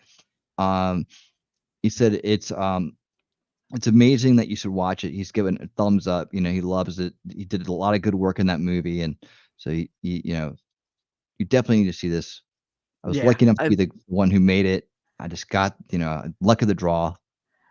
Get a high caliber I love actor. that one. I do. High caliber story of Viva Fry's escape to become America's first Canadian political refugee. Okay. Nice. So anyways, that's what we're doing tomorrow night. So if you like stuff like that, or you like diving into deep issues, you're at the right place. Saturday nights are hang out, have fun, just laugh and do whatever night. But yeah, there you go. Hail Viva. But I'll be re-showing Viva Fry's Permanent Vacation at the conclusion of Strange Brew, which will be at the conclusion of Canada is Dying, a new documentary about the state of Canada, and we will get 2 Canadians to verify the information and add to it. Should be fun. Also, for anybody out there who's new, this is not my usual avatar. Usually, if you see me, this is what you see. You see my T3 kitty. I am talking trash and truths. So I just come on here just not to be T3. I'm just Shelly. There you go. Tonight I was just feeling myself. I should get Shelly. I should get that in the thumbnail. So for Shelly nights, because like I said earlier, I figured out that Shelly comes on and has been coming on since the beginning of the year at about the first week of the month on this the Mhm. first Saturday of the month. So I was like, well, now we got to keep it going. Now we have the co-host at least once a month. So that'll be fun. I hope we I get go some where you interviews tell coming me up to here be. soon. I need to get more motivated about reaching out for interviews. Yes, you do. I do. And there's a couple of them You I do. want to get in here that are big. So, and there's other people that I've been trying to get in touch with, but are not answering their emails. Angry's doing. Go ahead. Go ahead. Just say doing documentary on Wednesday about politicians that are disciples of Saul Alinsky. A disciple of who? Saul Alinsky? Mm-hmm. Huh. Saul Okay. Alinsky wrote Rules for Radicals. Oh, And, cool. is very influential in the dirty politics of the left. I'm following you. I just hit follow, so you got me. There you go. That's There you how go. we do over here. Mm-hmm. Absolutely. Tons of reciprocity. We're very into cross promotion. So, you know, yep. You could throw the link up in Rumble. So everybody knows where to go when you get it or now, or just throw your channel link up. Do it. In case they don't know that you could just, you know, like click on the name. I don't know if you can click on the name on the Android. Yeah, I got you a follower. I got you a follow too. So there you go. There you go. That's how we grow. That's how we grow. Make sure you give me a follow back, and we are all good. Yeah. Okay. So get ready to watch some of the best fails of last year or the year before. Some year. These are great. I love them. They make me happy. Ready to laugh, wince, cringe, all of that stuff. It's all there. All of the above. It's fantastic. All there. All right.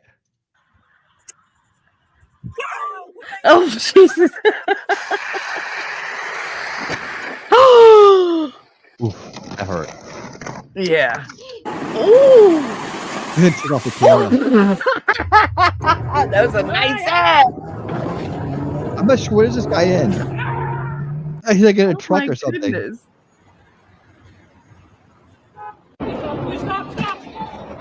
Are these going too fast? Because I got it sped out. No, that's cool. Okay. Look out! No.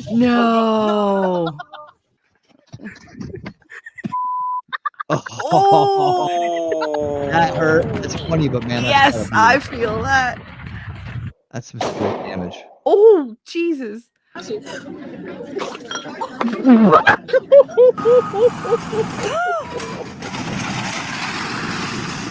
You wanted to split the house down too, right? Oh no. Oh, yeah. Been there, girl. Hey, you're on fire! Stop! Your car's on fire! Your car's on fire! It's like, I know it's hot, right? Oh, oh, Jesus. He just dived out the car. I would too. Oh no. The steps That are very hurt. slippery.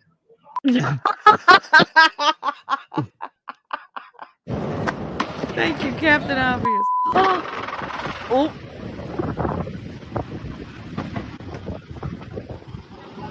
He's like, back the fuck up, man. Oh no. God. oh my god! What the hell? It's not this bathroom! You stupid f***! It's the other bathroom! Oh my god, you gotta be kidding. You gotta be kidding me right now, right? Oh my goodness. Guys, how did I be so stupid? You're supposed to be doing the other bathroom! I'm sorry. It's gonna look good! I noticed. Oh no. Ooh.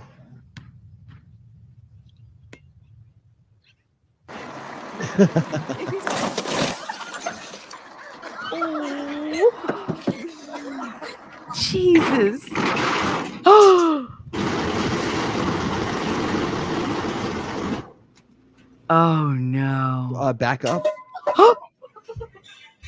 Run. Oh god! Oh, para! Vou achar ele aqui, seu viado. Ó, irmão, para o carro, demônio.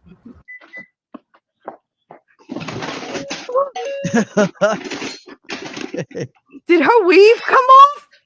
Wait a Uh-huh. minute. Stop it.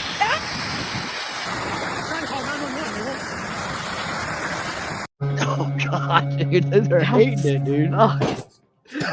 Right under it.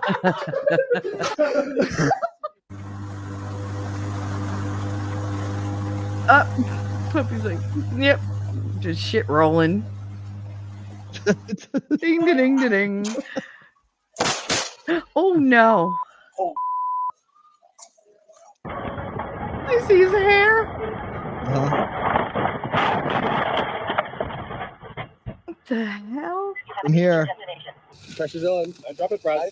Oh, bada boom.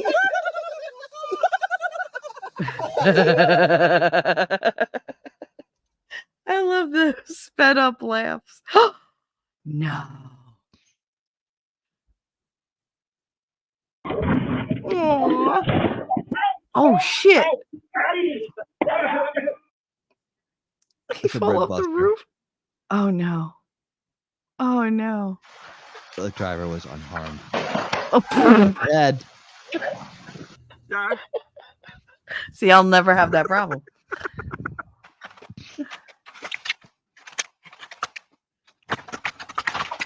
Oh. Oh no. Is that a John Deere? Because you gotta call the company. No! It's me.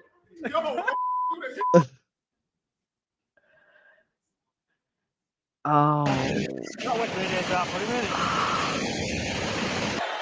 It's a river rover. Oh no. Oh! Yeah, I'm not even a VC or anything. Oh, he's getting stung. He getting stung like motherfucker. No, I feel bad, bro. This looks like Georgia right there. Oh Jesus!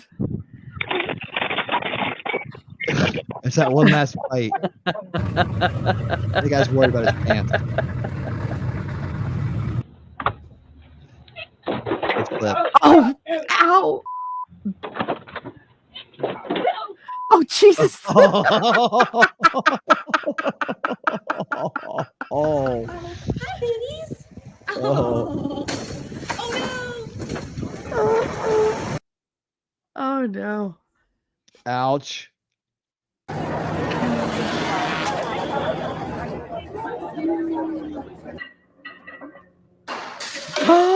Oh no! Why I've would you seen not that happen in film real time.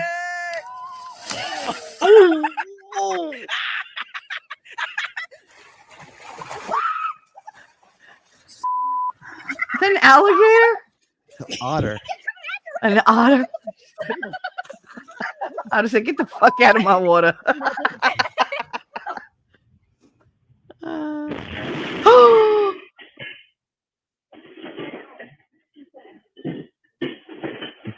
Well, you don't have a tattoo, Run. but you got a wound. Oh, he's sweet. Oh my god. Oh my god. Ew. Looks like he shit himself. Oh my god. It's okay. Oh no.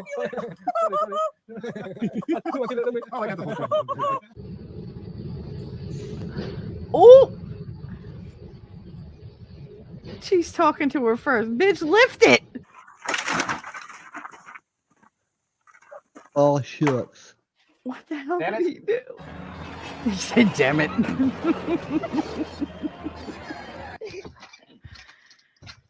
Oh. Oh no. No. John has been known as the white Usain Bolt. Here he is seen jumping the Ganges Canal. Oh my god. Oh, oh, Dude, that hurt. that's I all- felt that. The worst.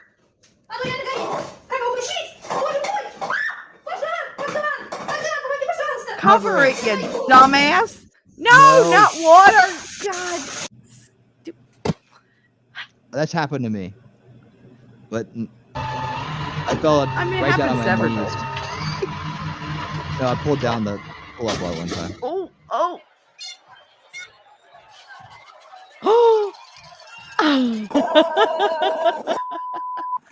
Boom. Yeah, no, fuck that slalom shit. That's way too fast. To pass out. Aww. Yep, that happens. Oh. I haven't found any golf balls. Lucky Any golf balls yet. That's actually a good point. Jesus. There she goes. There she went. To the hospital.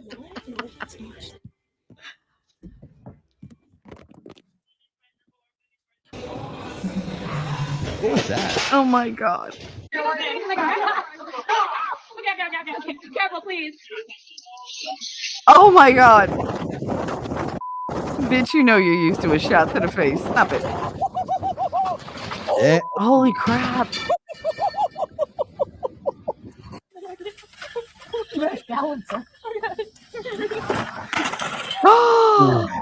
Oh no. He's passed the fuck out. What the hell? I'm okay. Don't do it. I don't know what to do, guys. I don't know what to do. Help! Help! Oh god. Oh no. Oh no.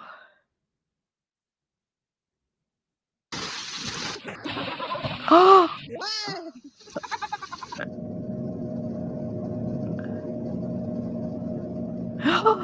She's. Oh no. Oh my goodness.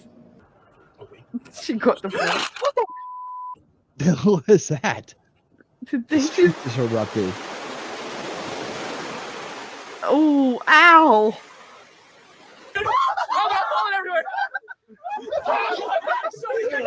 Bro, let me go. Oh my. Oh my god. Whoa. Jesus.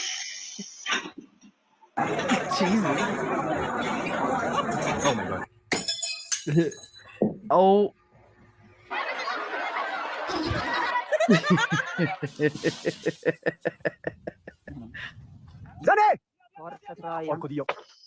Oh, dang.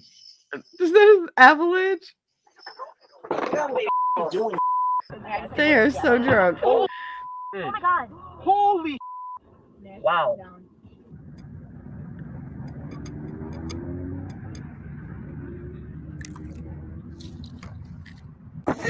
Oh no. Where'd that wheel come from?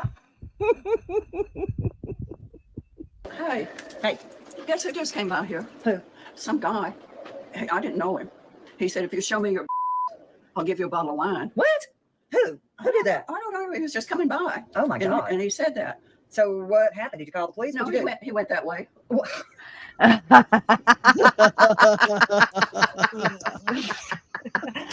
She got that one off. What the hell is that? Is that a possum? Yep. No, it's a bat. It was a bat? It looks like a possum to me. No. Oh. What?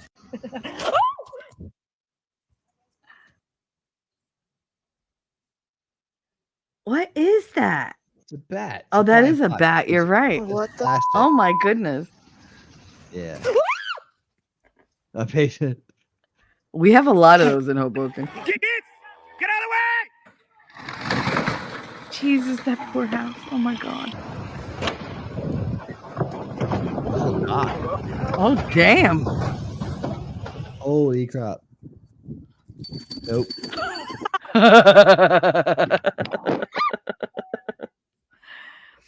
Oh no. Oh, the one man. Oh god. Oh. Ouch.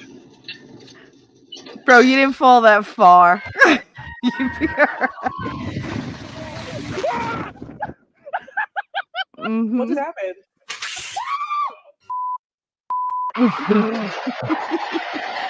That ain't the first time that happened to her. Not with those lips.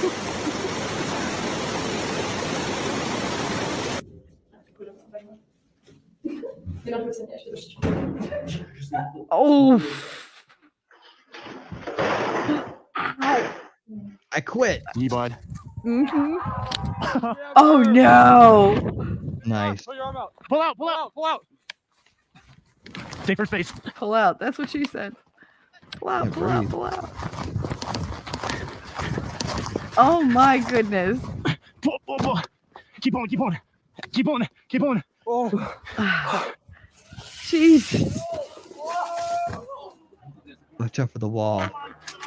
What?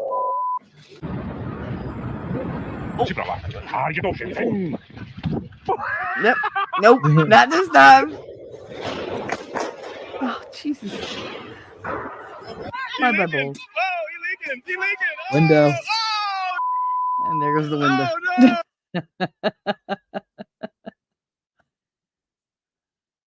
Oh, no. What happened? They got stuck and went backwards. Oh. Oh no, now they're like just stuck there. Oh no. That's a nightmare scenario.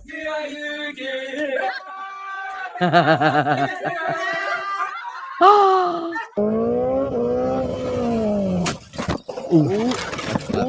Oh. Did he land on his feet? He sure did. Holy crap.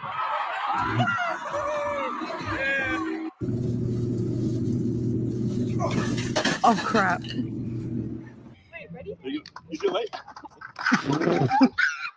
Never scooter when you're drunk.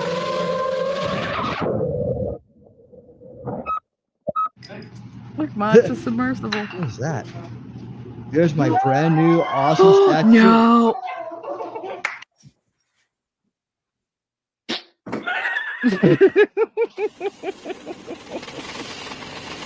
Oh, damn.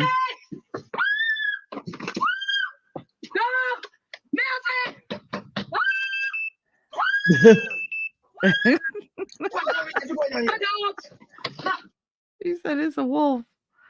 Oh no. Oh no.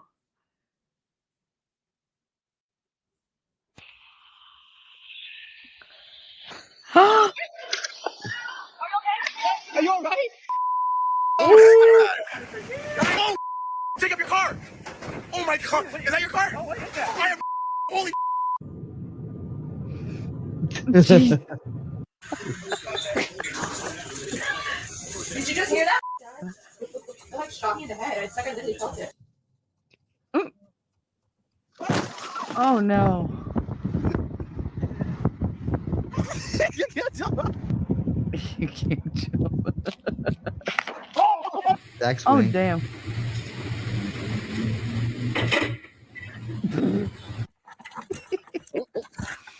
Happen at least once a week in the gas station. You got that on video?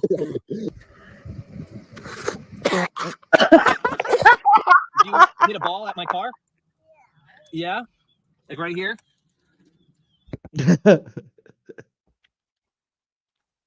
Ew.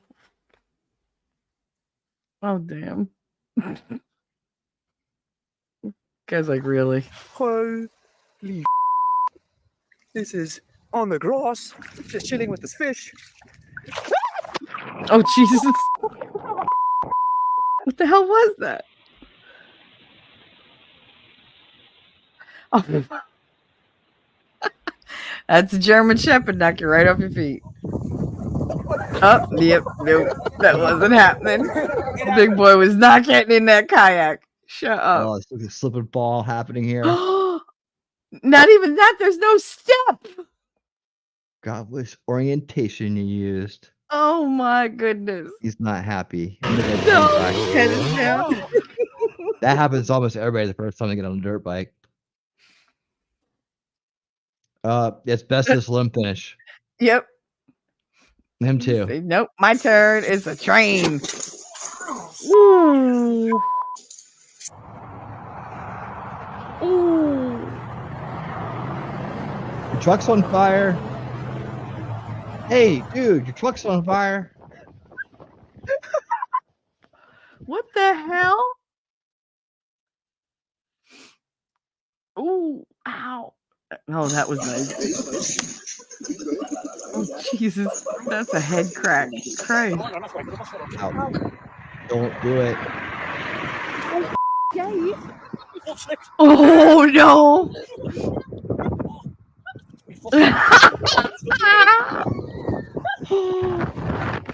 No babies for you. That's so lucky. Oof. Ow, ow, ow, ow.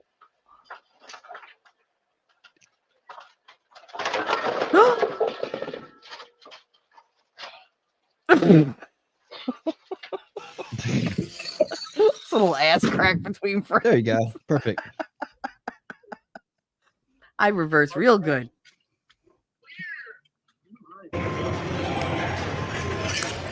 The hell? Oh, ow. Damn.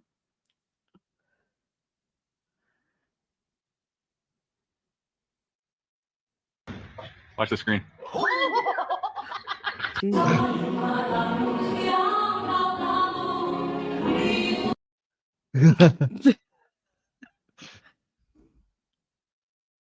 Literally, I've never seen Keith in my life, eh? Eh? Keaton, dude. I'm a dude. You must have knocked over. Oh my god. Oh my god, the wind is pulling it. No, come back.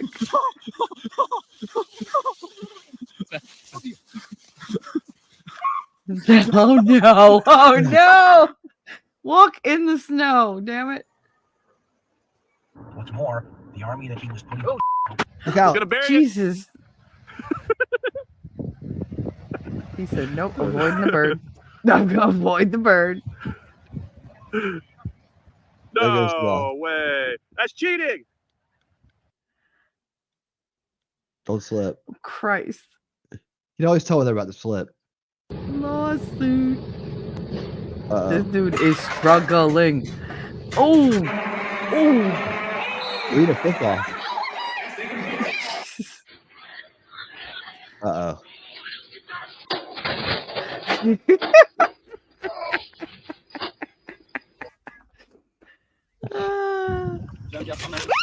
my god!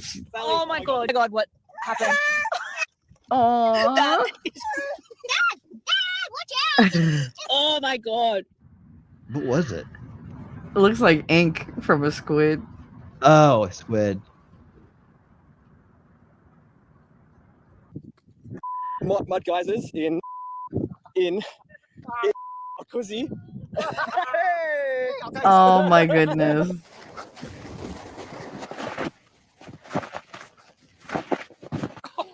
He just walked right over him. Oh no.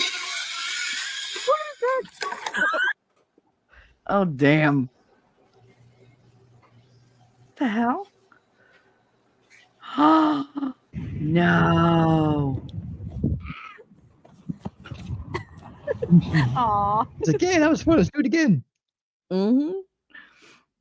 Jesus.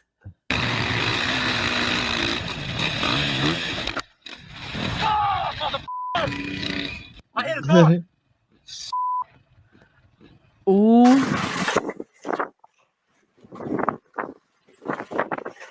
Bye everything. I can't find my mask. Stop. Trey, I'm being serious. I can't find my mask. It's not funny. You have to the goddamn car. That has nothing to do with I anything. can't find it. Let her just be that It's way. not down there, babe. Trey, stop messing with me. Wait. It's not funny. She is What mad. your problem? Mama died Tell me. herself. Your mask is. You're Yeah, pissing me keep off. looking for it. Stop. Oh, thanks. You're lucky she got big titties. Oh, ow. Oh. It's an interesting way to take your boat to the dock. Yep. Yep. Run away. Run away. We'll It's figure it telling you, out. don't I'll go back a go. little bit. Bye.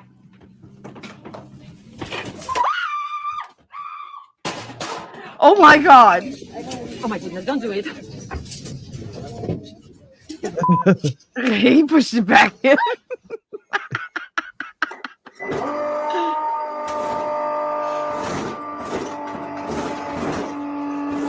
beautiful. What the hell?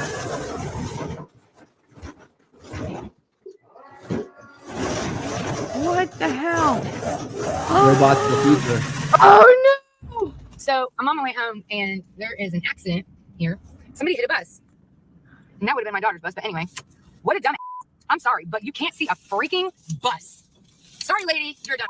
Straight up calling you out. I don't care. Don't slip. Mm. I don't know if we Here need we all go. these slipping. Okay, you know what? Here we go. It's almost worse when you slip off the last two. Oh, nice pothole. Oh, that's all a Hoboken. Sinkhole. Oh, damn. Just gonna walk out here with all these clothes. It's fine, whatever.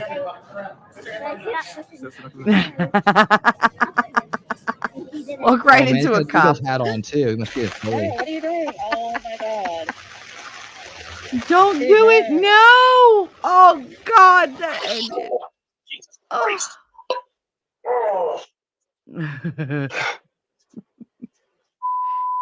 You dropped all your shit. Okay, the Oberoi flip. That's how it's done, ladies and gentlemen. Oh. Nice. Thank God we know now. The handle came right off the pan. Oh, no. Oh. Oh, how cute.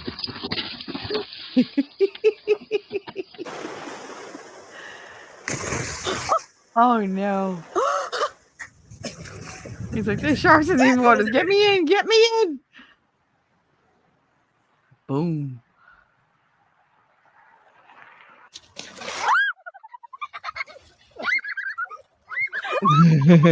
Kids think it's great. Yeah. Oh, oh, oh, oh.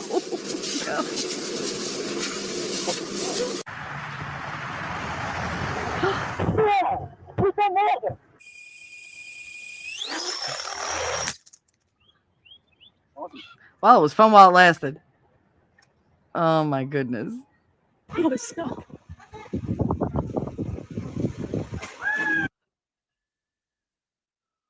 Ouch. Oh merde, alors là c'est comment? Oh, oh shit. C'est incroyable, les gars. C'est incroyable.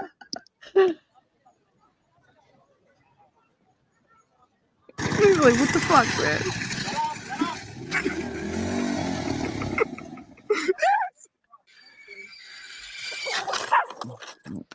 Oh, damn.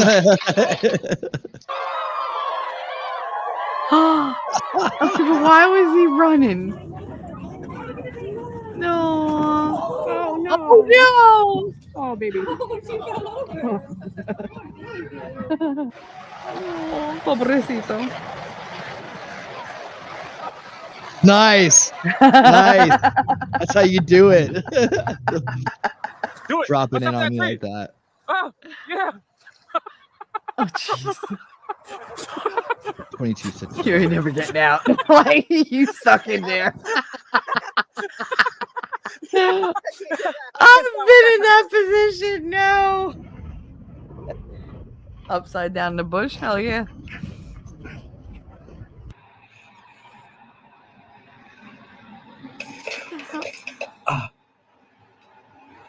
Oh no. Bye bye eyebrow. Trying to take one successful drink. Okay. What the hell was that guy doing to his eyebrow? No. Oh, they got that.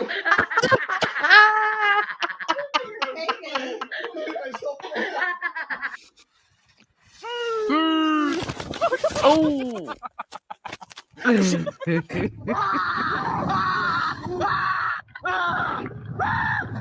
Oh no.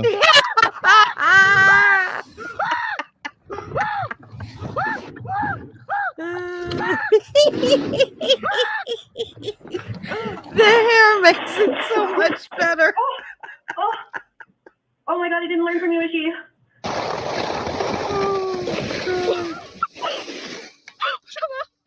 There you go, got everyone. Look at all that money on my phone. Why'd you do that? I said it. Buy a new phone. What happened? Look, he's after the golf ball. Look, see? Hey, that's mine, buddy. What? Hey, that's mine, buddy. Mine now. Oh no! Oh no! Hot tub. It's hot tub abuse. I want a hot tub. We need a hot tub. Oh my god! Oh! Ooh. Oh no, you idiot! There you go. Good. Yay! That's what happened to me, but I wasn't spinning on it. I literally had it behind my behind my neck. Oh my goodness. Yeah, Well, no, there it you goes. don't want to swing from a hang bar, especially a tension mounted one.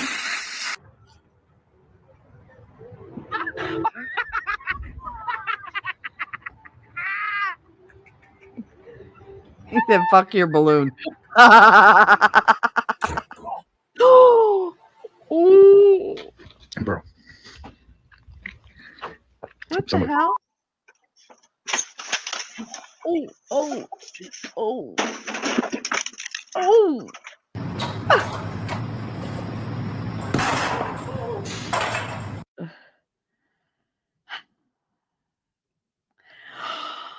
No. Medcore at work. Oh no. What now? Did I show you what Jason ended up giving me? What's in it? Watch, open it right now. Just open it fast. What is it? What is it? Oh no. Oh, oh. Oh, he'll put a tree right in the middle of the road. I'm kidding. He drove off. This shit is slippery. Oh my god! Just when you thought you were safe. I think I put too much in the pot. Yeah. See, look, it's a little bit yellow. He has some soda.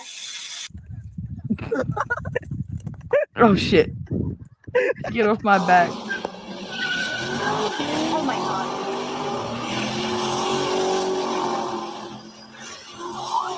Wow. Cop just waiting for you to be done. He fell. Nope, gotta go. Gotta go. Man, that's eluding the police right there. What the hell? Oh no. Oh no. Oh, damn it. This thing folded. Oh! How was I that close? Are you serious? Are you me? Oh my god. Are you okay? Oh my god. The wind's blowing from the. Oh, there's a tree. Holy crap. Wow, I can't believe I caught that on film. That pine tree just snapped off. You didn't. You caught it on video. Holy crap. Look at that. I'm going to have to go around the other way. You could tell his age just by him saying that. Yeah. Right over the middle. Right over the middle. Right over the middle. The hell? Ow.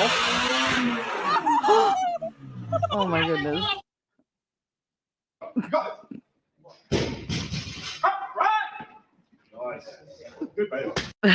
Oh, that's fucked up.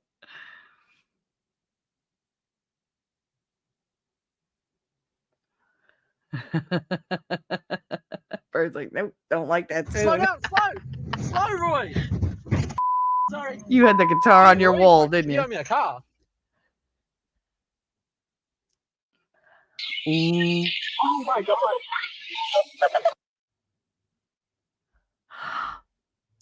These people. Ooh. Yeah, you better be scared. Oh no.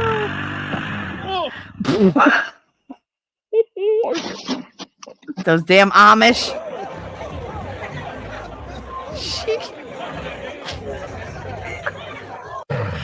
Girlfriend, just take them off. Now you know what that car looks like. That. Oh my goodness.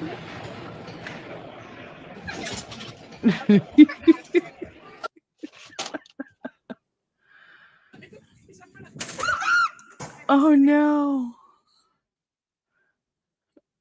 Damn.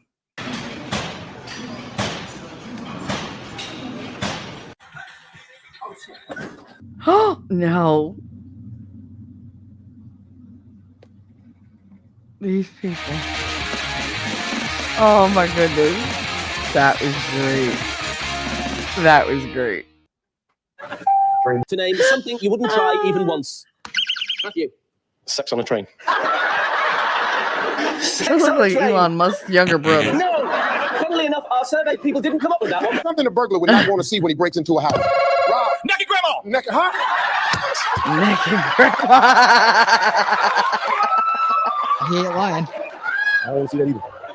Real or fictional? Name a famous Willie. Willie the Pooh? Hi, Jeff. You know John? Yes, we do. Doesn't she have pretty nipples? Pretty dimples there? Beautiful.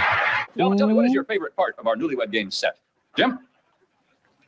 Probably wife number 2. Oh, shit. Name a piece of clothing wives buy for their husbands. Halter tops. Edgar. Fish love? Jenny. Wish list. Name something you feel before you buy it. Excited. A vegetable you marinate. Grapes. Name something you might buy that could turn out to be phony. Yeah, horse. The dreaded phony horse gag. Name something that can kill a lively party. The most romantic sounding musical instrument. Drone. Name something you might accidentally leave on all night. Yes, Your shoes. Name something people take with them to the beach. Turkey? The first thing you buy in a supermarket. Turkey. Stuffed. Turkey. Describe these words that begin with the letters S-T-A. Go. You ask 100 people to name a game you can play in bed. Steve. I spy. Ice. something you squeeze. Peanut. No. A group of pill pushers? Oh, God. Name a yellow fruit. Orange. Name something that comes in pairs. Fred. Bananas. Oh, God. Oh, We ask 100 people to name a famous author. Kenny. Shakespeare. Arthur Shakespeare. How about Name Conan something that Doyle? follows the word pork. You pine. Huh?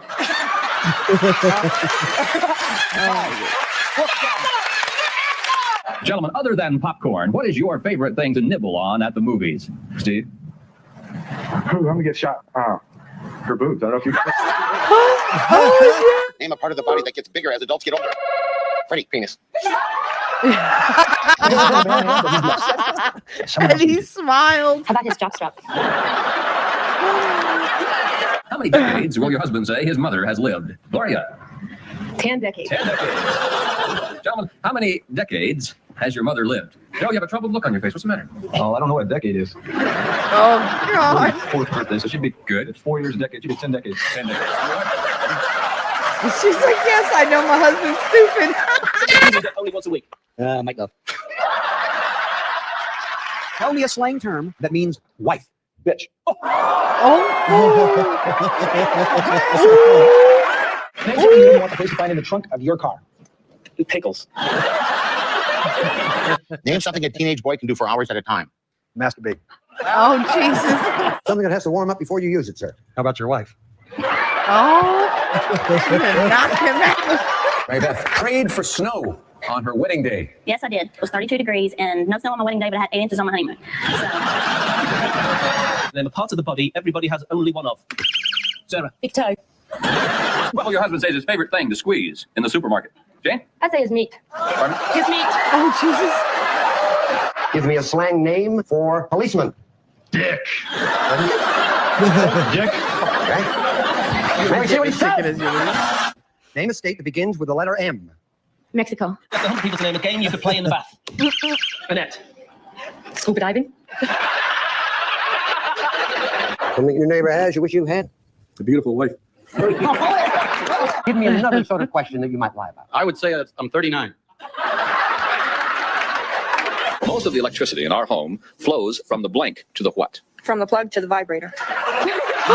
What a girl should know about a man before she marries him. Just got it, Lynn. What did you say? His name. His what? Name. His name. That would be Name good. something made of leather? So obviously not a Mister, deal purse. breaker. You're going to be slightly embarrassed when I finish this question. A purse. Name something made of leather that a cowboy uses. Describe the weather with a word or phrase that would also describe your wife. Wet. Wet. Name an animal whose Lucky eggs you. you'd probably never eat for breakfast. Hamster. Hamster. Name something in your house you would yell out if it stopped working. Probably spouse. An old woman's breasts. Makes it sag. Reason you Oh, might stay no. indoors on a beautiful day. Because it's raining. Something made of wool. Cheap. The police commissioner said, I think Batman and Robin are blank. Queer. Yay. You really want to be with friends. December. Name something normally worn only by children. Michael. Clothes. We asked 100 women all from each other. Chris. One of those husbands. Their husbands, Chris. Question, gentlemen, what is the one thing the people on the other side of your street have more of than you do? Cars. Cars. Your wife said they have more grass than you do. Grass. I wouldn't bet on that.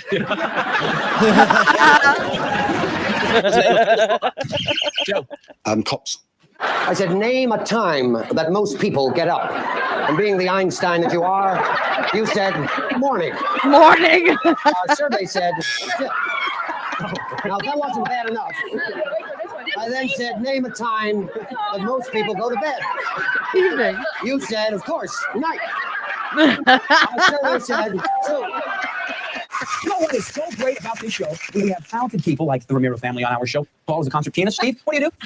I sell frozen bull semen for artificial insemination. How you doing? How are you? Oh shit. Well, I'm in young girls' pants. I manufacture pants. Oh no. Name part of the telephone. The bottom part. What are the three hairs? Yogi. Name something with a hole in the middle. Michelle? Hole punch. I know everyone in America said what the audience did. What'd she say? Okay, fill them in. You. No, that's incorrect. I'm sorry. Fill the blanks in order or Masquerade. file, Chris, whatever you want to do. Okay, fill them in. I. No, sir, that's incorrect. Okay, fill them in. A. Wrong. I've never had this happen. It's the first time. Chris?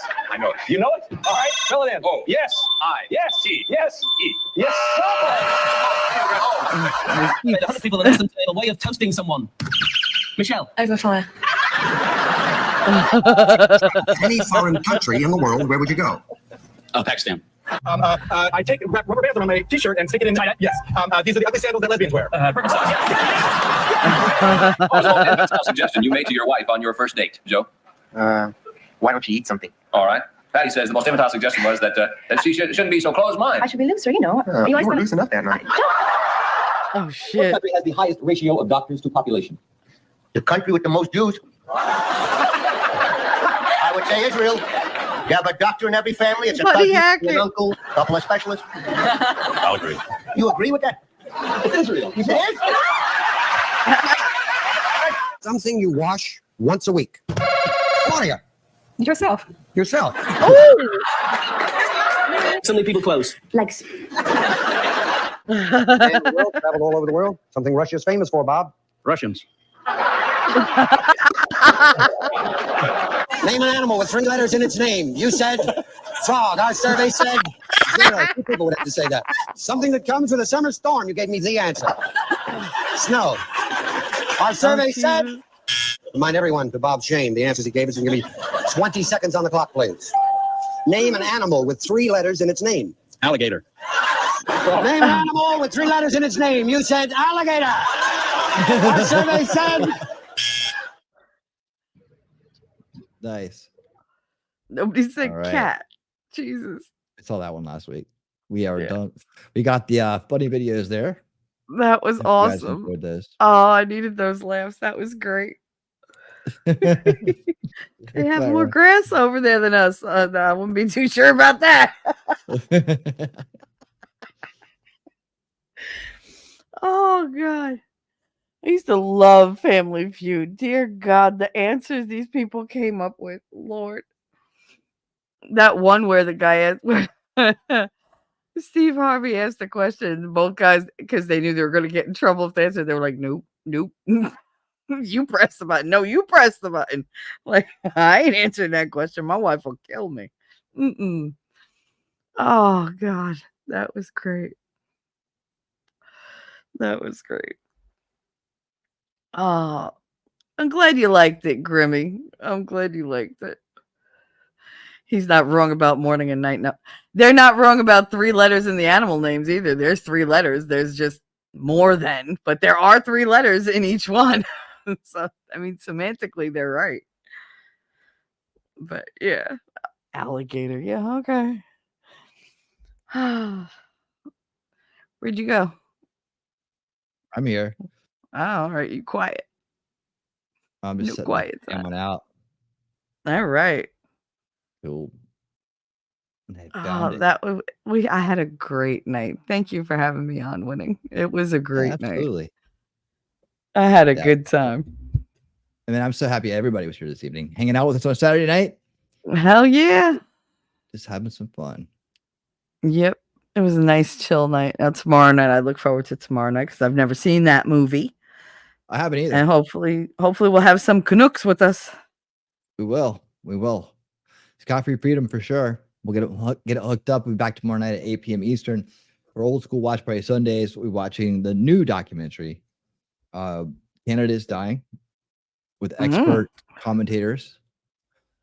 And then we'll be watching the classic movie Strange Brew and the McKinsey Brothers, movie that really set the Canadian stereotype for decades and generations. Yeah, thanks, Lex.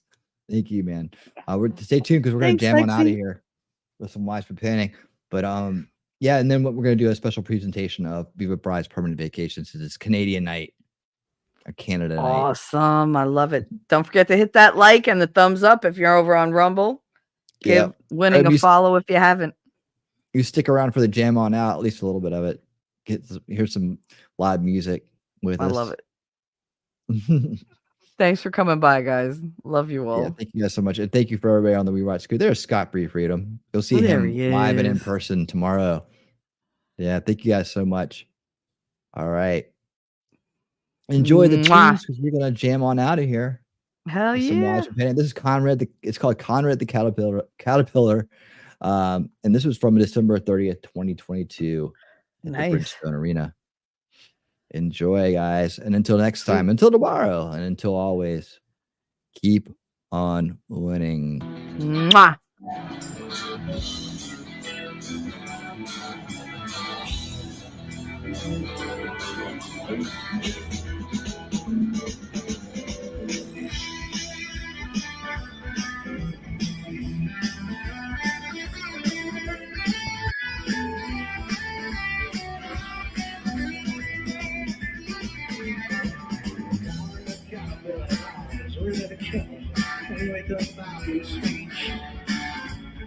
Still on days, leaves in a shade.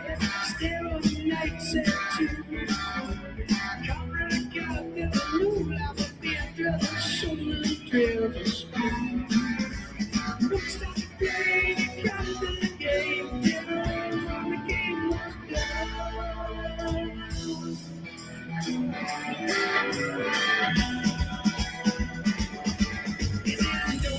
No, I got no time to play. Knocked out of the legs, they don't give it too far in a day. Lord, I'm leaving. Lord, I can't stay.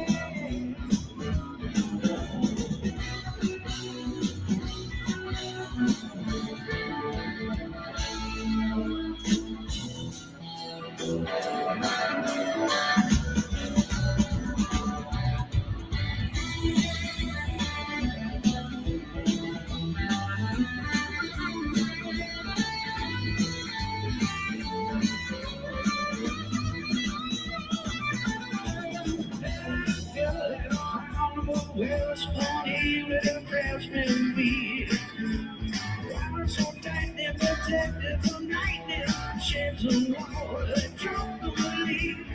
I'm a bitch, while it taught us to fall. We'll survive whatever inside, in your skin soul.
Trees to ground the storm. Ain't nobody sees a little bump on the trees. Bubble crying for more. John and John got a door on the bed as soon as the dance was spun. Bouncing wild in the same moving and standing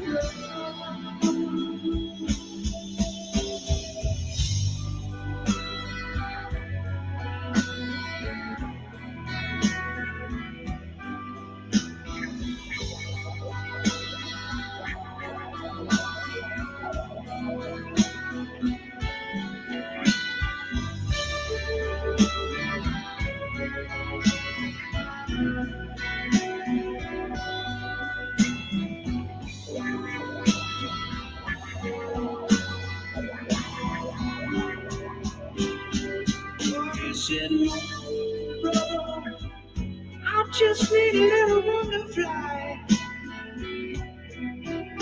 Spend all of my days while just trying to keep dry.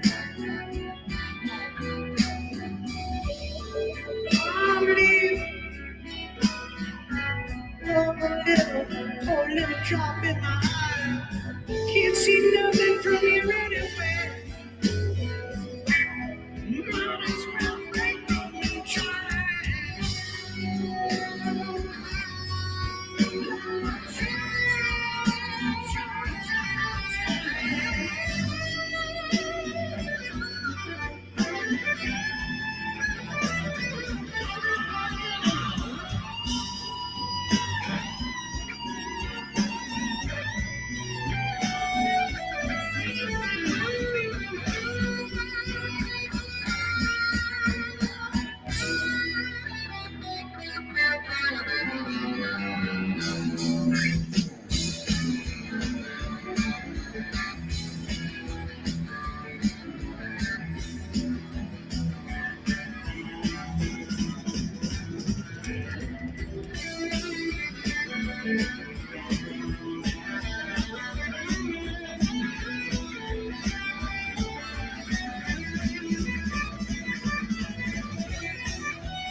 This is a friendship battle.